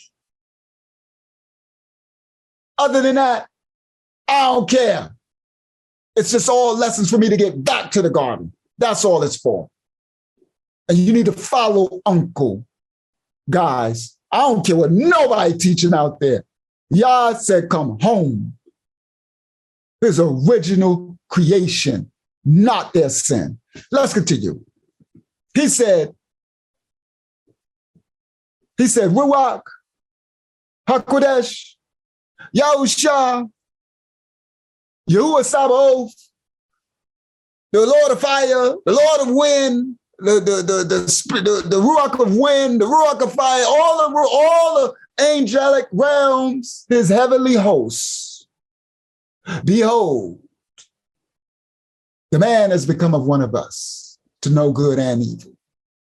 And now, we got to be careful, because if he put forth his hand and take also of the tree of life and eat, he will live forever. Therefore, Yahweh, our Elohim, sent him forth from the Garden of Eden to till the ground from whence he was taken. So he drove out Adam, and he placed at the east of the Garden of Eden cherubims and the famous swords which turned every way to keep the way of the tree of life. Come on, we need to go back to the tree of life. Go back to the garden, repent, rebuke, release these demonic urges to eat this flesh and blood, repent for the sins of Adam and Havah, rebuke it. Go back home to keep the way of the tree of life. Do you want to eat from the tree of the knowledge of good and evil? You satisfied with that? Or do you want to eat from the tree of life? Do you want to go home to Yah, to the garden, to where he originally created us, his original covenant, not his compromise? I ain't doing this compromise. I don't know who's still here. Okay, it's coming to y'all. Some of y'all still here. Okay. Thank you, y'all. What we got over here? We got some going on in the chat over here. Bereshit 3:1, Yah, but he will rule over you, the curse. What made them know they were naked? Be trying to disprove it, but I can't. I don't know what made them know. You really brought revelation. Thank you. Thank you. And I just touched on it. I know a lot of people are afraid. You can't be afraid of the word. It's right in your face. We are the mothers of all living. Didn't put it out yet. I didn't put it out. Stop rejecting your daughters. Absolutely is what you said, the tree. Yes, I did. Yep, I didn't put it out. Thank you. Yes, that was the lesson. When I told them, stop rejecting your daughters that don't look like you. It's going out. I got to find it. It's going to go out right after this. Probably with this. I probably put it with this lesson. That makes sense. I don't know. This one's kind of long, though. 1 Corinthians 7:34. There's a difference also between a wife and a virgin. Absolutely. The unmarried virgin careth for the things of Yahuwah, that she may be holy both in body and in spirit. But she that is married careth for the things of the world, how she may please her husband. Absolutely. Aman. The first book of Adam and Havah connects the dots. Yes, there's a lot in the first book of Adam and Havah. Okay. That came out of, sorry guys, that came out of the Ruach, because that was not a part of the lesson for me to read that. That had nothing to do with this lesson. That strictly came out of the Ruach. What scriptures I did have to go with the lesson, we're going to touch on that now, and then we're going to close out. Ari, you wanted to add something? She up to something. What's she doing? It's just a question after what the Ruach just led you to do. And we've kind of been talking about on our ministry calls. Is it time for us to be released from this? Like, can we finally please be released? Like, because I need to be able to accept my Adam. And I can't do it right now. So that's what we're going to do. So I'm not trying to rush the process, no, but okay. I understand what you're saying, because it's a couple of times we said it and we like, when is y'all going to allow it? Yes, because it's always y'all's timing. I'm thinking it's now. because we've been going so long, listen to this. I feel a little tired, right? But I'm really not. So part of me wants to say, well, I'm too tired now, but I'm not. It's funny. That's why I'm like, you ain't even tired, boy. You can go on and go on and go. I'm like, because it takes a lot. So we're going to do it. So what we'll do, because we're going to end this, we're going long. What we'll do is we'll go through these scriptures. They're not long. I'm not going to go through a long breakdown of each. And because I just want to touch on the scriptures he gave me to go with this lesson. And then I'll say a prayer to break that curse. It's going to drain the mess out of me, but it'll be a good way to end this. And then we can end it, because I ain't realized, man, we did, how many are we, 6 hours already? Wow, having that woman took a lot, right? That was a long time. That was a long time, but I hope it was received. I really do hope it was. It was very informative. Thank you. So you can stop worrying. I see I'm still at it. I swear, even though y'all been writing in the comments, thank you. I just be beating myself up, guys. Okay, so let's go. I'm going to read. I'm going to go to scriptures about us, about our women. Let's go to Proverbs. You don't have to, you can try to find it, but it's so quick. They're so quick. So we're going to start with Proverbs 5 and 6. For she cares nothing about the path to life. She staggers down a crooked trail and doesn't realize it. So now, my sons, listen to me. Never stray from what I am about to say. Stay away from her. Don't go near the door of her house. The scriptures tell you about the wayward woman. The woman who's suffering from the curse of Hava, of Eve. The woman who wants to be God, the Black woman is God. The woman who wants to follow these other demons. Proverbs 7:24 through 26. Now then, my sons, listen to me. Understand something, guys. It is constantly warning the men from these women to show you who is the most dangerous.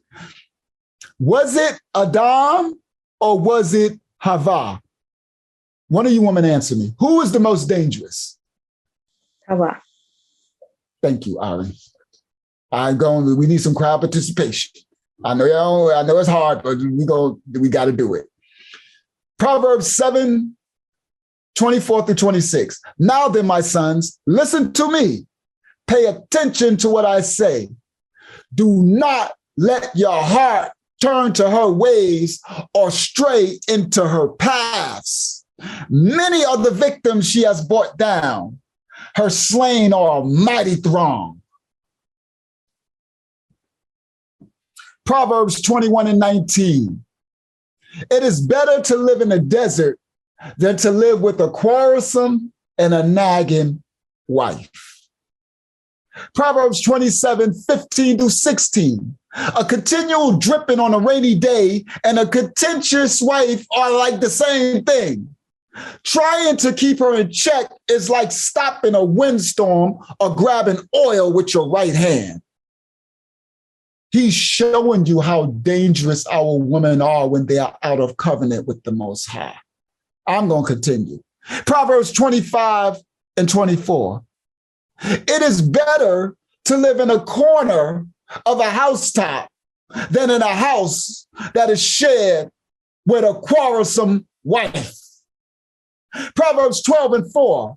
A wife with strength of character is the crown of her husband, but the wife who disgraces him is like bone cancer. Of course, these are new. This is not KJV. Absolutely. I didn't have time to pull up all the scriptures in the KJV. Proverbs 14:1. A wise woman builds her home, but a foolish woman tears it down with her own hands. Proverbs 11:22, a beautiful woman who lacks discretion is like a gold ring on a pig's snout. It is no good. Proverbs 5:3-4, for the lips of an immoral woman are sweet as honey, and her mouth is smoother than oil. But in the end, she is as bitter as poison and as dangerous as a double-edged sword. The lips of an immoral woman, she will say sweet things, and her mouth is smooth, but she is like poison. Proverbs 2:16, wisdom will save you also from the adulterous woman, from the wayward woman with her seductive words. He's saying, sons and righteous women, wisely, these proverbs and the wisdom you'll get will save you from these wayward women and their seductive words. Proverbs 22:14, the mouth of an adulterous woman is a deep pit. A man who is under Yahweh's wrath falls into it. Adam fell into the deep pit by hearkening to the voice of his woman. Do you see why I had to get these women out of my home? Because this is what was happening to them. Those spirits were taking them over to attack me, the man of Yah, who provides wisdom, understanding, knowledge, covering, protection, guidance, ahava, love, everything. And they were called to only destroy me, to go against everything I said, even though I provided everything. Only a demon can do this. Romans 1:26. That is why Yahuwah abandoned them to their shameful desires. That is why Yahuwah abandoned them to their shameful desires. Even the women turned against the natural way to have sex and instead indulged in sex with each other. This is Shaul, the book of Romans. Even the woman turned. That is what's happening today, guys. You know it, verbatim. I had a clip, I didn't play it, where the women were with each other and saying, forget men, they are the gods, men are beneath them, under them, they just use men, they really like sex with each other. Have any of you ever experimented sexually with another woman? Yes. How'd I know? Modern ladies. Okay, so are women equal Modern to men, or are women ladies. superior to men? For sure, superior. Women are superior so to then men. Why do women go around saying they want equality when they actually want superiority? Big true. It's just for the look. So who's the prize in a lesbian relationship? Both of them? Both of them. Yeah, oh God. Both be the prize. So then why aren't they both God. the prize in a heterosexual relationship? Because men are I was about to say men are down here and women are up here. So what they said here is that women are better than men in a relationship. They are the prize. And then they went on to say, well, in a homosexual relationship between a woman and a woman, they're both the prize. And then they came back to, well, why are they both not the prize in a heterosexual relationship? Women are up here and men are down here. Unbelievable. These teenagers, this is what's going on now. This is the new normal. I'm going to do a couple more and then we're going to go. We're going to get this prayer. Proverbs 6:23-29. For their command is a lamp and their instruction is a light. Their corrective discipline is the way to life. It will keep you from the immoral woman, from the smooth tongue of a promiscuous woman. Don't lust for her beauty. Don't let her coy glances seduce you. For a prostitute will bring you to poverty, but sleeping with another man's wife will cost you your life. Can a man scoop a flame into his lap and not have his clothes catch on fire? Can he walk on hot coals and not blister his feet? So it is with the man who sleeps with another man's wife. He who embraces her will not go unpunished. Don't let her coy glances seduce you. Don't lust for her beauty. I mastered that.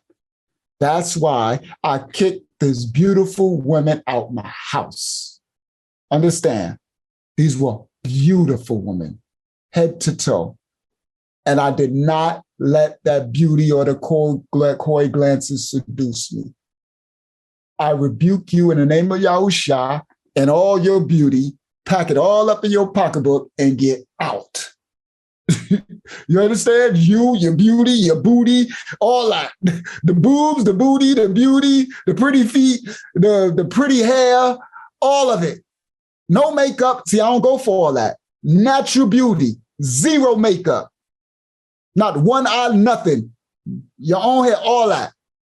Pack it up into your pocketbook, pack it up into whatever, and get out. Because I serve the Most High. And if you're not going to do his laws, then you have to go. That's not letting her beauty and her coy glances seduce you. Yeah, it got me at the beginning. That's how it tangled me up in that mess. But that was Hasatan. All right. Proverbs 5:20. Why be captivated, my son, by an immoral woman, or fondle the breasts of a promiscuous woman? They be teaching that stuff. He was crossing the street near the house of a immoral woman. Proverbs 7:8-12. He was crossing the street near the house of an immoral woman, strolling down the path by her house. He just strolling, crossing the street. It was twilight in the evening. As deep darkness fell, the woman approached him, seductively dressed and sly of heart. She was brash. She was the rebellious type, never content to stay at home. She is often in the streets and the markets, soliciting men at every corner. She's teaching you what to look out for, men. He was crossing the street, strolling down the path, minding his business. And she approached him, seductively dressed. I got a bunch more, but we're not about to go through all that. That's too much. Y'all got the point, okay? Y'all get the idea. It warns us of these women hundreds of times in the scripture. So you see where the problem is. Daughters of Yah, they need you guys. They need the righteous woman. If you have daughters like Shanita in them, raise them according to Proverbs. Raise them in the way. This is all we have. A lot of us who are, it's too late. It's too late. If the Most High doesn't reach them and they forsake the world, then it's too late. But we have to be the living example. It starts with us. What we learned here was for all of our benefit to go forth and learn what's going on. We know what they're receiving with these demons, these African spiritual demons. We learned a lot. You see all of the Proverbs. I could have kept going. There's 50 more, but it's overkill. Where it warns us over and over and over again about the wickedness of a woman. You can't find me where it warns you of these men over and over again. But Hasatan will have you blaming the men. That's all it does, is blame the men. When the men ain't been to blame from Bereshit, Genesis 3. He was blamed for he's hearkened. He listened, he was weak. But I'm standing up as a strong man, and I'm going to stand and get these men to stand up. So I need you, my daughters of Zion, to stand up and get these women to take accountability and stand up. We're all we got. So with that being said, I made it through it. It was long. We didn't get a lot of scripture out, but we got scripture. At least we got some in there. And this was needed, okay? The Most High called this. So I just did what he wanted me to do. And the fruit will come from it. With that, I'm going to go in, Ari.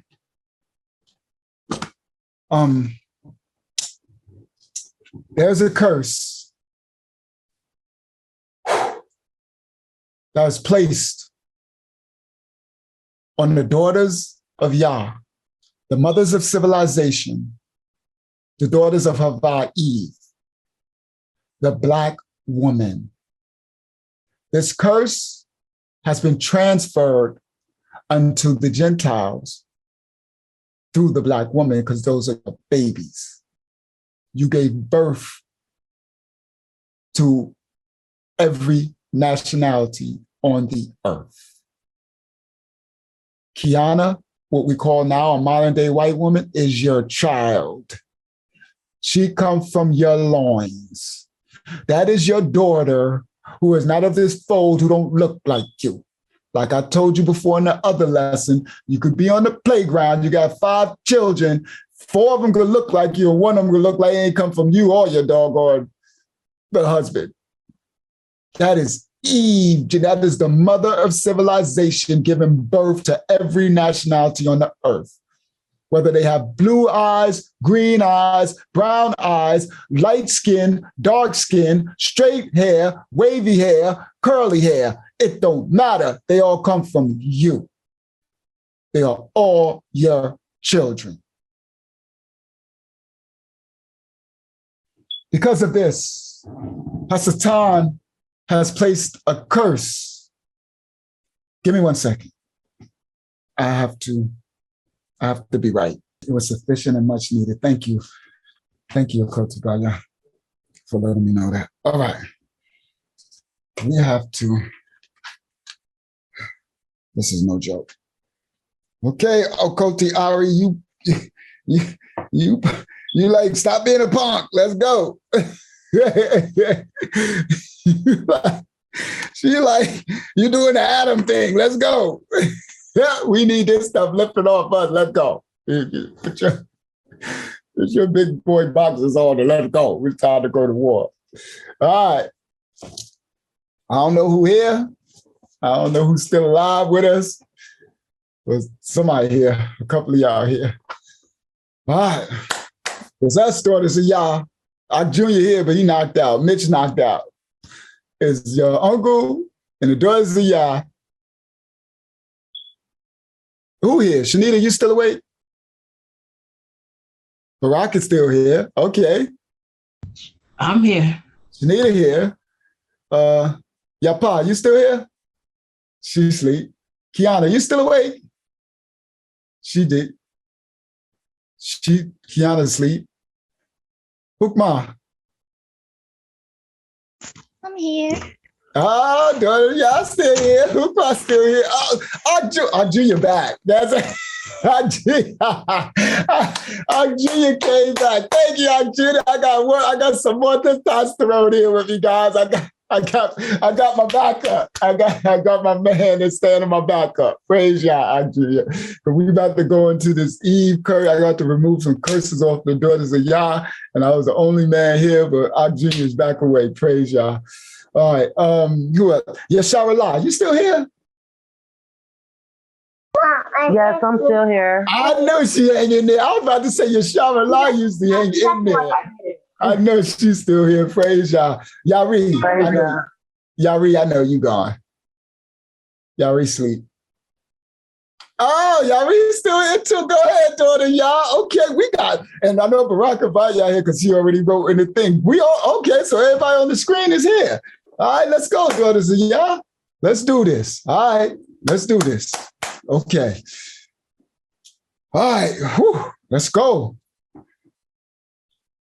There is a curse that's been over our children from the beginning of time, from Bereshit 3, from Genesis. This curse has been over the Black woman, the mother of civilization, and her daughters. All of you who don't consider yourselves a Black woman, is the daughter of the Black woman that's over you. That's your grandmother. Eve, Havah. This is who we all come from. This is all our great-grandmother. She put a curse over her daughters. This curse brought sin into the world. Sin was brought into the world because of what our great-grandmother did, Eve, who you need to divorce and rebuke the curse. We just watched a daughter of Eve in Atlanta worship her ancestors. Eve is our ancestors, and she was wicked. She was evil. She turned against the Most High Yah for Hasatan. He told her, don't care what Yah said.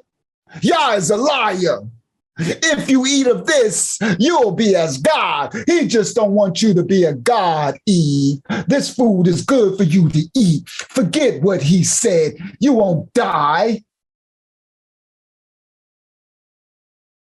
Does that make her righteous or does it make her wicked? She is wicked.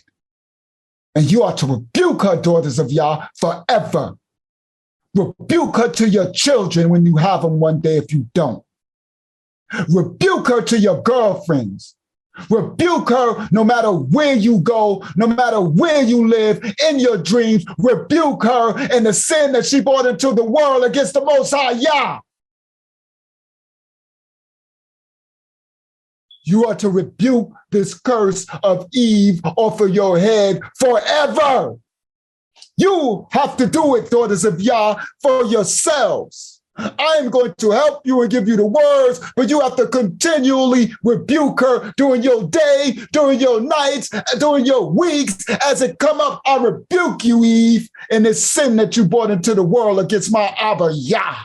I am a righteous daughter of Yah, and I will do what he wanted me to do. He said the tree was unclean, and I shall not eat from it. Me, as a righteous daughter of Yah, will not eat from it. I will come back into the original covenant of Yah and come back into Yah's graces. I am your righteous daughter, Yah. I love you. I rebuke my first love, Hasatan. That is your first love. That is who you love first. You did not love Adam. You did not love Yah. You did not love Yah. You loved Hasatan and his pretty self and the things that he offered to give to you. You are to rebuke that in the name of Yahusha. You are to rebuke that in the name of Yahuwah. You are to rebuke that under the authority of the Ruach HaKodesh. You are to rebuke that for you as a daughter of Yah. Rebuke Eve and everything that she brought with her.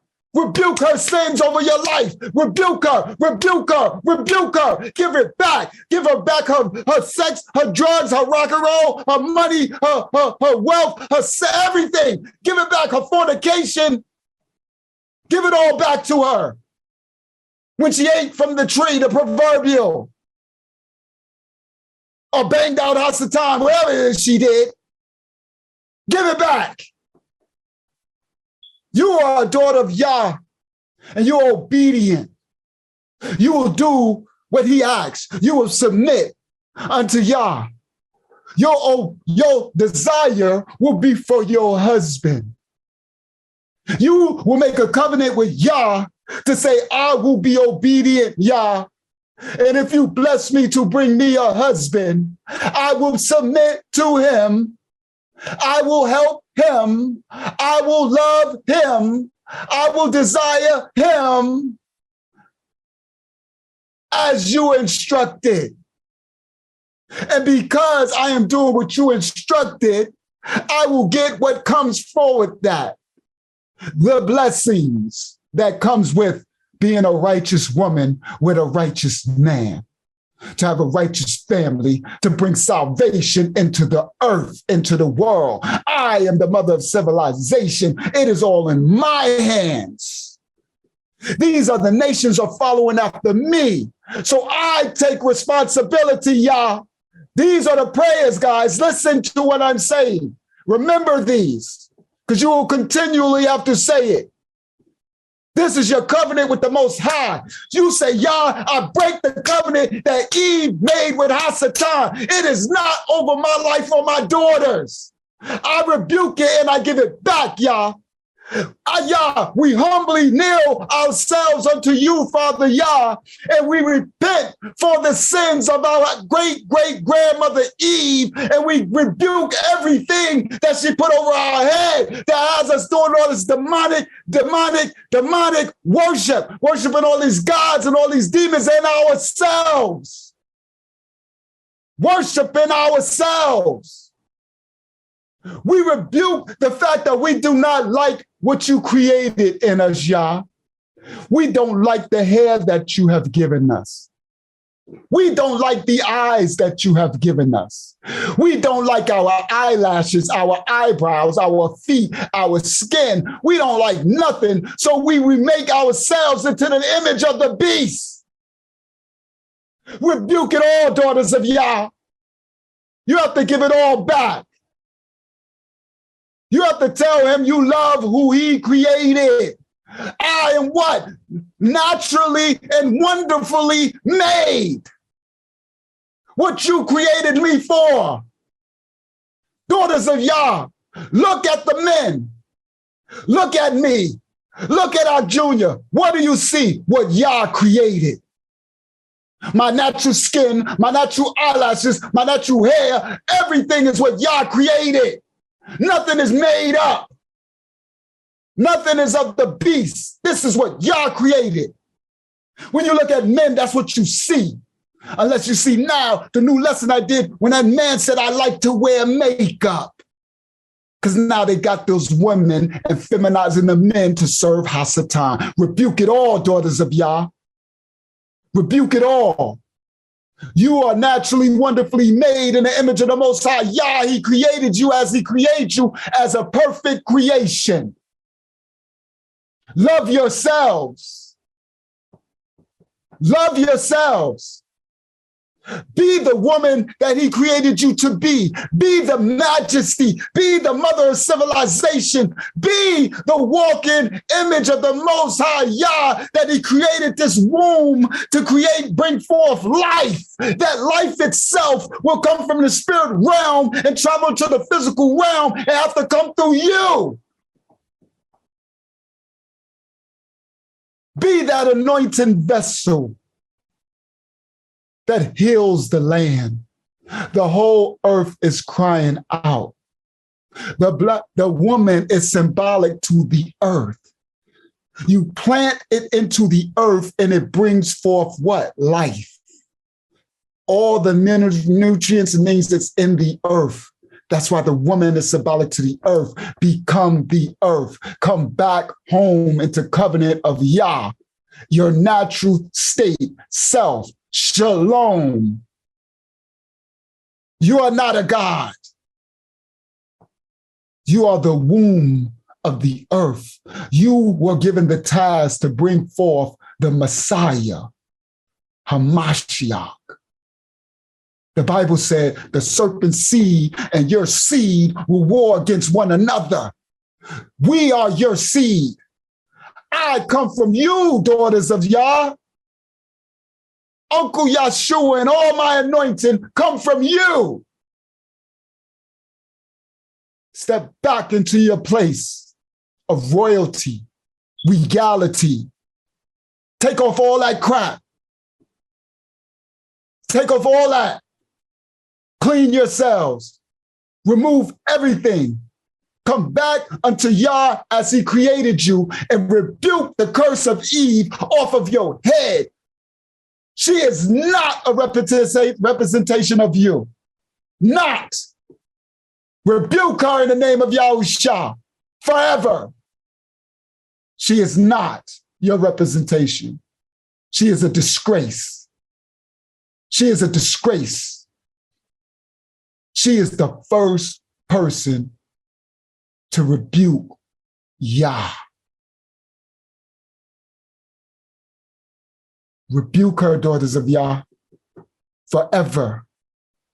Remove the curse of Eve. This is the first prayer that I've ever heard anyone removing the curse of Eve off the daughters of Yah's head. They don't even know it exists. They do now. Rebuke it forever. Rebuke it forever. We need you. We can't do nothing without you. Nothing. All the world is waiting for you too. All the other nationalities are waiting for you. Mother, you.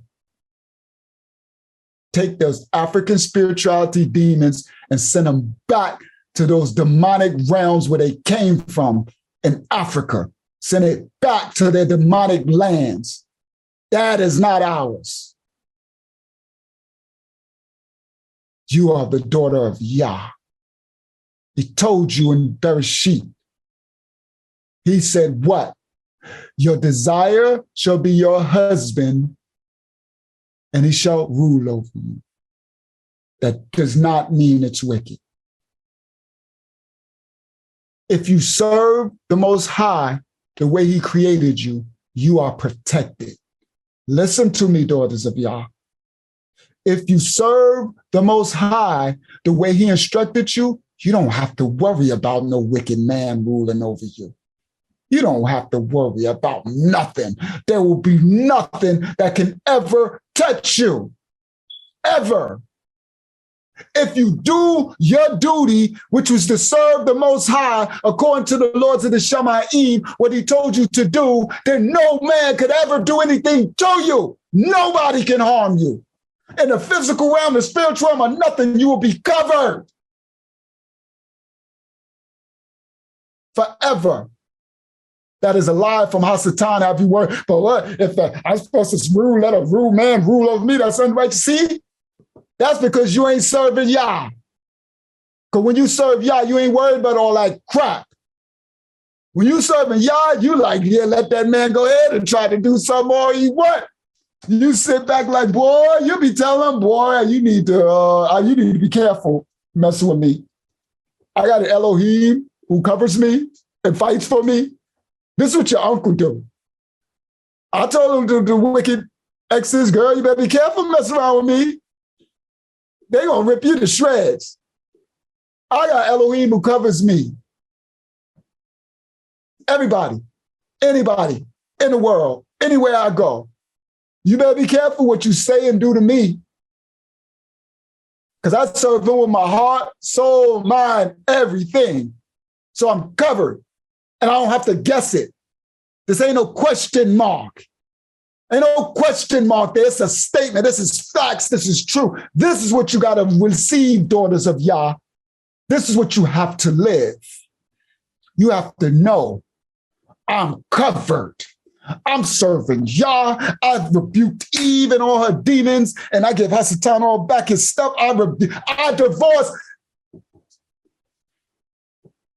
We, Abba Yah, by the Lords of the Shamayim, grant me the powers, Father Yah. You said access shall be given.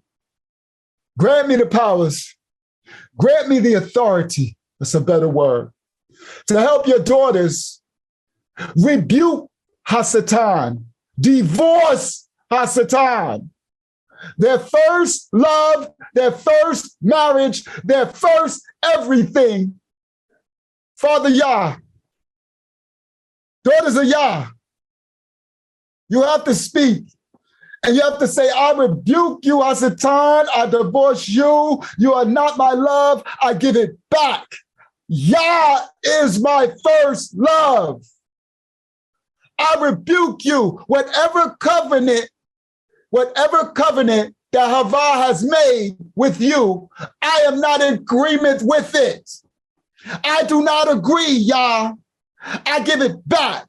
I give him back his beauty. I give him back all of his things. I want you, Yah. You are my first love. I divorce Hasatan. I divorce Hasatan. I divorce Hasatan. I divorce Hasatan. I divorce Hasatan.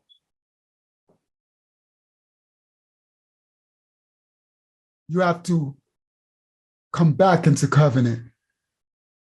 Yah is your first love, the bridegroom. You have to divorce what Eve created. She created a contract with Hasatan, and you receive that contract just from being her heirs. Now you are rebuking it. You are breaking it. You are no longer in that covenant that you didn't even know you was in. Now you know. I divorce Hasatan. You are not my husband. You are not my love.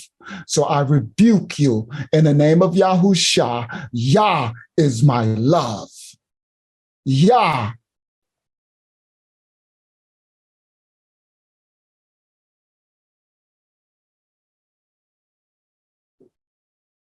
Father Yah, I ask you from the Lords of the Shamaim to please send your Malachim to protect me.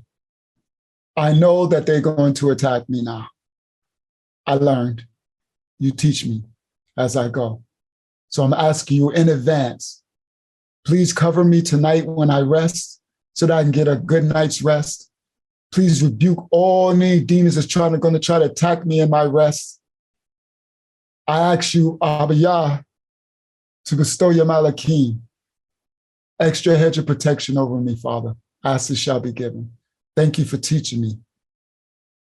And I will be rebuking them in the name of Yahshua when I go to rest. And I will be asking you for a blissful night's rest, because I know that I'm angry in that realm.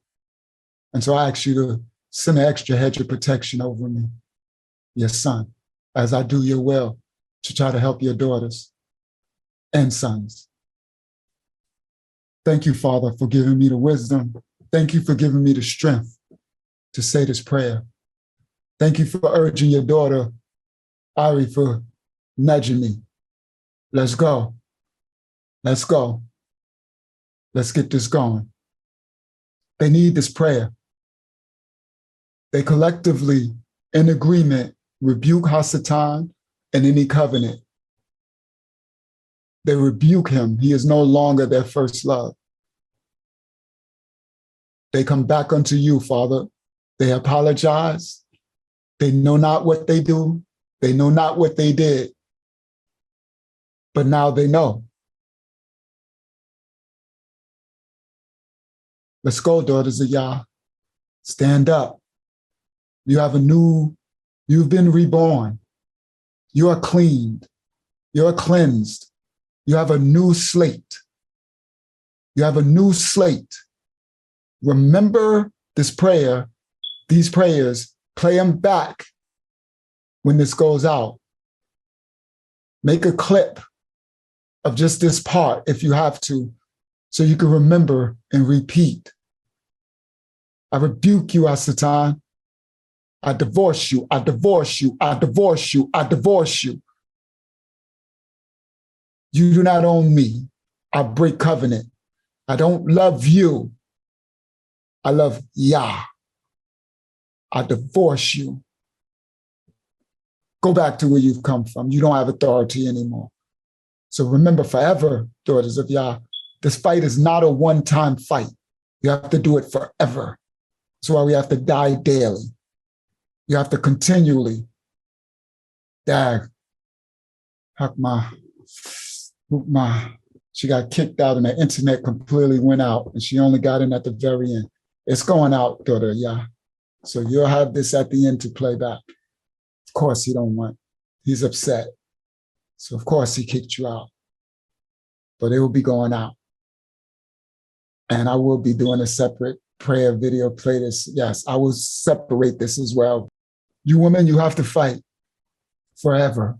You have to stand tall and strong against Hasatan. Yeah, he's beautiful. Yeah, he promised you all that crap, but he's a liar. And there's no truth in him. In the end, it doesn't work out well for you. So you have to reject him. Receive what Yah has for you. That man might not be as pretty as Hasatan. You see? He might not be everything you all wanted in this physical realm. But there's a Yah inside of him. There is a spirit. There's a Ruach inside of him. You have to see Yah inside of him. We ain't as pretty as Hasatan. Adam had no shot. She looking at Adam and she looking over at this fool. That fool is fly. Fly. Got all the game, all the swag. He's standing right in the midst like, you know, he's just standing there. She over there messing around. Adam don't see nothing. He's clueless. He tending to the garden, doing what he's supposed to do according to Yah. She over there. And he over there. Like this. Come in. You know she made her way over there. He's beautiful. The most beautiful angel to ever exist. Understand something. The most beautiful, you can't even imagine his beauty. That beautiful.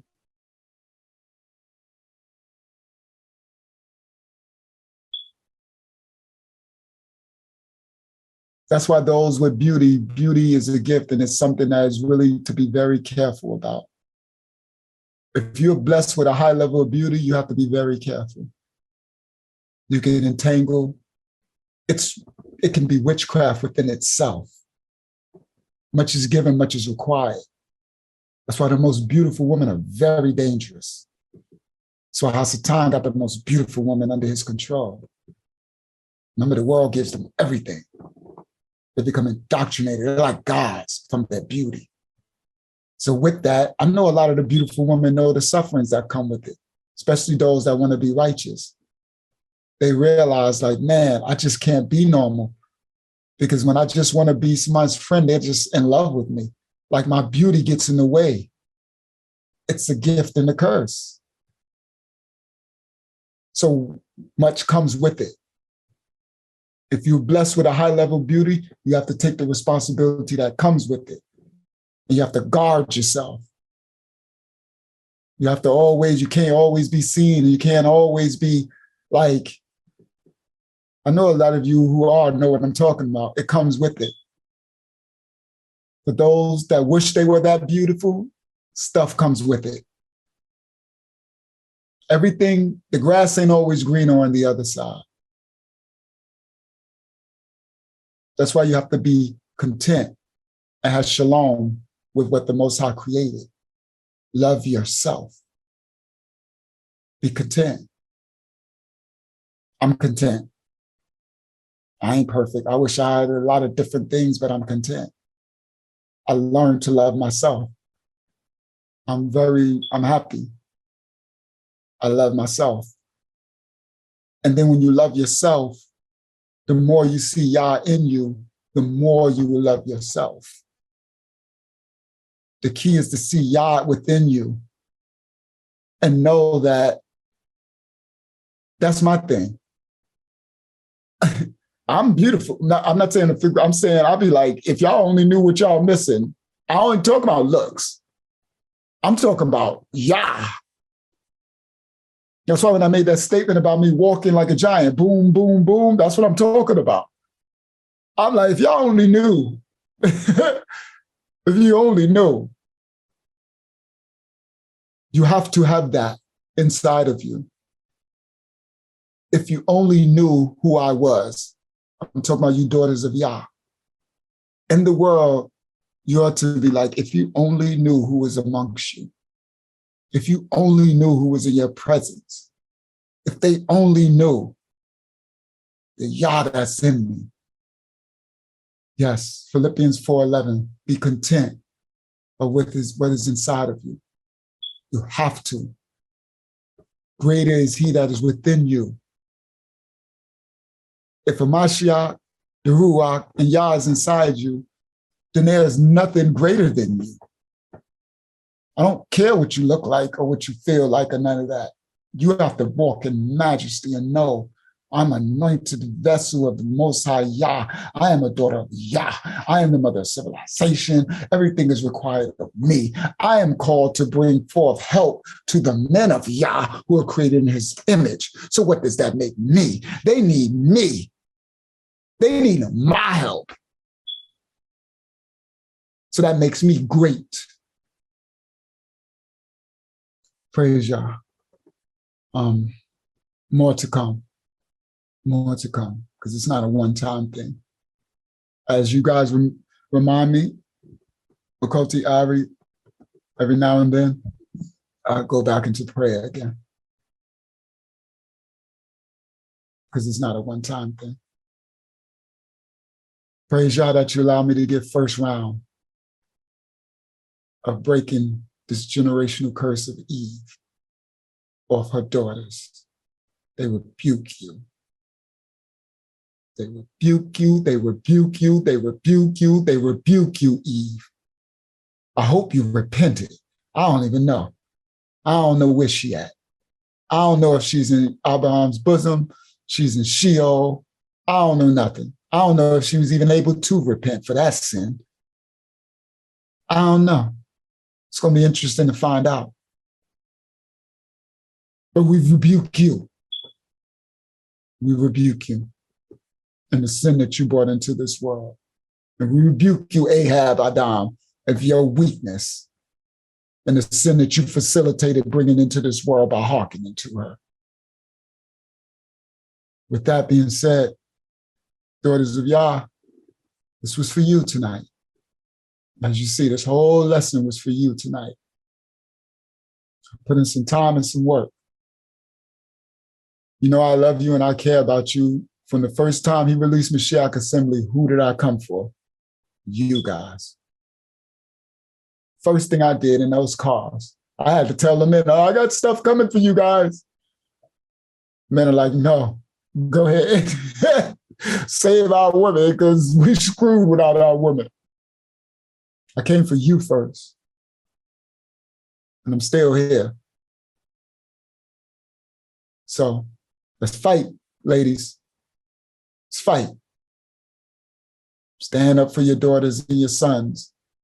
Let's fight. As the daughters of Yah that you are. Praise Yah. Praise Yah. Back at the feet of the Mashiach, absolutely. Yes, thank you, Yah, for giving me the strength, giving me the wisdom. Thank you for instructing me to do this lesson. Thank you for allowing me to get through it. Thank you for whatever comes from it, whatever wisdom the daughters of Yah get from it as we release this to the world, as we release this separate prayer, and as we release what that daughter in Atlanta was teaching for our woman.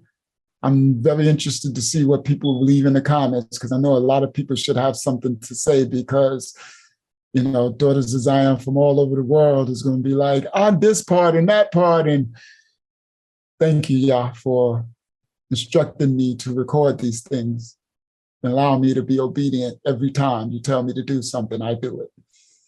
And we love you, Yah. We humbly thank you for allowing us to come together again. We thank you for another week. We thank you for the Ruach HaKodesh. We thank you for our Hamashiach. We thank you for the Malachim that you send to protect and guide us in our daily travels. We thank you for our mental, physical, as well as our spiritual daily bread that you provide for us to sustain us, to live and have our being. We thank you for providing all things for us. We thank you for choosing us, to awaken us, to repent and come back into covenant unto you. You chose us, and we humbly thank you for choosing us. We love you, Abba Yah, and we thank you for our faculties, our health, and our well-being. We thank you for being able to walk and talk and breathe and live and have our being, and for the things that most people take for granted, we don't take for granted. We thank you for it all, Abba Yah. It is all you're doing. We humbly thank you and we humbly love you, and we're humbled to be able to serve you. We ask you to please continue to pour into us, give us instructions on our purpose in life and what we can do going forth to fulfill your will. We humbly come before you. We thank you for sitting us at Mashiach's table, Mashiach's assembly.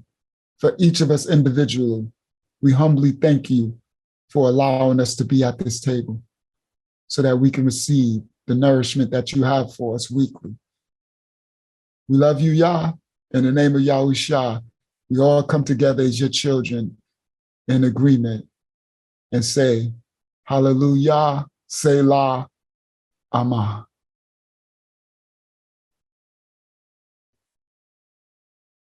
Whew. Go ahead, anybody who wants to add. I just wanted to first praise Yah and give him all the praise and the glory for bringing me to Mashiach's assembly. I am finally starting to get the healing that I really needed. And I'm so grateful that Yah is using you to be able to lay the foundation, especially for that prayer. And I hate to rush you because I know you got a lot on your plate, but if you can get that out as soon as possible so that I can say it over and over and over, because as I've told you on our ministry calls, I'm starting that the shield, the barrier is breaking surrounding my trauma. It's opening up. And the key point is that now I'm able to receive it. And it started with me taking accountability for my actions in repenting for my actions. And it's been a slow process up until this point where I felt like I wasn't really seeing anything happening. But I know that in just being obedient and seeking after Yah, seeking after my Father, that He is slowly giving me in digestible bits and pieces the healing that I need, and that I need, not needed, but still need, where a therapist, a worldly therapist, could not even begin to give me what I needed. And I just wanted to put that out there and just thank Yah for his patience and his grace, and thank him for giving us, his daughters, this chance again to wipe the slate clean. And for all the women out there who are looking for this, it first takes, you have to take accountability first and foremost before you can even begin to repent and pray for the removal of your sins. So I'm just really grateful right now for this moment. That's it. Praise Yah. Thank you so much. Thank you for sharing that. This is, I can see this is very needed. And Abaya said, praise our Abba Yah, this was so good. I could see the daughters needed. And thank you, Yah, for allowing me to be used as a vessel to bring some type of healing to your daughters. Because I know you guys go through a lot. You understand? I know it. Because you've been attacked from Hasatan since Bereshit. So, and no one's ever even let you know that this was out there. So, thank you, Yah, for, like Akoti Ari said, giving them a chance to clean the slate and start over again, fresh. You guys all have a fresh start, and I will. Tomorrow I'll be putting up, Yah willing, I'll be putting out the lesson, the second half of the Bible study when I go on Yahshua, and then the next lesson will be this one. It will be this, because this got to go out. This is very important. This is very important. And I'm going to put this as a separate prayer too. It'll be like the prayer against the such and such, like this will be separate for you guys to have as a video just to press play and have that part particular. So I'll do that right away. Okay, I can do that before I even get this lesson together to put out. So I'll do that for you guys. I'll get it out right away. And thank you again for being part of Mashiach's assembly. You guys are very important. You know, you guys are the lifeblood. I know y'all don't like that there's so many women, but that's how it is. It's always like that through the scripture. It's always like that. It's going to always be 10 to 15 men to women. It's just regardless. This is normal. So we need our foundation as our women. It's the backbone of the church, of the assembly. I say church just so you can,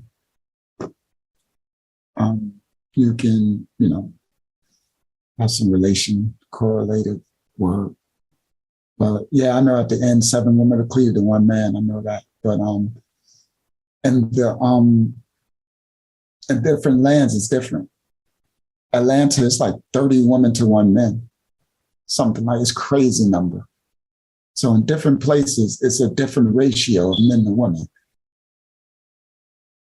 And then go to Atlanta and mix Atlanta women with straight men, you go up to 50 to 1. Like those odds go to so in different lands, that's why I was given that correlation.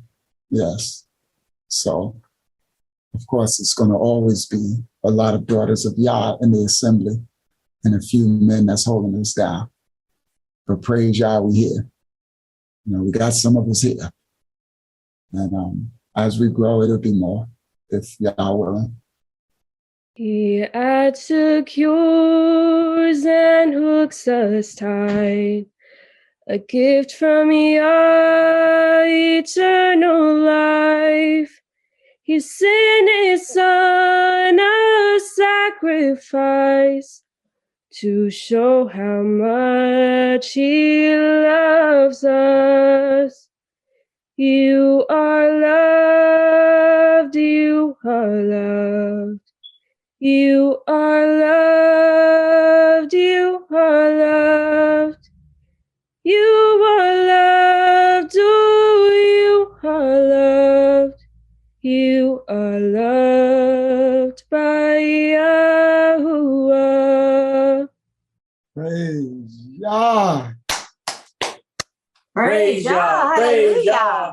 Hallelujah. Love you all. I'm thankful that you guys received something. And with that, of course, we have to say goodbye to everybody. I know, I'm sorry, but it's so redundant, but we have to do it. I'm called to say for us to do it.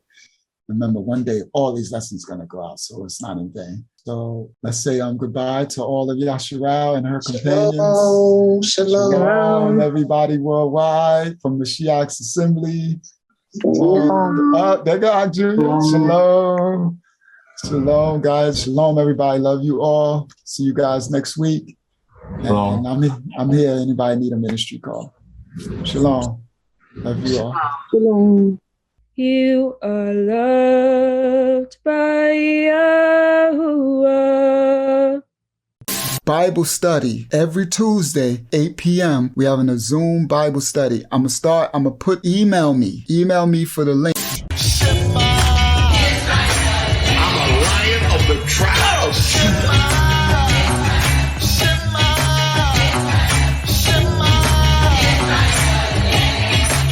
Say it again.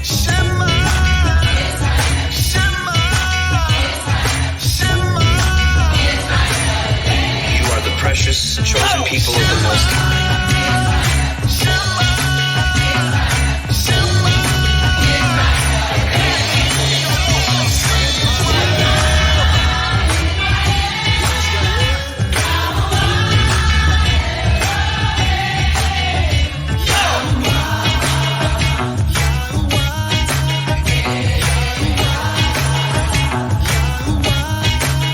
You got that right. We hope you have a good time watching our videos, and we'll see you in the next video. And we'll see you in the next video. So like and subscribe. Our channel. Yeah. We are the true Hebrews, the true and real Israelites. We are the true ones that fulfill Bible prophecy and scripture.